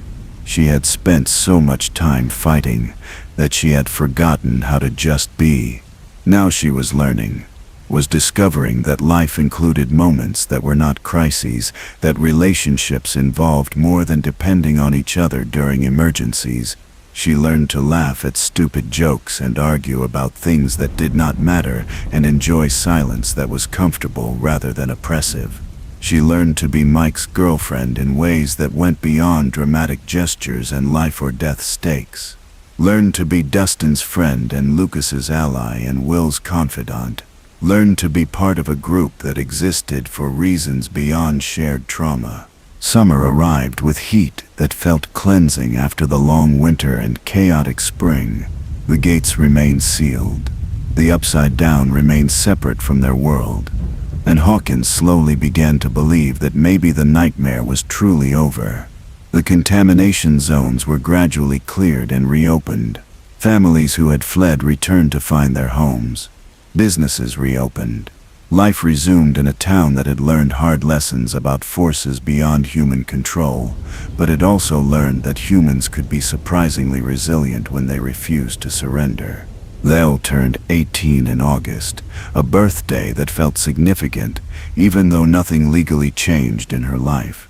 She was already emancipated, already Hopper's daughter through adoption, already making decisions about her future.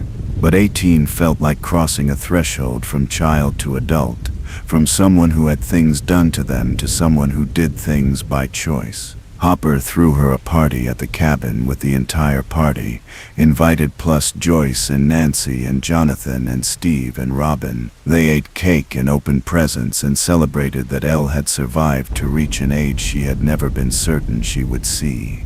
Mike gave her a locket with a picture of them together, taken at the Snowball years ago when everything was simpler. She gave him a drawing she had made, her attempt at art, showing the two of them older and happy in some imagined future where monsters were just stories. Will gave her a complete illustrated history of the party's adventures, his artistic skill transforming their trauma into something beautiful and meaningful. Lucas gave her a mixtape of songs that made him think of her strength. Dustin gave her a compass that allegedly never failed, though she suspected it was just a regular compass he had told a story about to make it feel special. The gift that meant most came from Max. Not from Max directly, because Max remained comatose, but from Lucas on her behalf. A letter that Max had written months ago, before Vecna's attack, before the coma, a letter that Lucas had found in her things, and decided Elle needed to read. The letter said that Max was grateful for Elle's friendship, for having someone who understood what it meant to be marked by the upside down, for never giving up on people, even when giving up would be easier. It said that if anything ever happened to Max, if she ended up in trouble, she could not escape. She trusted Els to do whatever was necessary, to make the hard choices, to save people, even if saving them was impossible. Elle read the letter twice and cried both times, because this felt like Max giving her permission to let go, if letting go became necessary. But Elle was not ready to accept that permission, was not ready to stop believing that Max would wake up. She folded the letter carefully and put it in her dresser drawer, saved but not acted upon, acknowledged but not accepted. Max was still alive, still fighting.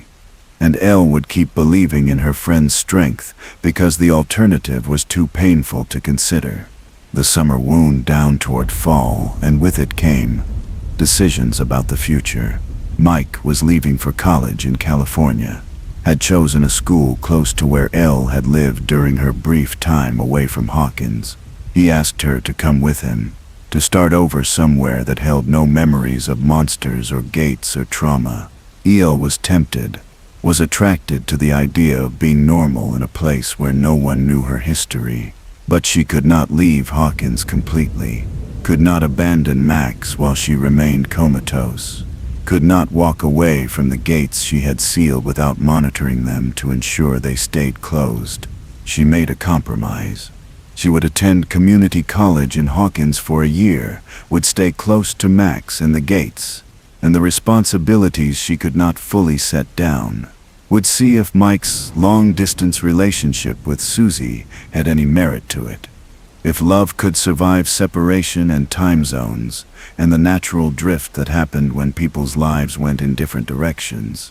If after a year she felt confident that Hawkins was safe, and that Max was either awake or beyond Elle's ability to help, she would transfer to California and be with Mike properly. 1 year apart to make sure she was not running from responsibility before she committed to a future built on normal rather than necessity. Mike did not like the plan, but understood it, recognized that Elle needed to close this chapter properly before starting the next one. They promised to call regularly, to visit during breaks, to remember that distance was temporary and their connection was strong enough to survive it. They believed these promises even while recognizing that belief and reality did not always align, that sometimes people grew apart despite best intentions. They would try. That was all anyone could promise. The party started to fracture as college scattered them across the country. Dustin went to MIT to study science. Lucas got a basketball scholarship to a school in Indiana that would keep him close to Max. Will went to art school in New York, finally escaping Hawkins and the memories that haunted him there. Nancy and Jonathan stayed together, attended the same journalism program, built a life that was about their relationship as much as their careers. Steve and Robin got an apartment together in Chicago, platonic soulmates figuring out adulthood in a city that felt big enough for their ambitions. And stayed in Hawkins with Hopper, attended classes that felt easy after saving the world, worked part-time at the library, helping people find books and information. Her life was quiet and normal, and exactly what she had always wanted. Even if sometimes the quiet felt too still, the normal felt too simple. The routine felt like waiting for the next crisis, rather than genuine peace. She visited Max 3 times a week, sat with her friend and talked about everything and nothing, kept hoping that today would be the day Max woke up, even as the days turned into weeks, turned into months without change. And then, on a Tuesday in November, Max opened her eyes. Elle was reading aloud from a magazine article about new music when she felt it, a flutter in the psychic space where Max's consciousness had been trapped, a stirring like someone waking from deep sleep. Elle stopped mid-sentence and reached for Max's hand, felt warmth and presence there that had been absent for months. She called for Lucas, who was down the hall getting coffee, called for nurses and doctors, and anyone who could witness this moment because she needed other people to confirm what she was sensing, needed proof that this was real and not desperate wishful thinking, manifesting as false hope. Max's eyelids moved, slow and uncertain, muscles remembering how to function after months of disuse. Her fingers twitched in Elle's grip. Her breathing changed from the mechanical rhythm maintained by medical intervention to something more irregular, more human, more alive. And then her eyes opened fully, and she was looking at Elle with recognition, with awareness, with presence that had been absent since Vecna broke her body and trapped her mind between dimensions. Lucas arrived at a run, nearly crashed into the doorframe in his haste to reach Max's bedside. He grabbed her other hand and said her name with voice that broke on the second syllable, with relief and joy and residual terror that she might slip away again. Max turned her head slowly toward him, the movement clearly requiring enormous effort, and smiled. It was a small smile, weak and uncertain, but it was real. She was back, was awake, was returning from wherever Vecna had sent her when he tried to kill her. The medical team descended with tests and examinations, checking her vitals and responses, and trying to assess what damage remained after months in a coma. Max could see, which was a miracle given Vecna had destroyed her eyes during the attack, could move her fingers and toes, though strength was absent after long disuse, could speak in whispers that required enormous effort, words formed carefully around a throat that had forgotten the mechanics of language. She was damaged but functional, broken but healing, alive in ways that went beyond just breathing.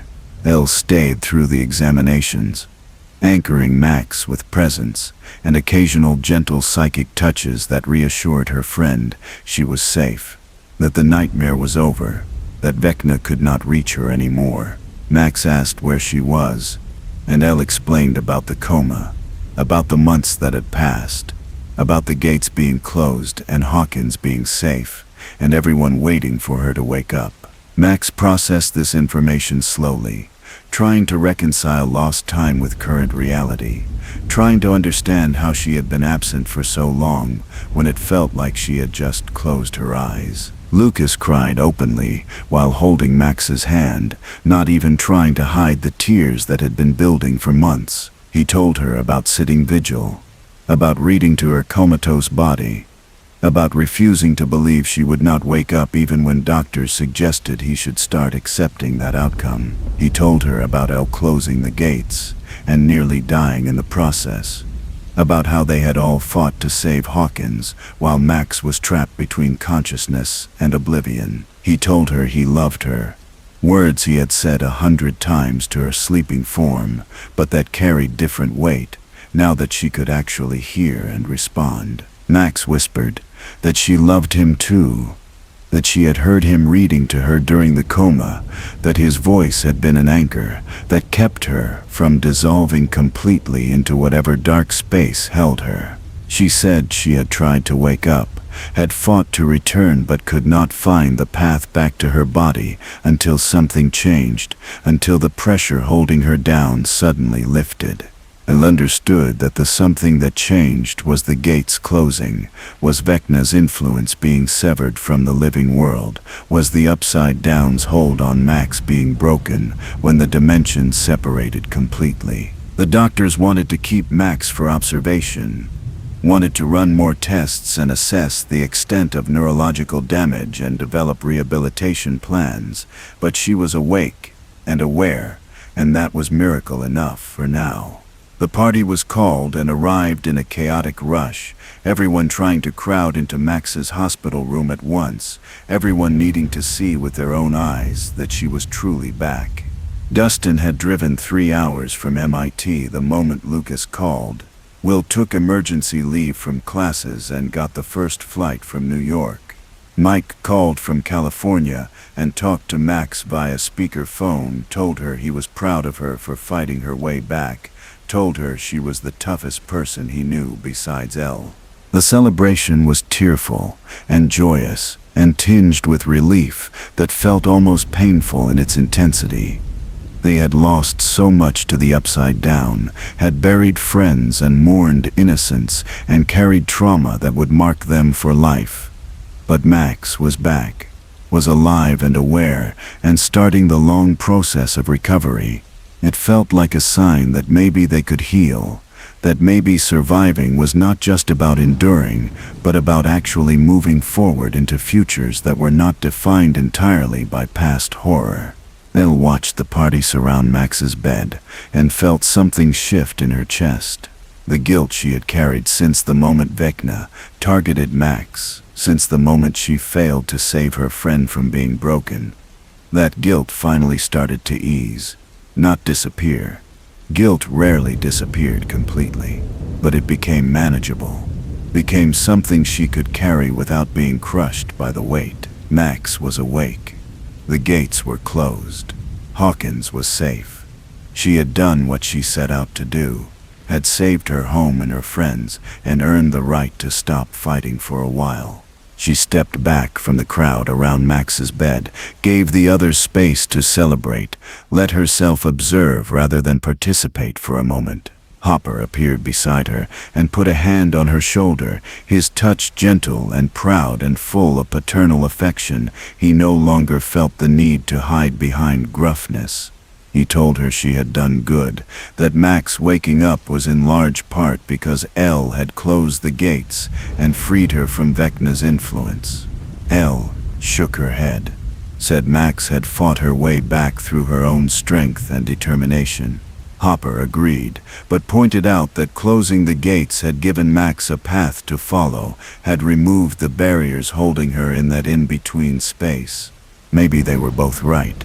Maybe this was victory that belonged to everyone who had refused to give up, who had kept fighting when fighting seemed pointless, who had chosen hope over despair even when despair felt more rational. Elle had closed the gates, but Max had woken up through her own will. Lucas had maintained vigil that kept Max anchored to the living world. The party had created community that gave everyone reasons to keep surviving. Hopper and Joyce had protected the kids who needed protecting. Everyone had contributed to this moment where Max opened her eyes and smiled and proved that sometimes the story did not end in tragedy. November turned to December, and Max began the slow process of rehabilitation. Physical therapy to rebuild muscle that had atrophied during months immobile. Occupational therapy to relearn fine motor skills and coordination. Psychological counseling to process the trauma of being broken by Vecna and trapped in darkness for so long. Ellie visited regularly, sometimes helping with the physical therapy by using her recovered powers to support Max's weakened limbs, sometimes just sitting and talking about normal things like they had before the nightmare consumed their lives. Max's recovery was not linear or easy. Some days she made progress that felt miraculous, regaining strength and mobility faster than doctors expected. Other days she regressed, overwhelmed by the scope of what she had lost and how far she still had to go. She had nightmares about Vecna, woke screaming from dreams where she was still trapped in that dark space with bones breaking and no way to escape. Lucas stayed close through all of it, proved that his devotion was not dependent on her being okay or easy or anything except herself. He loved her broken and healing and everything in between, demonstrated daily what loyalty looked like when tested by long-term difficulty. I learned from watching them, learned that love was not just dramatic gestures during crises, but also quiet presence during the boring hard work of recovery. She thought about Mike in California, about the calls that were coming less frequently as his new life absorbed more of his attention. She thought about the distance between them that was geographic, but also emotional, created by different experiences and different growth directions. She still loved him, but she was starting to understand that loving someone did not always mean staying with them, that sometimes people needed to grow separately before they could grow together, if growing together was even possible or desirable. She called him in January, and they had the conversation neither wanted but both knew was coming. They loved each other. That was not in question. But Mike was building a life in California that did not have space for her right now. And Elle was rooted in Hawkins by responsibilities and choices that made sense for her, but that Mike could not fully understand from a distance. They agreed to take a break, to stop trying to maintain a relationship that required more energy than either had available, to leave open the possibility of finding their way back to each other when timing and circumstances aligned better. The call ended with both of them crying, with promises to stay friends that they both hoped they could keep, with acknowledgement that first love did not always mean forever love, even when feelings were genuine and deep. Neil hung up and sat in the cabin, feeling both relieved and heartbroken, grateful for the relationship they had shared and sad about its ending, hopeful about her future, and grieving for the future they would not have together. Hopper found her red-eyed and puffy-faced and did not ask questions, just made her hot chocolate and sat with her while she processed loss that was different from, but no less real than death. Spring semester started, and Elle threw herself into community college classes with focus she had not previously managed. She studied psychology because she wanted to understand how trauma affected people, how minds healed or failed to heal after experiencing horror beyond normal comprehension. She studied biology because she wanted to understand her own abilities better, wanted to know how psychic powers operated on cellular and neurological levels. She studied literature because she had discovered that stories helped her process experiences she could not fully articulate, that fiction sometimes told truth more effectively than facts. She made friends in her classes, normal friends who knew nothing about the upside down or gates or interdimensional battles. People who saw her as Jane, the slightly weird but smart student, who invited her to study groups and campus events, who treated her like a regular person because they had no reason to see her as anything else. It was refreshing and occasionally exhausting, maintaining a normal persona that did not include her abilities or history. But it was also good practice for the life she wanted to build, a life where psychic powers were something she had rather than everything she was. Max graduated from using a wheelchair to using a cane to walking independently by March, faster than anyone expected, but still frustratingly slow for someone whose identity had included being the fastest runner and best skateboarder in their friend group. She worked through the frustration with determination that Elle recognized from her own struggles with recovery.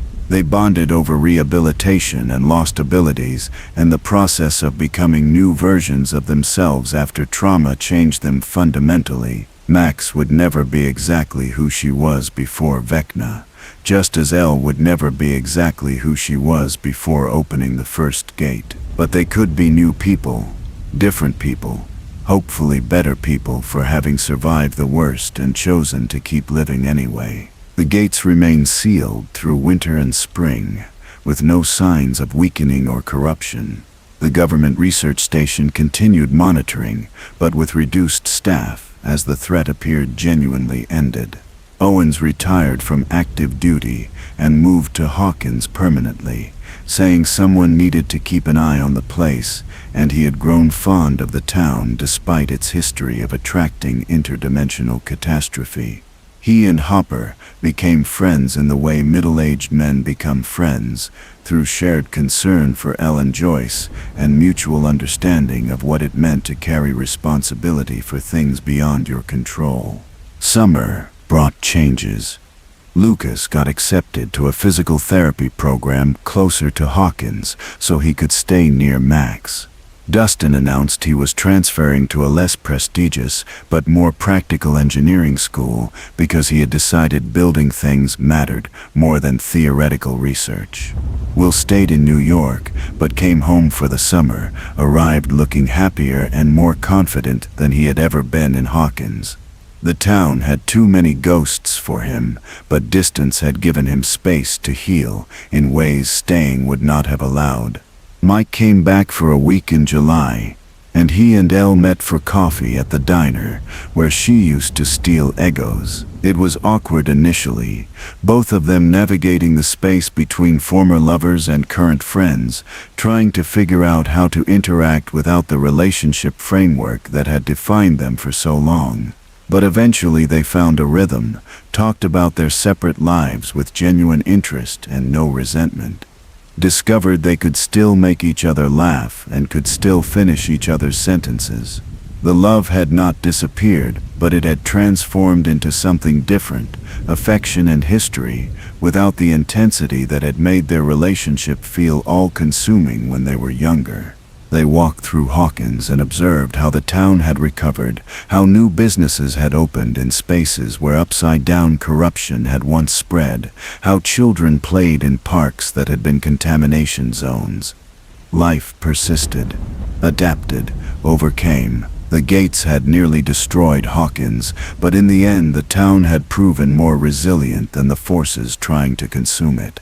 Elle found hope in that resilience. Found evidence that her sacrifice had mattered, that the world she had saved was worth saving. On the anniversary of closing the gates, the party gathered at the cabin for a memorial of sorts. Not for the dead specifically, though they lit candles for Barb and Billy and everyone else lost to the upside down, but more for who they had been before the nightmare started, for the children they had been, who had grown up too fast and seen too much. They toasted innocence, lost, and trauma survived. They shared stories about the battles they had fought and the moments of grace that had kept them going. They acknowledged that they were changed, damaged, shaped by experiences that most people would never understand or believe. But they were also here, still alive, still connected, still choosing each other, despite distance and different paths and the natural drift that happened as people matured. The party would never be what it was when they were 12, and fighting the Demogorgon felt like an adventure rather than trauma. But it could be something new, something deeper. Bonds forged in fire that burned away superficiality and left only what was essential. They were family in the way survivors become family, through shared understanding of things that could not be explained to outsiders. And looked around the cabin at these people who had become her world, and felt something close to peace, not perfect peace. Peace with qualifications and asterisks. Peace that included nightmares and hypervigilance and startle responses to loud noises. Peace that coexisted with grief and guilt and the knowledge that some wounds never fully healed, but peace nonetheless. The gates were closed. Max was walking. Her friends were alive and pursuing futures. Hopper made terrible coffee every morning. Joyce called weekly to check on her. She was taking classes and making friends and building a life that was about more than just fighting monsters. She was Jane Hopper, 18 years old, and still figuring out who she was beyond the abilities and the trauma and the responsibility. She had opened the door to hell and then closed it, had made terrible mistakes and then spent years trying to make them right, had nearly died multiple times, saving people who sometimes did not even know they needed saving. Had learned that heroism was less about dramatic gestures and more about choosing every day to keep trying, keep fighting, keep believing that tomorrow might be better than today.